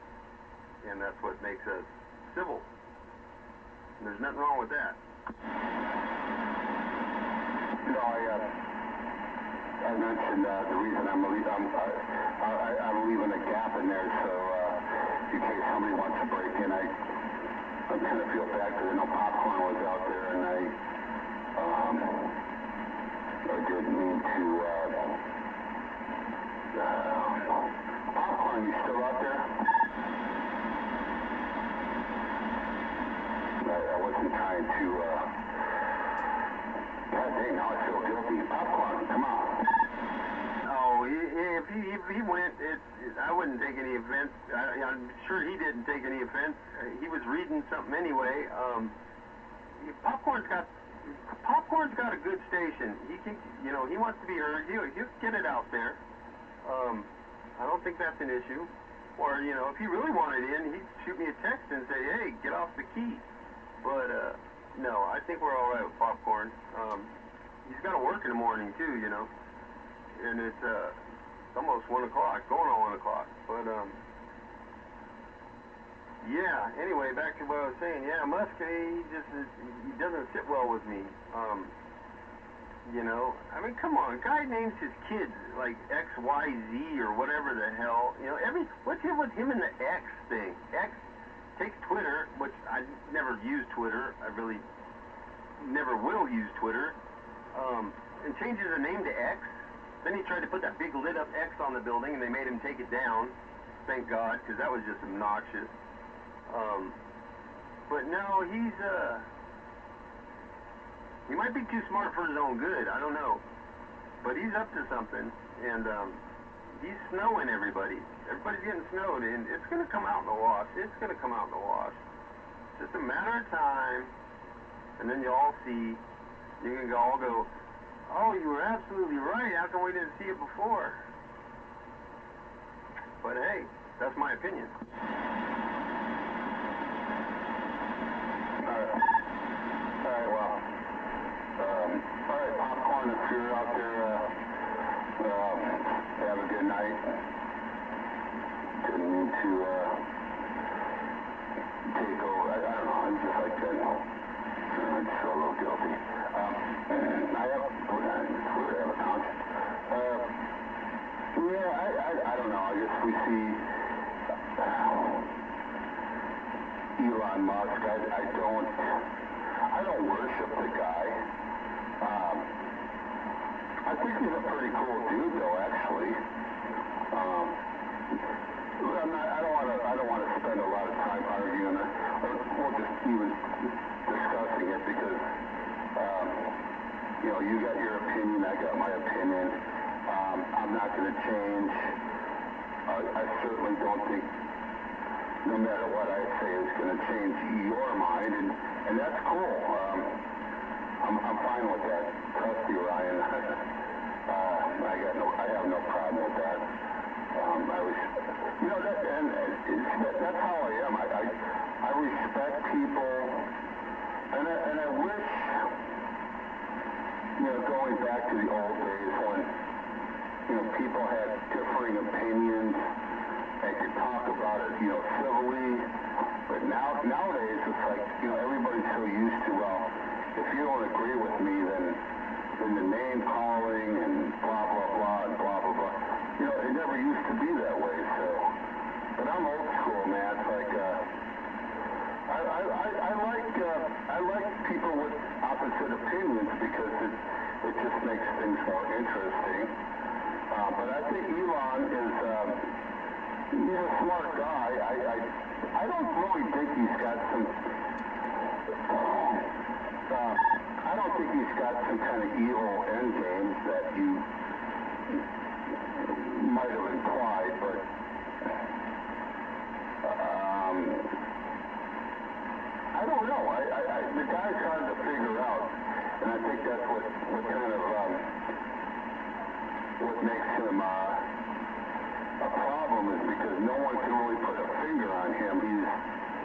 he's kind of elusive. And just that fact alone, I think it's kind of cool. Just I kind of respect him. And certainly, I mean, I'm not a big fan of his, the Tesla, like the autonomous things, oh God. But just the fact that he thinks out of the box, you know. I think we need more. I think we need more people like him that just kind of, you know, think out of the box and whatever. But anywho, oh God, Lord have mercy. Lord have mercy. And I can respect what you say. You know, that, like I said, that's your opinion. And I'm glad you stick to your opinion, because that's what people should do, is, you know, not be swayed by someone else. And I wasn't trying to, by what I say, I'm not trying to get you to change your mind on what you believe, because that's not, you know, that's not how it's supposed to work, you know. It's more along the lines of, as facts develop and you see facts, then you know, if you want to change your opinion, base it on that. Don't base it on what somebody's saying. You know, that's not commendable, in my opinion. You know, it's better to stick by your guns and get the respect for that than to fold and just go with the flow. Yeah, because then it becomes a bad situation. You know, and then you get somebody out there that has the ability to get a lot of, you know, the masses to change their view and all follow the great leader, then that's a problem. But yeah, no, I respect your opinion and your belief there. That's fine, and that's what makes us different. You know, that's what makes us individuals. And if we weren't all individuals, we'd be like a fucking ant colony, you know. Yeah, where would be the fun in that? Yeah, no, that ain't the way it goes, man. That ain't the way it goes. But yeah, just so long as we're clear that I'm not trying to change your opinion, I'm just putting mine out there so it's known where I stand on it. And likewise, you put it out there where you stand on it, and I can respect that. And yeah, we can stand right there and right at the same level, and, you know, have our own opinions, and that's fine. That's the way it should be. All right, Ryan. I've had just about enough of you. I'm going to send a drone over there and take you out. I'll shoot it down. You're going down, bro. I'm just kidding. The mad dog over here just going a little bit crazy, going a little loco. Hey, you know, that's the thing that gets me in a lot of trouble, especially at bars. I love talking politics and religion. My two favorite subjects are politics and religion. Gets me in a lot of trouble, as you can imagine. Almost got me killed one time. But yeah, but I do have core, you know, I have my core beliefs, you know, core.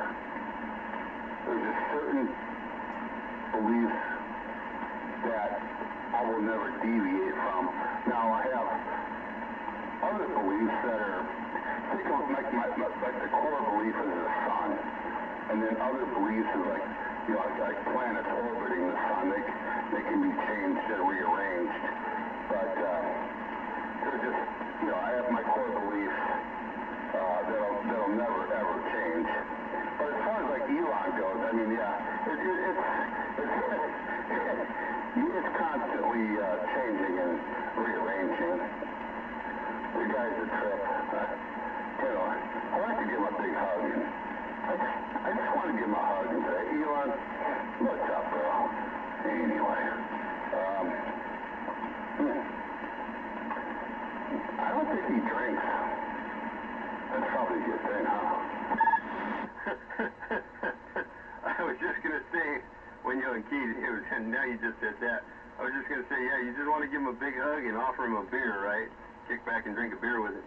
I have no idea if he drinks. I mean, you know, I don't know. You'd have to ask the man himself. But, you know, in this last few minutes of conversation, I've just realized what I want to do, what I want to make happen. I want some technology. I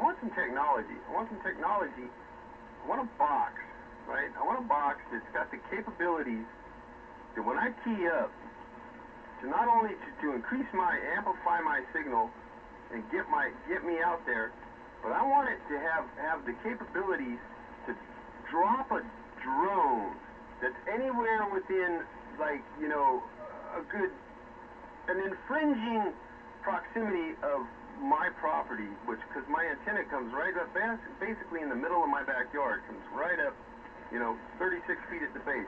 But anything gets within an eye shot of that, any drone gets within an eye shot of my antenna, you know, over my property, I just want it to be rendered useless. You know, when I key up, just a drone killer. Just, you know, the box that gets out and just kills drones. Oh my God. That just reminded me of a YouTube video. There was a guy, I don't know what happened to him. This is probably about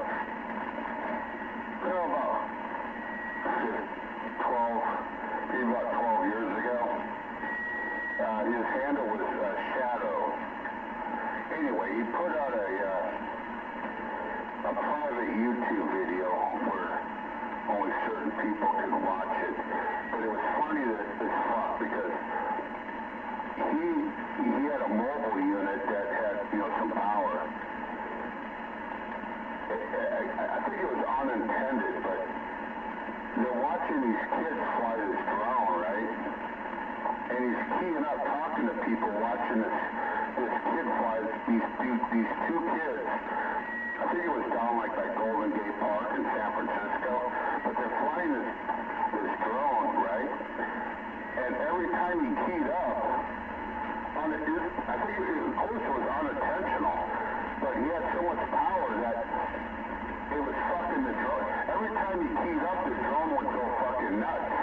It'd go out of control. And then it didn't take long to realize what was happening. And then he started playing with these kids.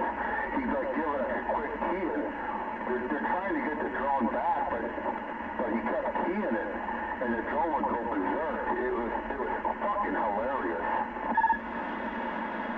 That's what I'm talking about. See, it can happen. I need to bring this to fruition.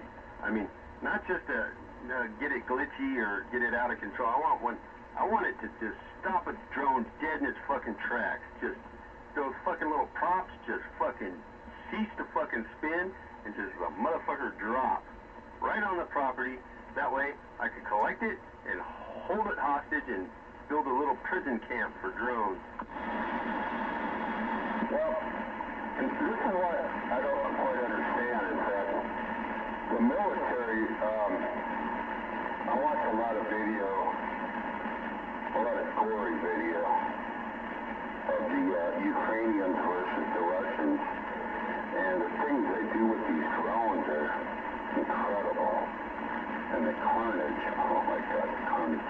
But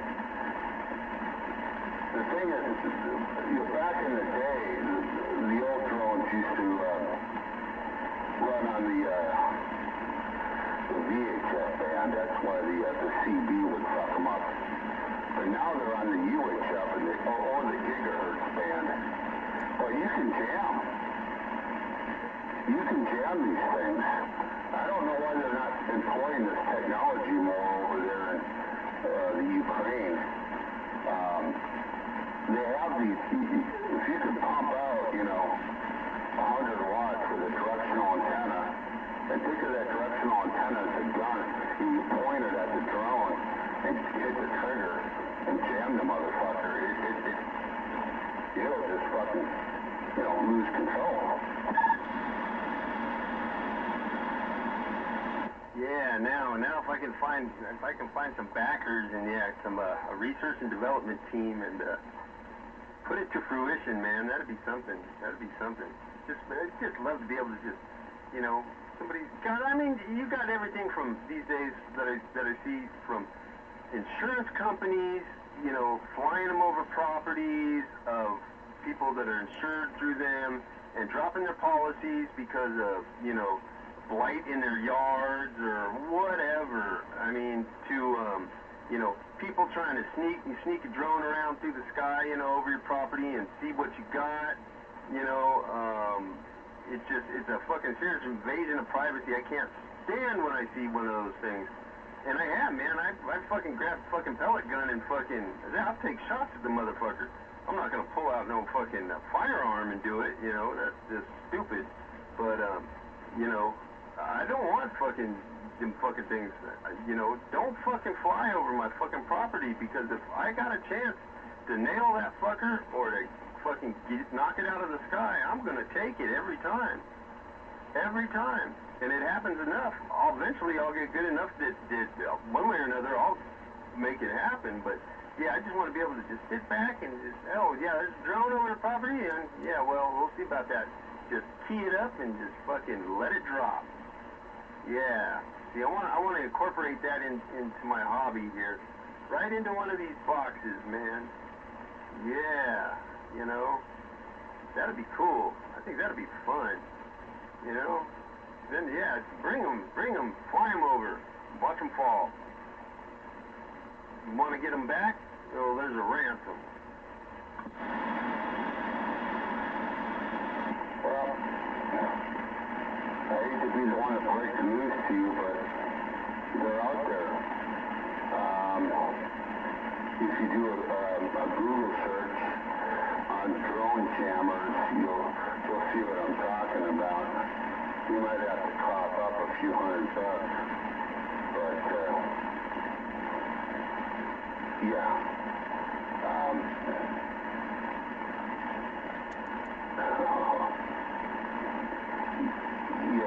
you might want to check it out. Maybe not right now, because it's going to probably take a good portion of your time, because there's so much to read. But yeah, they're already out there. They're already there. They're built. It's going to cost you a couple $100, but yeah, you can jam these motherfuckers. What's a few $100 in today's economy? Save it for a rainy day, for an emergency. It's going to really get you out of emergency, Yeah. A few $100, fuck. It's like nothing now. It's like, man, I remember when 20 bucks was like, substantial. It was like, fuck, man, you go out, you could leave fucking the house, go out of town, go somewhere else for the fucking weekend, and fucking and 20 bucks would fucking get you through, no problem. Yeah, them days are fucking long gone, but it wasn't that long ago, it seems like. That's the fucking irony of it. But yeah, a few $100, who gives a fuck, It's like, it's changed these days. I mean, even if you don't have a lot of money, it's only a few $100. It ain't gonna go far. Yeah, true. I guess my point was that they're out there. The jammers are out there. Well, yeah, it's not. I don't just want a jammer just to use to jam a drone. I want it incorporated into the technology, the old technology, like the old pillbox, with special added features, And I'm not trying to become famous on it. I'm not trying to sell them. I just want to have some fun, man. I don't see them that often. I've seen a couple in the past few years. I've seen, every once in a while I'll hear something, I look up, and, I caught one a while back, kind of hovering, not over my yard, but within, right there, and I'm standing by my plants, and I'm seeing this thing. It's fucking, I reach and grab the pellet gun, and it disappeared real quick, so, I know, they all got cameras in them, they're watching, so, yeah. They see when somebody's going to be hostile, and yeah, they get it fucking out of there. But I can't stand that, man. Don't invade my fucking privacy. I don't invade yours, you know. Don't invade mine. You know, fly that thing over my fucking airspace. Fuck you. Don't fucking get me a laser and fucking vaporize you. Yeah, well, the problem is all the modern drones now are they're in the gigahertz, like the cell phone band, the gigahertz. So you can jam these things. You gotta get the right stuff. But anyway, yeah, anything can be jammed. If you know what the frequency is, you can jam it. It's a well-known thing. The military knows this. Big time. That's because the military is always employed the egghead. The little smart motherfuckers that, you know all the numbers and can do all the calculations and, yeah, you can fucking figure everything out with numbers. Yeah. Yeah, the little smart bastards that paid attention in school and excelled. You know, the strange kids that just didn't fit in certain places. Yeah, yeah. Yeah, a lot of them work for the government, for the military. Yeah, do quite a good job too. But yeah, I don't know. It's just something I want to do. Something I want to do for my own personal benefit, my own personal laughs. And I just noticed I'm being watched. And all these years I've had these cabinets. They used to be in the kitchen, now they're down here. But you ever trip off a grain in wood? Well, there's an eyeball just staring at me. It's in the wood grain. And I never noticed it before, but the light's hitting it just right. It looks it's kind of strange looking. It looks like a creature from another dimension. It might be Cthulhu.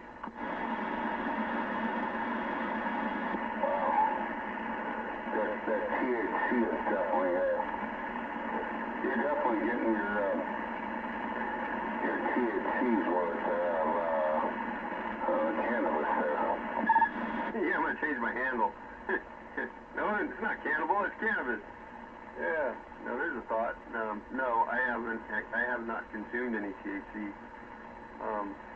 No, I just happen to look over and it's just the wood grain. It's just an image, you know, and it looks like a one-eyed something from another dimension.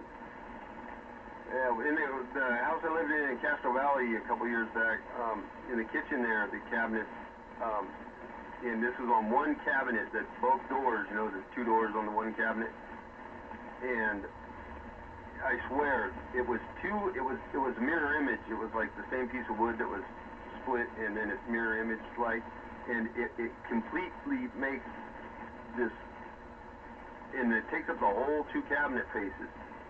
It's an image, and I swear to God, if you don't see a dragon there, the head of a dragon looking dead on at you, it's beyond me, because everybody that I pointed it out to said, holy shit, yeah, it's badass. It's so badass, I wanted to take those doors, those fucking cabinets. But, yeah, I trip on shit like that sometimes. You know, you see faces or images in shit like wood grain, or you look up in the trees at a certain time of day, and you can see, you know, you just use your imagination and you just look to see what's right in front of you that you normally wouldn't see. I don't know, call it what you want, but no THC involved. That's cool. It's like looking up at the clouds. Exactly. That's right. Seeing stuff in the clouds. Yeah, so sometimes you look up and you go, holy, look at that, what the fuck? Yeah. And you just have to stare at it until it either, you know, the air current pulls it apart enough that it changes it, or... I've seen the same thing with smoke in a room going up towards lights, you know? And I've even done this in the past. Taking pictures, you know, just taking random pictures of that smoke up at the lights, and then, man, you can pull some weird looking shit out of there, some weird looking shit that make you scratch your head and go, what the fuck? Yeah, trippy. But it's just all chance and timing. No, far out. Oh, far out, man. That's like out there. Yeah. We're the way outs, way out. Yeah. Oh, man. Oh, jeez. Oh, boy.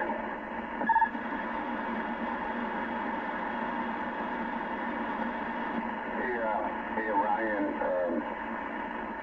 I think I've hit my limit, man. Well, when to say when, just, do it. Make it happen. Yeah, I'm playing Black Sabbath at 78 speed.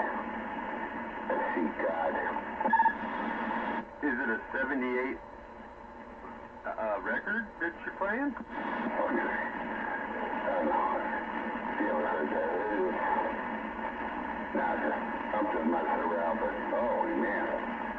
Oh, jeez. I'm drinking some very, very powerful beer. Yeah, now that I think of it, I don't think of you as the type that would listen to Black Sabbath. I don't know, correct me if I'm wrong, but something seems kind of evil about that. Oh, I do. Not a lot. Back in my younger days, yeah, I went to the phase. I'm not a huge fan, but I'll, every once in a while, I'll slap on, maybe some Paranoid or whatever. But yeah, I'm just not a big fan. Although, I am a Christian, but I understand that, listening to music it's not gonna, just listening to a song is not going to make the difference whether I go to heaven or hell. Matter of fact, that's a good song, by the way. Yeah, it sure is. That's funny how you fit that in there. Yeah, you're not a Mormon, so I think you're safe, because if you were a Mormon, I think you'd be banned for life, with the libations of the establishment. That would put you in the no-go zone right there. That and listening to music and dancing and having fun and all that other shit that the Mormons so frown upon. Yeah, the Mormons, there's a deep, dark, well, it's known. I mean, look at Brigham Young. That was a bad deal there. I mean, that was savagery. Yeah, the Mormons. But do you know that the Mormon Church, that whole deal, they've got the largest, most complete record of where everybody's, comes from, by families, and on to generations and on to generations. They've been compiling that forever. Yeah, they call it genealogy. Yeah, that stuff, exactly. Yeah, that's crazy. Why are they doing that, though? Why do they care about everybody, when they're in their little niche, it makes you wonder why. But, yeah, it's extensive, supposedly. There's nothing like it in the world, Even little stuff like that, when it's that big of a deal, when it's that massive, it's like holding a card, holding a high card, saying, we've got this, Why? What do you plan on doing with it? You just doing it for funsies, or it's your hobby? It's the religion's hobby. What is it? But yeah. Heaven and hell. Yeah, there's lot of. What's your preference when of what you do listen to or would have listened to Black Sabbath? Would it be the early days, Ozzy, or later on with Ronnie James Dio, or the one shot album of Born Again? Well, that one probably you don't like. That was Ian Gillan from Deep Purple. Went vocals on that, but that didn't last long. Yeah, probably more of the original stuff, from the Paranoid album, like Iron Man and that kind of thing, but I was never a big Sabbath fan. I mean, there's a couple songs I really like, and I really like, I saw Ozzy live one time. Back in Chicago. Yeah, I mean, he's a wild man, but wow.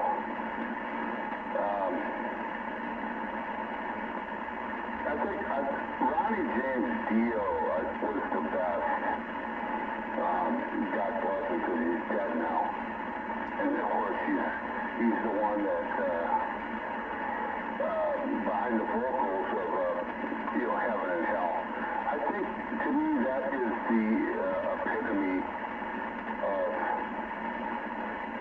Sabbath, was that one song, Heaven and Hell, because that's kind of the way I feel. I mean, as a Christian, I think there's, when we die, you're either going to heaven or hell, and I firmly believe that.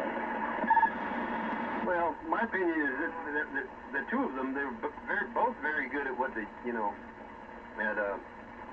at being that front vocal,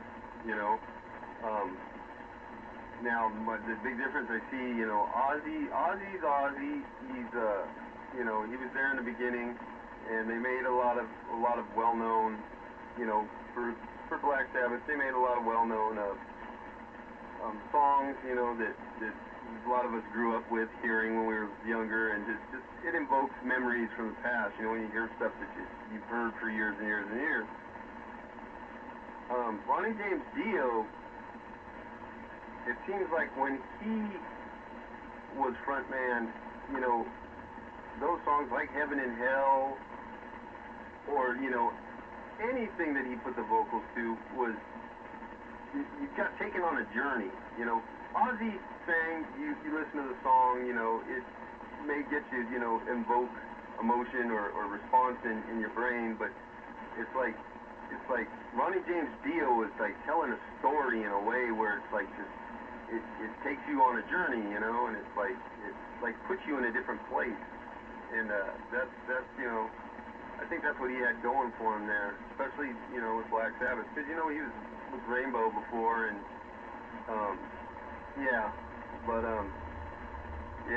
I always kind of gravitated when I was younger to their greatest hits album, which is like We Sold Our Soul for Rock and Roll, with all this shit like The Wizard,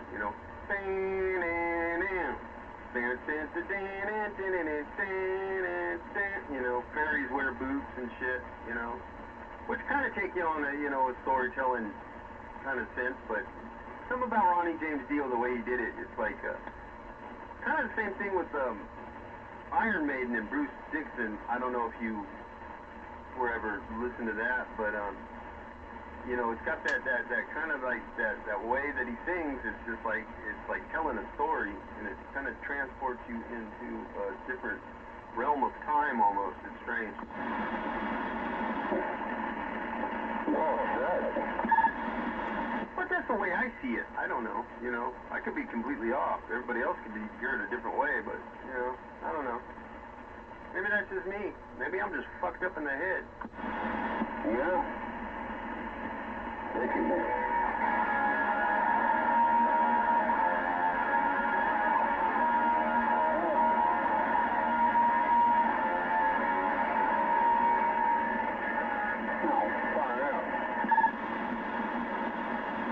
couldn't believe when we were doing something the other night on the radio, you know, they were Popcorn was reading off all these Rolling Stones picks of the greatest guitarists, and he goes, number whatever it was, Tony Iommi or something. I go, Tony Iommi. He goes, yeah, that's it. And I go, yeah, okay, everybody knows Tony Iommi. And the Hovercraft goes, who? I said, Tony Iommi. Come on, man. Hover, come on. Tony Iommi, Black Sabbath? Well, I never liked Black Sabbath. I'm like, you've never heard of Tony Iommi? He's like one of the fucking greatest guitar players ever, you know? I mean, he made a mark that should stand the test of time. But yeah, Hover was like clueless. Tony who? Tony Iommi. Oh my God.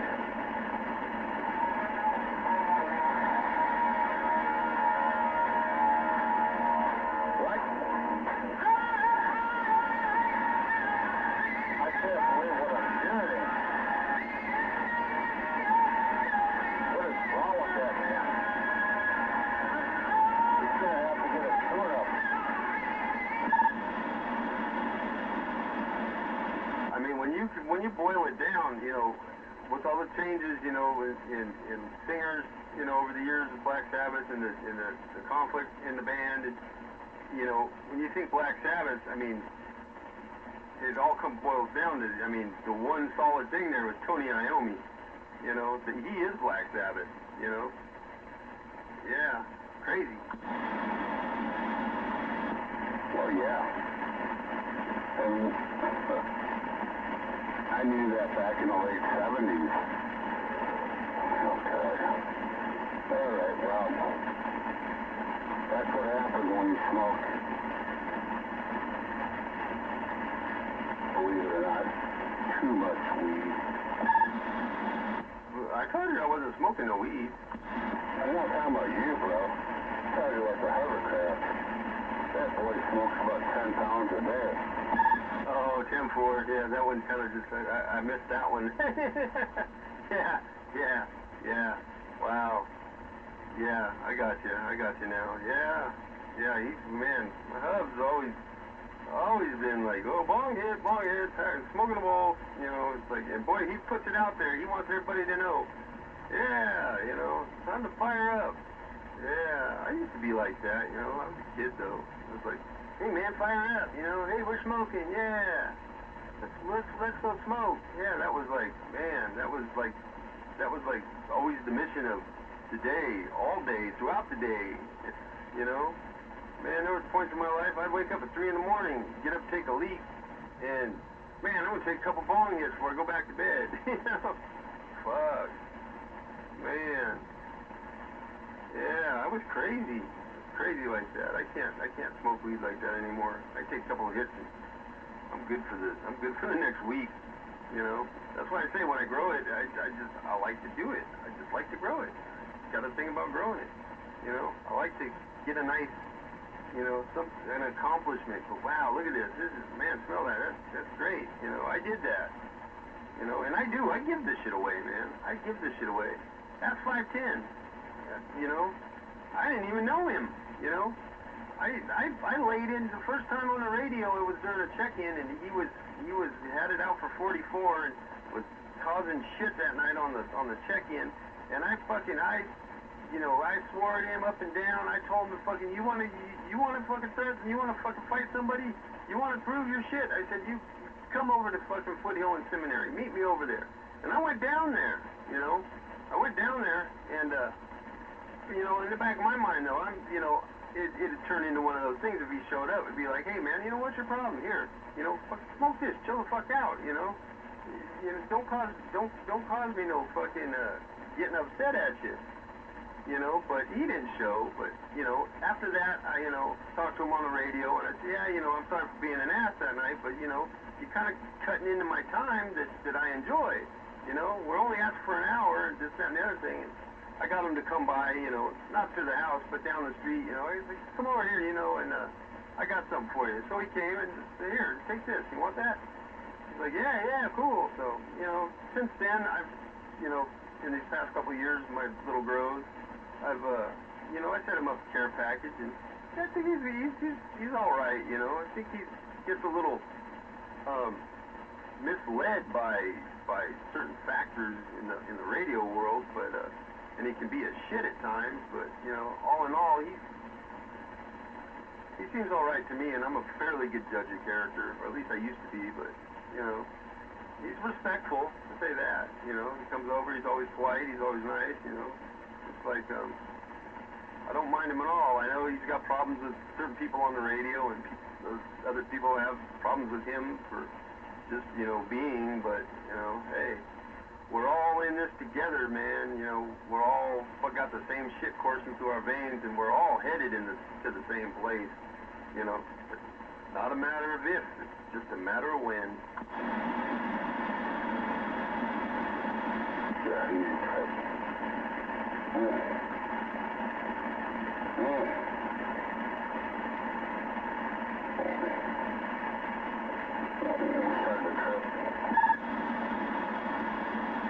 But, you know, since then, you know, because it's been, you know, several times, you know, I've said, hey, man, you know, you in the area, I got something for you, you know, you want to roll through, and yeah, he knows where I live, you know, but that's no skin off my nose, you know. I like to be able to think that the people that I associate with, even if it's on the radio to a microphone, even if I haven't seen you, I'd like to be able to think that, you know, there's a common ground that we stand on, that we can, you know, both respect each other and, you know, just do the damn thing. Because, like I said, I like to share. You know, I like to show my personal accomplishments to people that appreciate it. You know, and that's one perfect example right there. You know, I did something I think is worthy.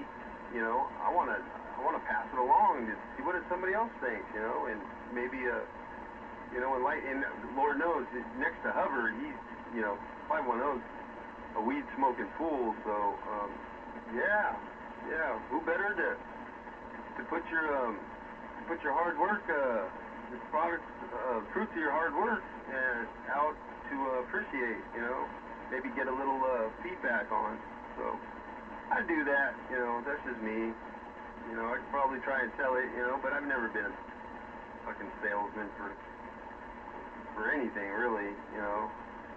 It's just too much hassle, too much bullshit involved in trying to collect money for something, and yeah, fuck it. Here, you want some? Take it. I got more. You know, if I run out, I'll grow some more. But see, it's been lasting me all through the year, because I don't smoke that much. I do once in a while, but not all the time. Not all the time. If I did, I wouldn't be able to voice my opinion like I do, because I just get tongue-tied, twisted. I feel stupid when I try to communicate and I'm loaded. It's like, forget it. I just feel like, why'd I even open my mouth?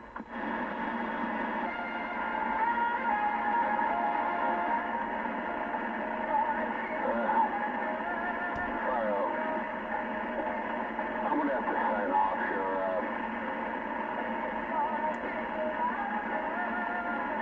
I'm starting to trip a little bit. All right, well, it's always a fucking pleasure talking to you, man.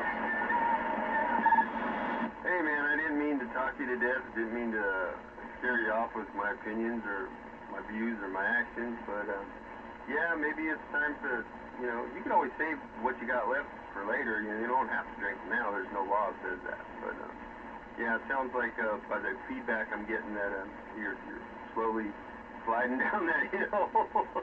I hope it's a soft landing at the bottom. But that and the music that you just, yeah, I mean, that takes me back to when I was a kid riding around in the car with my mom. You know, that's crazy. But yeah, it's always a pleasure, my friend. Some nights I got more to say than other nights.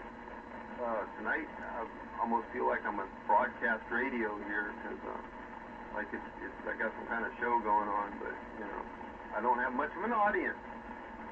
I got one out there though, so that's enough for me. But anyway, yeah, it is getting late, and I should probably, because I've been getting to bed way too late lately, and I'm headed in that direction tonight, it looks like, if I don't do something about it. So anyway, with that, we're going to sign off on this one, and until next time, 73s for me and mine, to you and yours, and you know the rest, and always a pleasure, and anytime, man.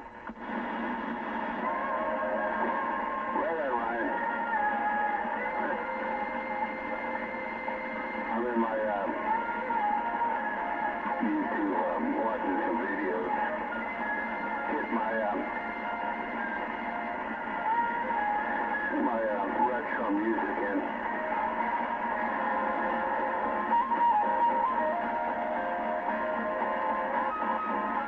I recognize the old school.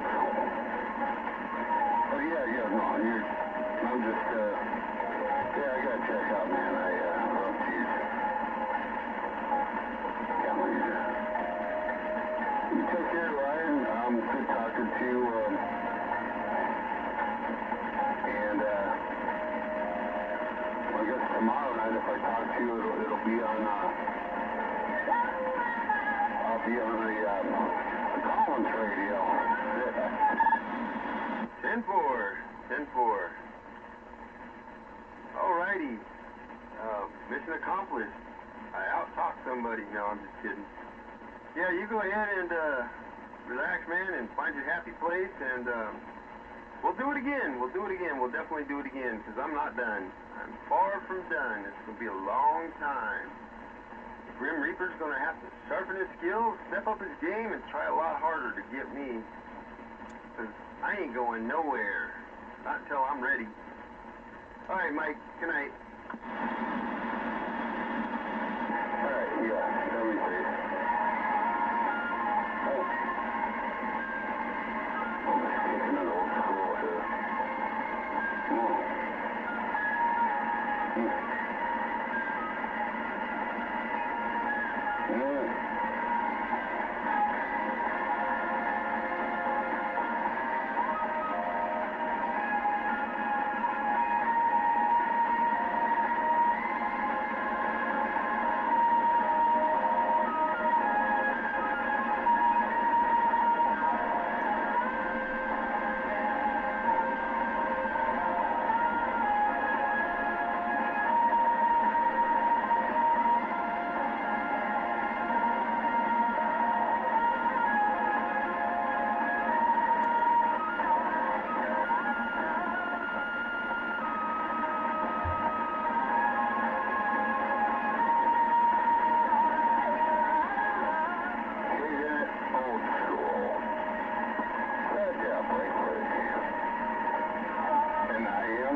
That'll make you go out of your head.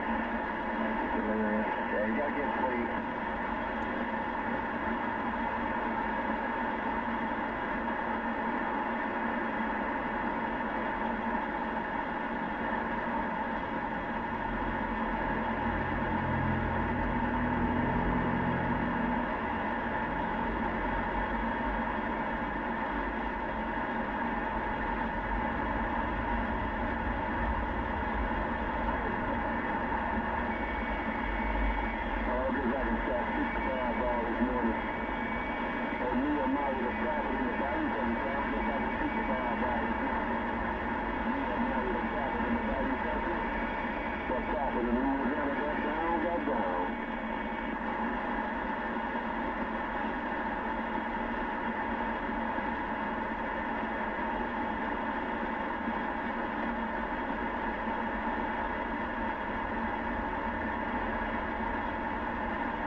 Trying to call you.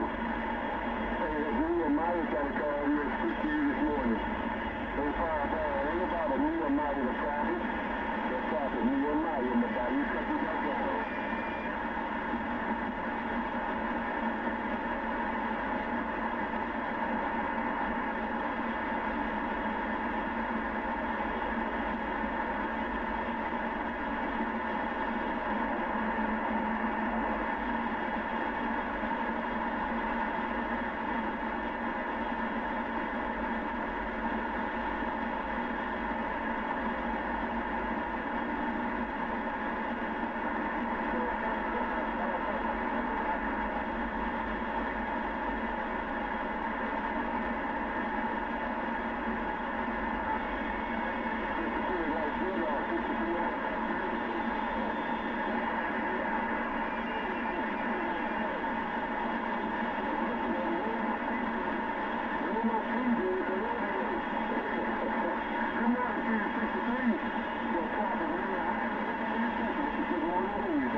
I think a fireball got my ears.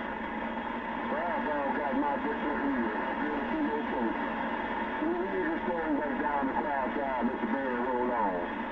The prophet in the Bayou Country. The legendary prophet in the Bayou Country got down, got down.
Memphis, Tennessee is waving.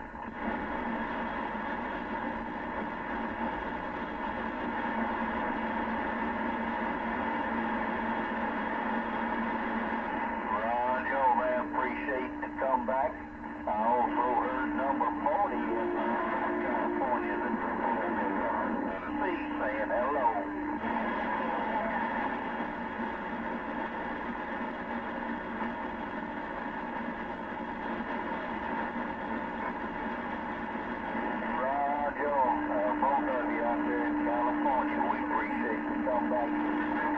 In Memphis, Tennessee.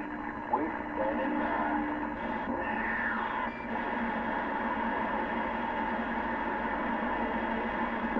Hey, good morning time out there, Triple Deuce.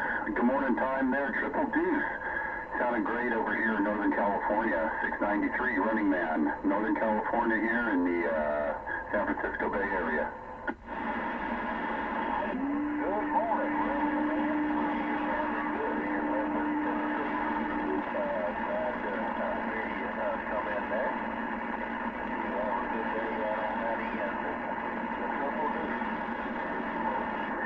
Hey,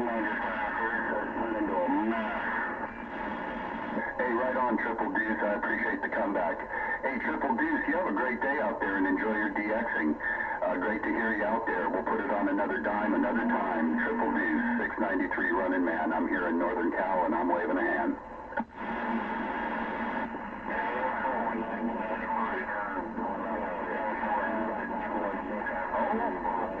Triple Deuce, we're standing by. 10-4 there, Triple Deuce. Once again, have a great day out there. 73s to you and yours there, Triple Deuce. Have a good day.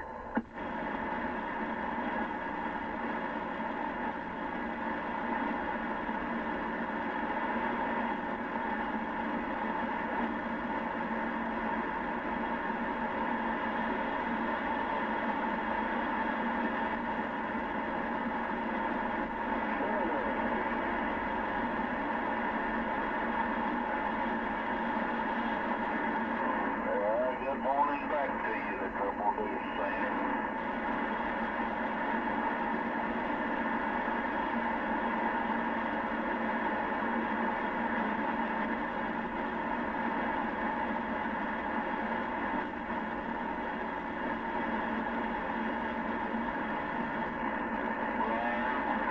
Triple Deuce y'all have a good one.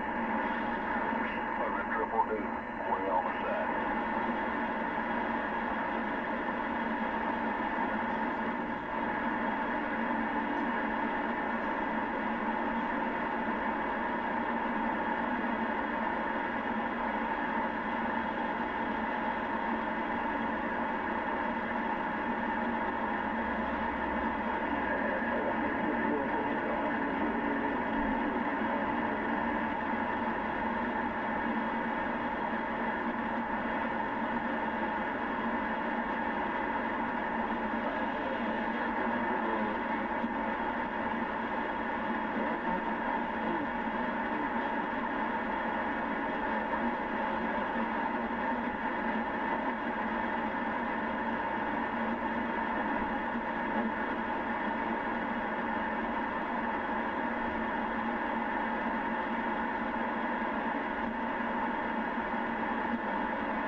testing 1-2 on a radio check this morning.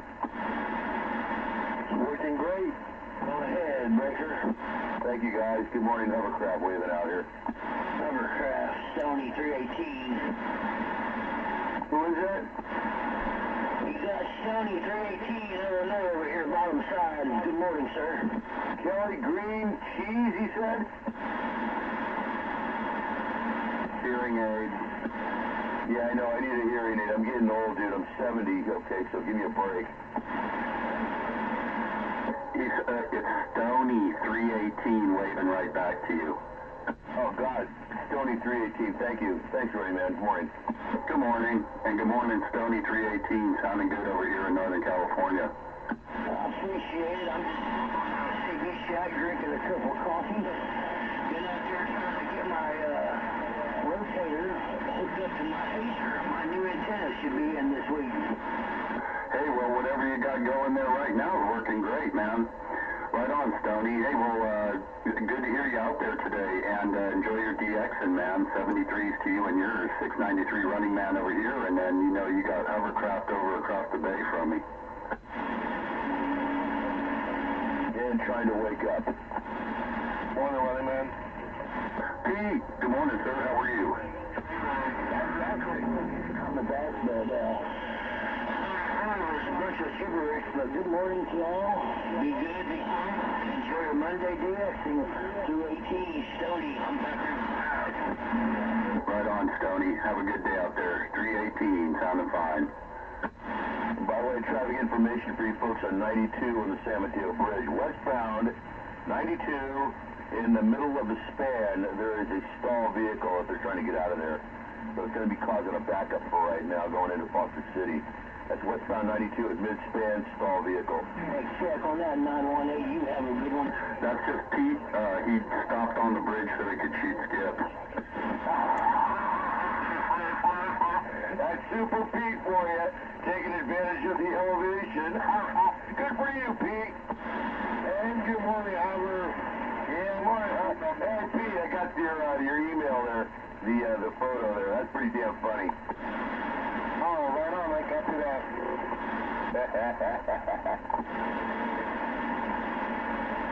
So, the new singer for Stone Temple Pilots looks and sings just like Scott Whelan. Holy shit. I mean, they were saying that this morning on The Bone. Scott Whelan, man, came back basically from the dead.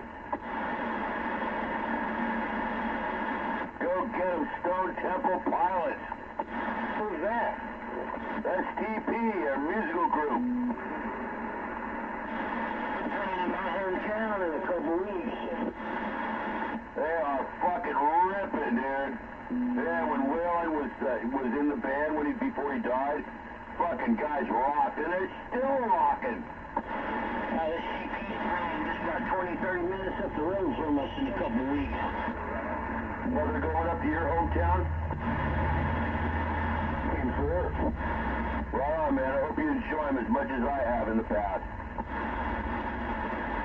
we used to rock out a bunch beside these bonfires before cell phones were even invented, and that's the only thing we had to buy, listen to cassettes and CDs. Yeah, that's one rock group I really like to hear, man. I saw them in person in San Francisco one night at the Stone, and they rocked. Of course, I'll never get into a mosh pit again, though. Woo-wee!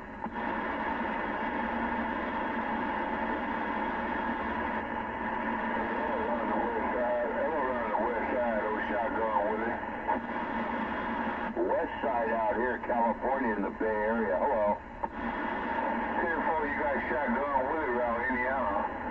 Oh, Shotgun Willie around Indiana said, good morning to you, come on. Good morning, Shotgun Willie. They got a hovercraft man out here.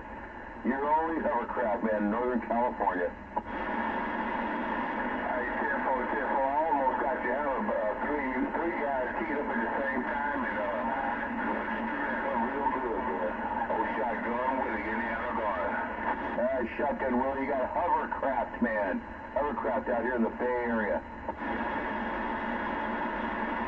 The home of high prices with a fucked up governor.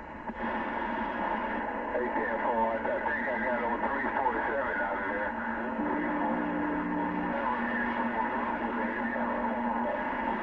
Shotgun Willie, Indiana. Evercraft man waving a hand out here to everybody. Hope everybody's having a good Monday morning. Okay then, hey, 347, take it easy.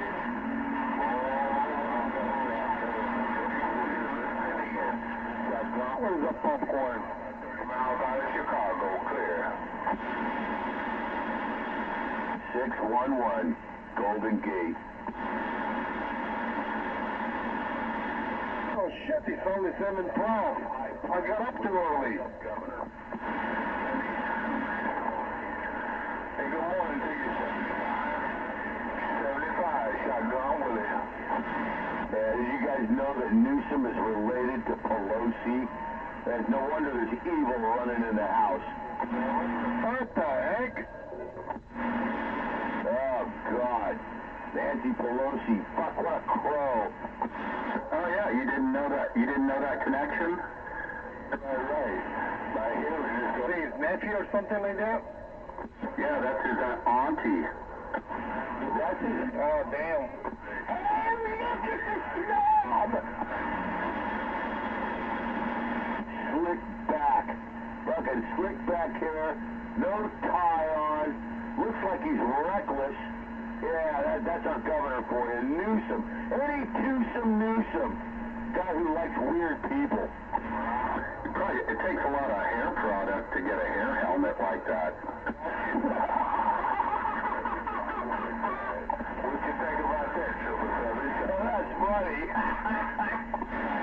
He's got a level 2 fucking bullet deflection hairdo. Alrighty, man, that's pretty damn funny. You hit it right on the head, too. Hey, 777, well, everything's all good, then. Hey, take a windswept bulletproof hairdo. Back on the side, and I'll get back when I can.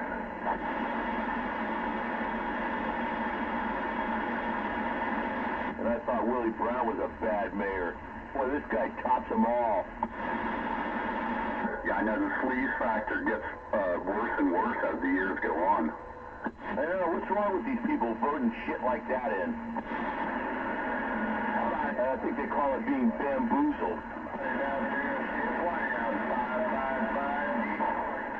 All right, Triple. Oh no. There's that fucking idiot over there in Detroit, Alabama again.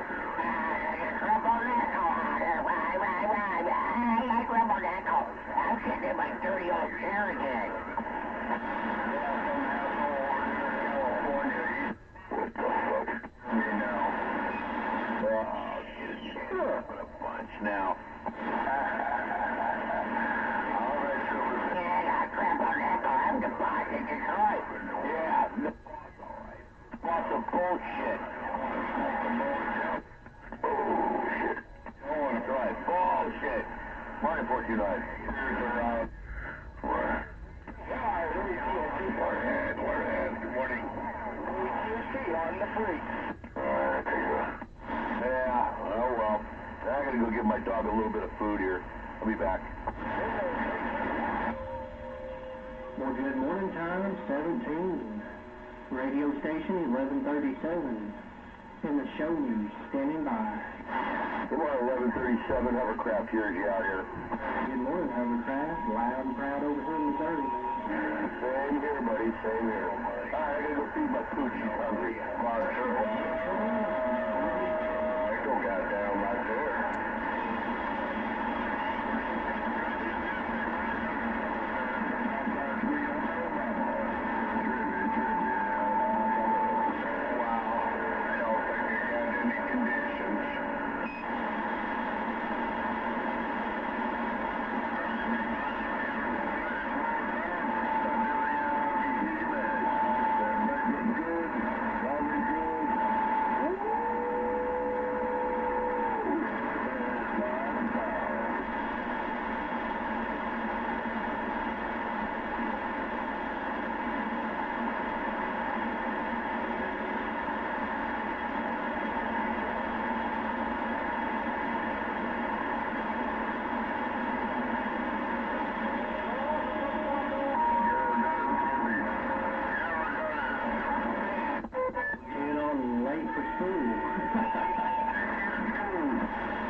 Have a great day out there, man. 11:37, easing on back.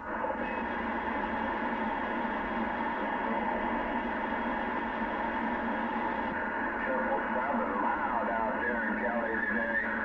I say that 777 in Kelly's loud today.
049.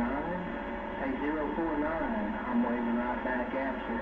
1137 in the show me got down.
Central Town, Mobile, 1137, way over here in Missouri with the waves.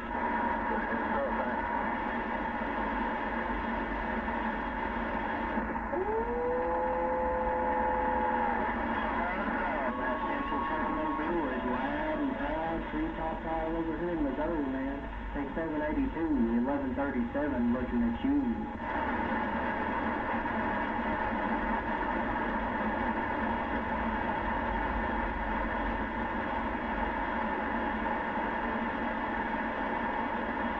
Channel Burlington some conditions match.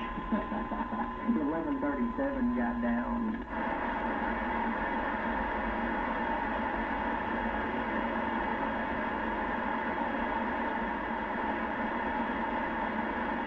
You too. Have a great one.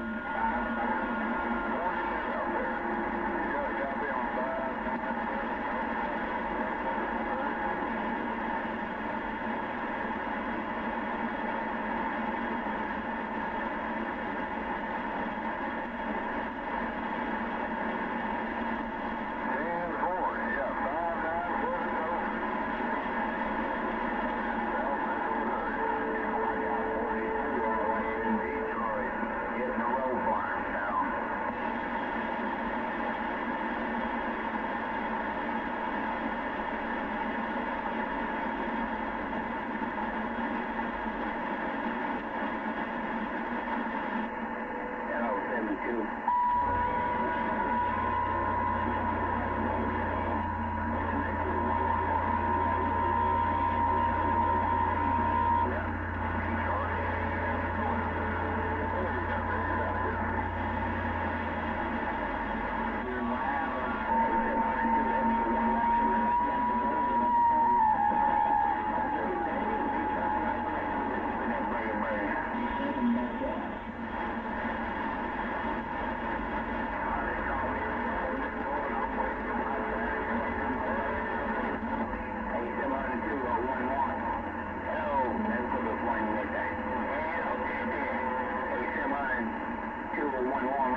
Alright, no get back on 702 or 1 more, no 1 more on the mag.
Copy on somebody out there. Who was that hollering 1137? I'm standing by. Yeah, I think it's last. That's what you appreciate is Zodiac. He don't get his name called like I do. I try every day for him. I try every day.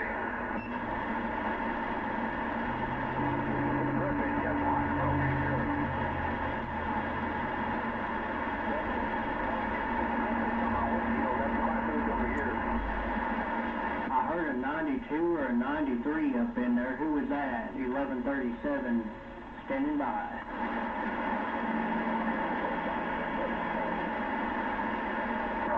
Joe. Man, I'm sorry. I just don't have a very good copy on you, but I am hearing you a little bit over here. 1137 needs up in a breeze, and I'm stepping.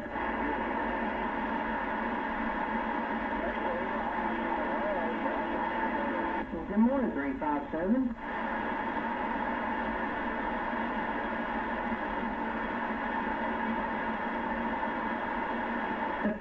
Haven't had conditions out that way, man. They just started coming in here yesterday.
morning there, Popcorn.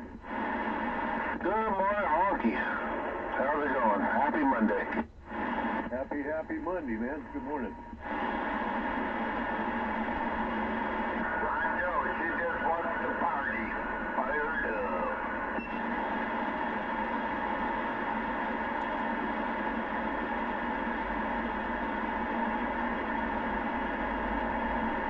Right, Joe, that's why Sleepy Joe's always sleeping.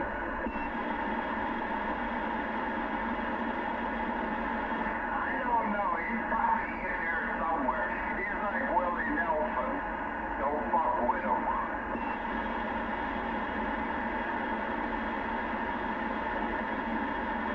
Willie Nelson thinks he's still in there, but he doesn't smoke dope anymore. Oh man, the Detroit show.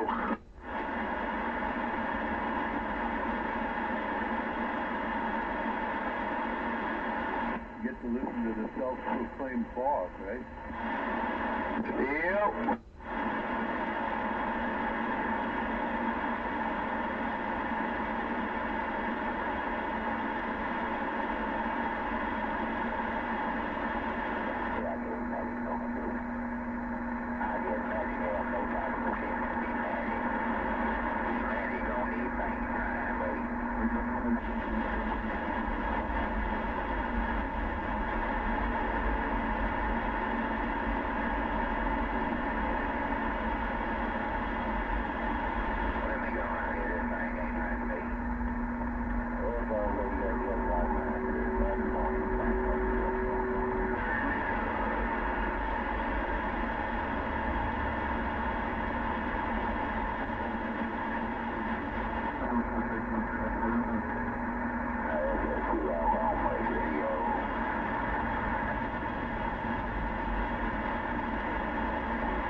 Where's that super mud duck at? Where's that super mud duck? Hello, radio.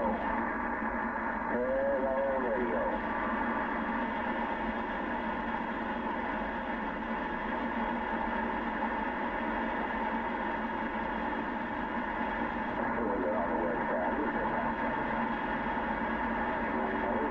Who said the west side?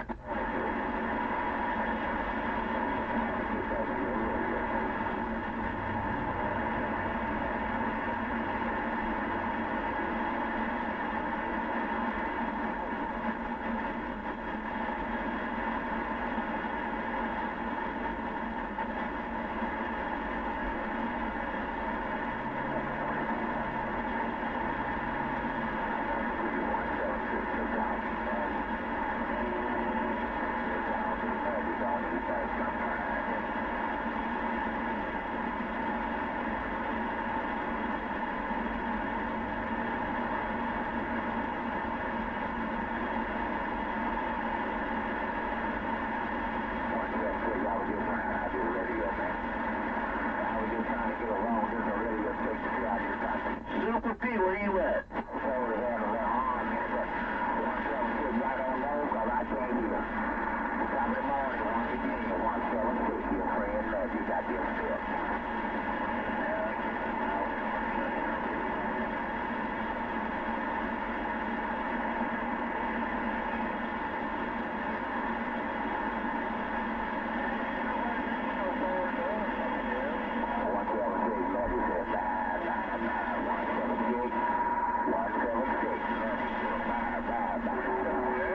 I might want to get up to Washington today, because we're having a rain out.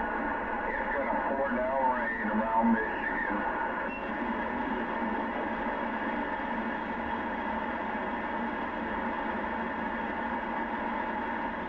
I think that's how that bus blew up the first time. It was up there getting high.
Good morning.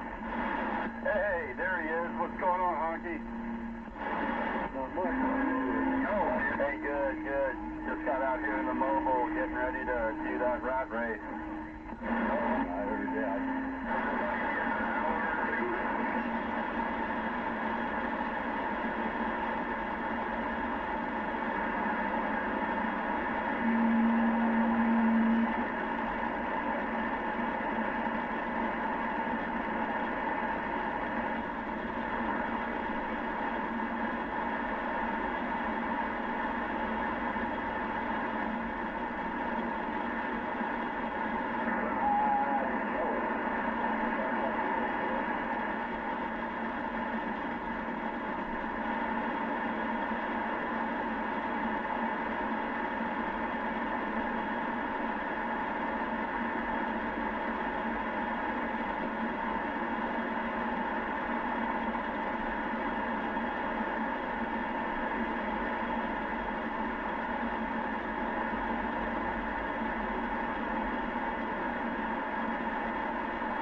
Some hash rods and there's some real rosin. I'm into the wax. They can throw them gummies away.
a magazine and sold Winston cigarettes, and that's where he got the name from.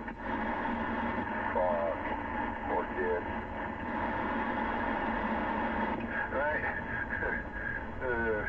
Yeah, but I don't think in Mexico they know what fags were.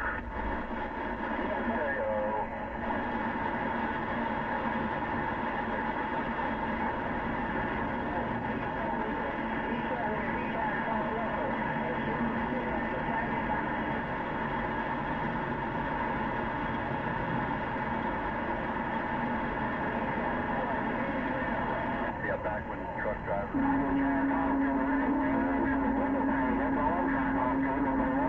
Avenue. Yeah, it's not even spelt like that. No, but it sounds like it in hillbilly. Right?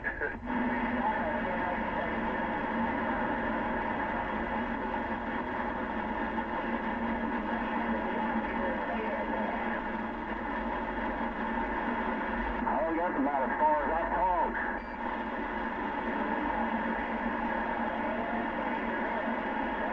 Oh, man. The bad station. I just turned on this little Cobra radio Oh, no, the coat hanger. The directional beam coat hanger. You see what I'm talking on? Just a little Cobra radio with a coat hanger for an antenna. But the coat hanger literally coming out of the back of the radio. Yeah, bent up. Bent at 90 degrees, so it comes out of the center hole.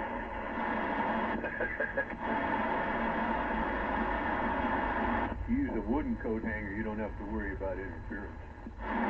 Oh, man, you're insulated. You're onto something there.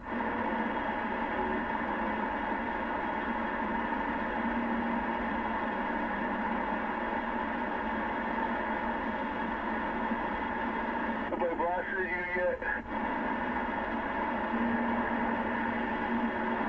What? Am I blasting you yet? Yeah, kinda. Be up again, let me look at my meter. Audio check. It's on my little LED fucking electronic meter. Electronic meter, goddamn.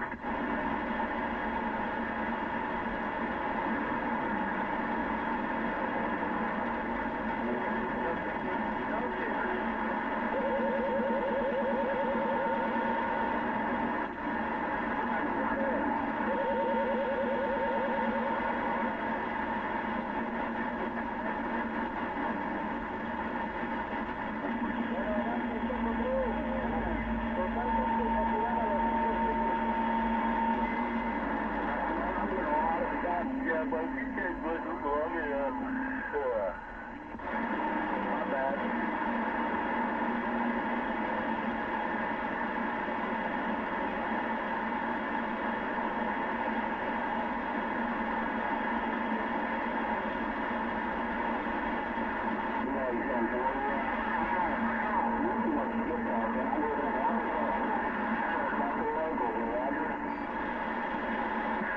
So did you folks know that Phil Donahue died?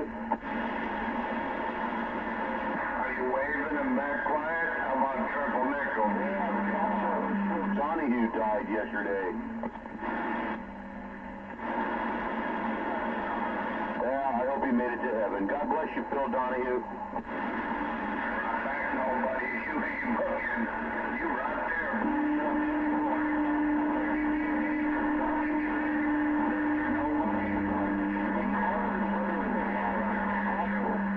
Fucking hey, he's been on hospice now, what, about a year and a half?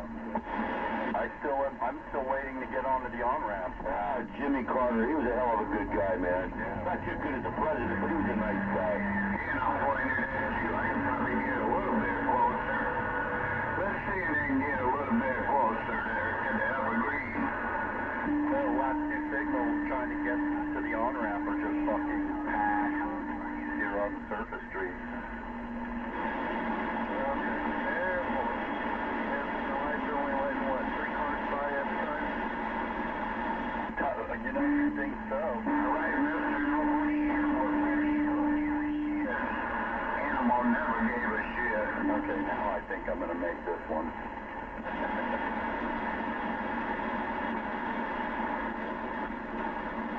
Oh, that was awesome. Oh my God, these people are fucking lunatics. Right, Animal. I'd rather find the other. He's just right back at you. All right, here we go. Finally, meter on. Yeah, no shit. Fucking meter.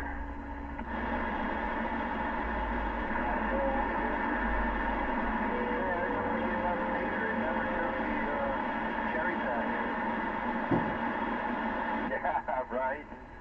Meter. Is that an FWR meter?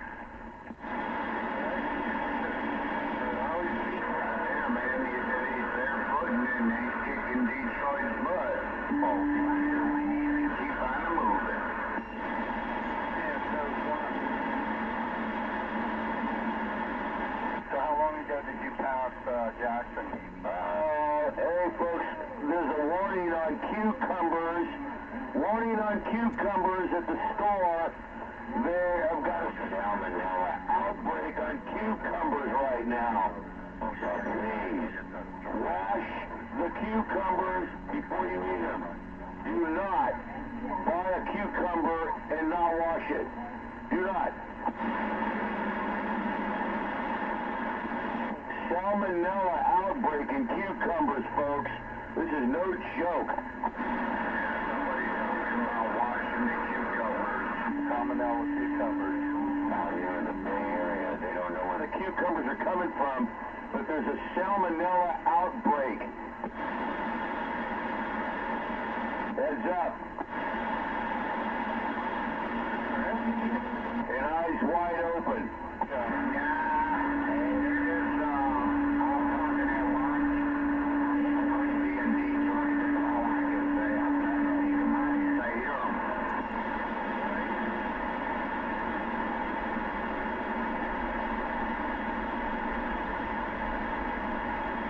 Repeating once again, there's a salmonella outbreak in the cucumbers.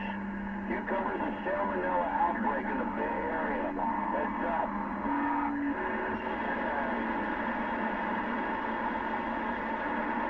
Hey, you know the radar speed limit sign, or not speed limit, but the sign that shows you the speed. Do you use that as a high score game, as like I do?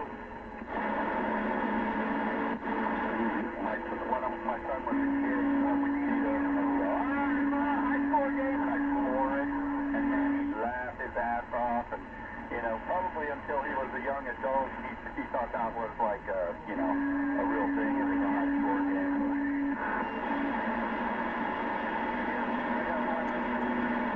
Waking up to 50 degrees, like 80 degrees when we go to bed. Just don't seem right. Oh yeah, that's right. Yeah, how fast can you run? Did you get brand new tennis shoes and then see how fast you could run? No. Forget this.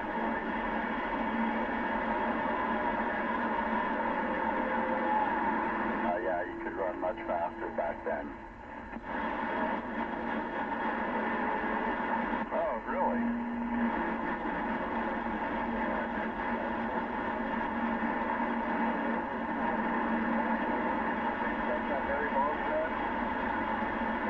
No, what is it?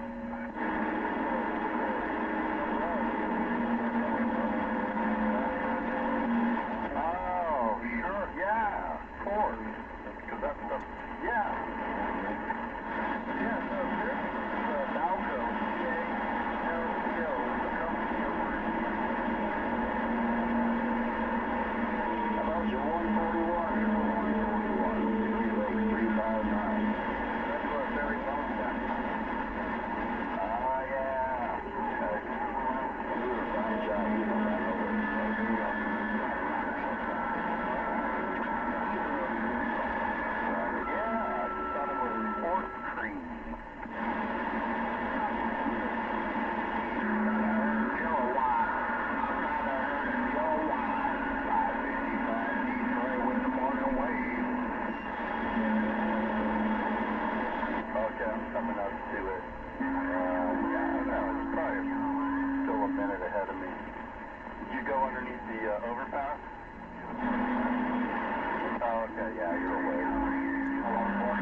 went to the swap meet the other Sunday, there were prosthetic there was prosthetic parts on one person's shit they had laid out.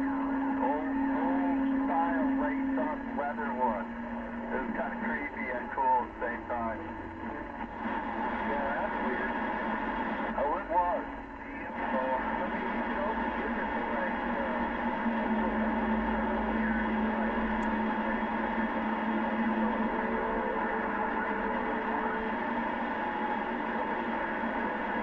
no, you know, it'd have to be that special fit. You'd have to be, you know, walking around looking for that. Yeah.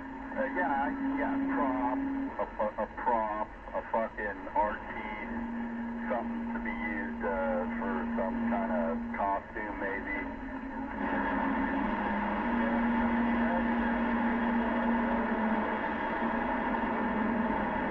Yeah, and there was a whole bunch of like dental molds and dental equipment. Not, you know, not like a whole bunch, but like the kind of stuff that you would put the mortar in to make the mold.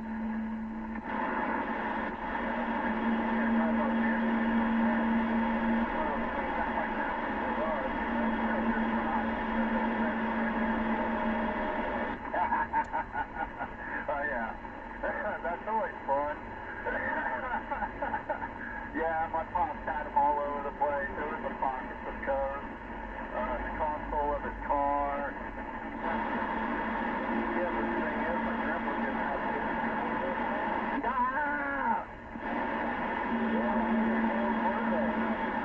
Oh man.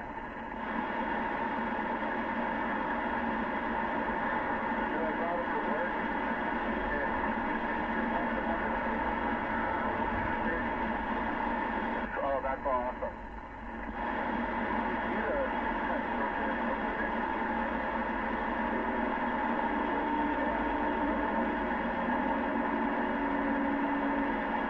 Set them in a glass of water and just leave them on the counter near the sink.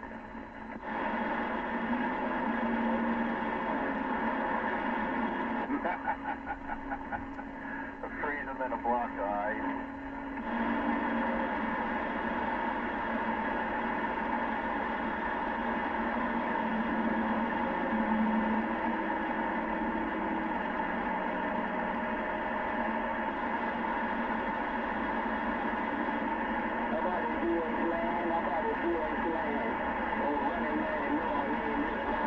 Oh shit. Running Man again. Yeah.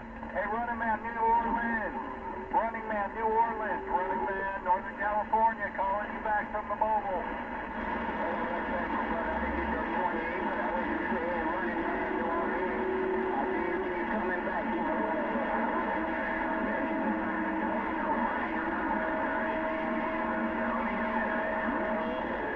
Yeah, I talked to him like yesterday or Saturday.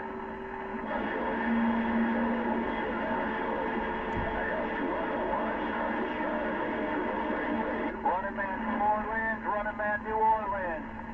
You got Running Man, Northern California. Running Man, 693, Northern California, waving a hand.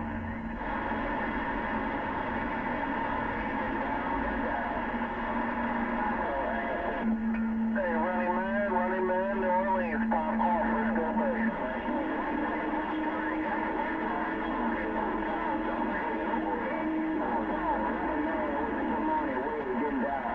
Hey, good morning, Mr. Running Man, New Orleans.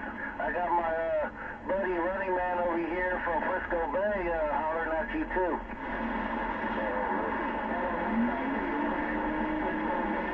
Right on.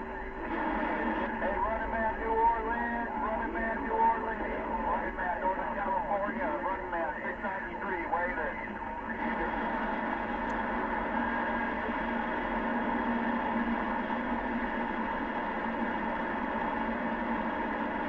I think I heard 105 coming back to me there. 105, I think.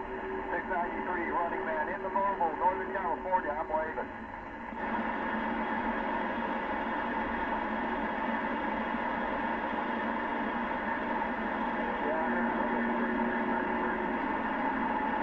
back to having some mobile fun in the morning. Hey, I know, buddy. Hey, Running Man, are you back out again?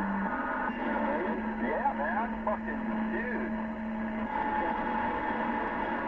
Hey, did you hear me earlier, man, with that broadcast with the salmonella outbreak? Yeah, I heard all about it. You gotta quit eating them things. Running Man, you copy me? There's a salmonella outbreak in cucumbers in the Bay Area. Joe, there's an outbreak in Bay Area on cucumbers. Running Man, you copy? Yeah, I hear you, Hover. Yeah, there's an outbreak of salmonella with cucumbers in the Bay Area.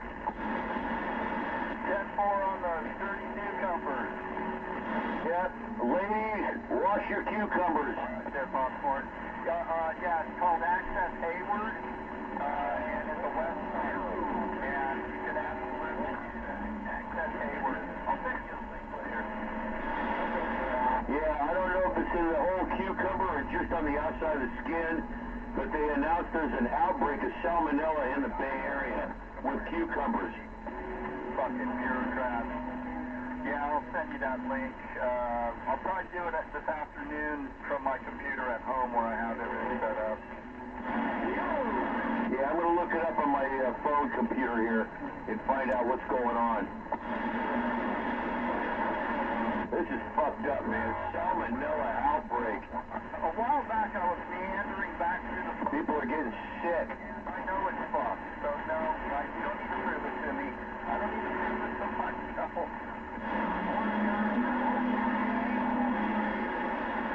Yeah, it was the last couple I was through there. So when that gets into your meat, right? What, Cougar? That's the one that gets into your meat, right? I guess, but it's in cucumbers now. Yeah, food poisoning. Fucking A, man. I wonder if it's the Mexican farm workers that are picking them and they're pissing on the crop. Oh my God, this guy. You know, I heard about that not too long ago. How do you get salmonella from pissing on it? I don't know, man, but evidently there were some farm workers that were urinating on the crops there a while back. That's just fertilizer. Yeah, but if they've got some kind of a poison in their body, didn't that cause salmonella? Salmonella is a bacteria. I don't know if it can come out in your piss. Maybe it can. I don't know. Look it up. Just cook everything. 515. Yeah. Cucumbers like in salads and stuff. Oh no, I love cucumbers, dude. Especially when they're pickled. Oh fuck, they're delicious. But man, I tell you, I'll wait for this outbreak to go over before I buy any of those. There's always going to be something. Yeah, you brine them. Oh man, cucumbers are good when you brine them. Then you can put them in a salad. Oh, delicious. Yeah, that's pickled. Pickle. Yep, love pickled veggies, man. Cucumbers, then you get the fucking carrots and onions and jalapenos. Put it all together. Oh, good.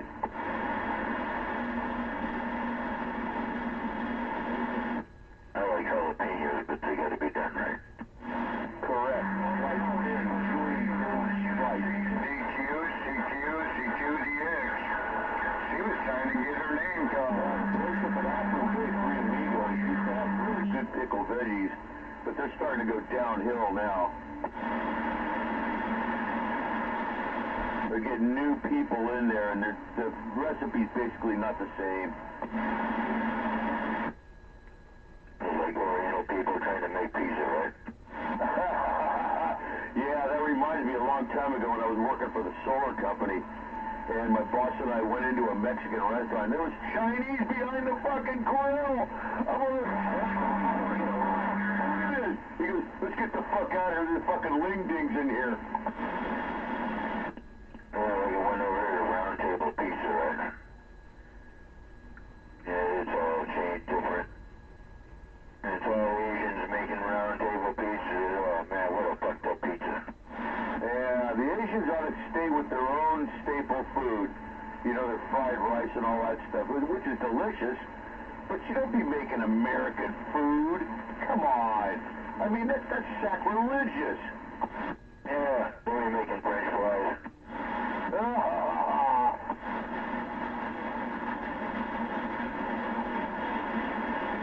Yeah, I don't want to go into a Mexican restaurant. I want Mexicans making the food. I don't want Chinese.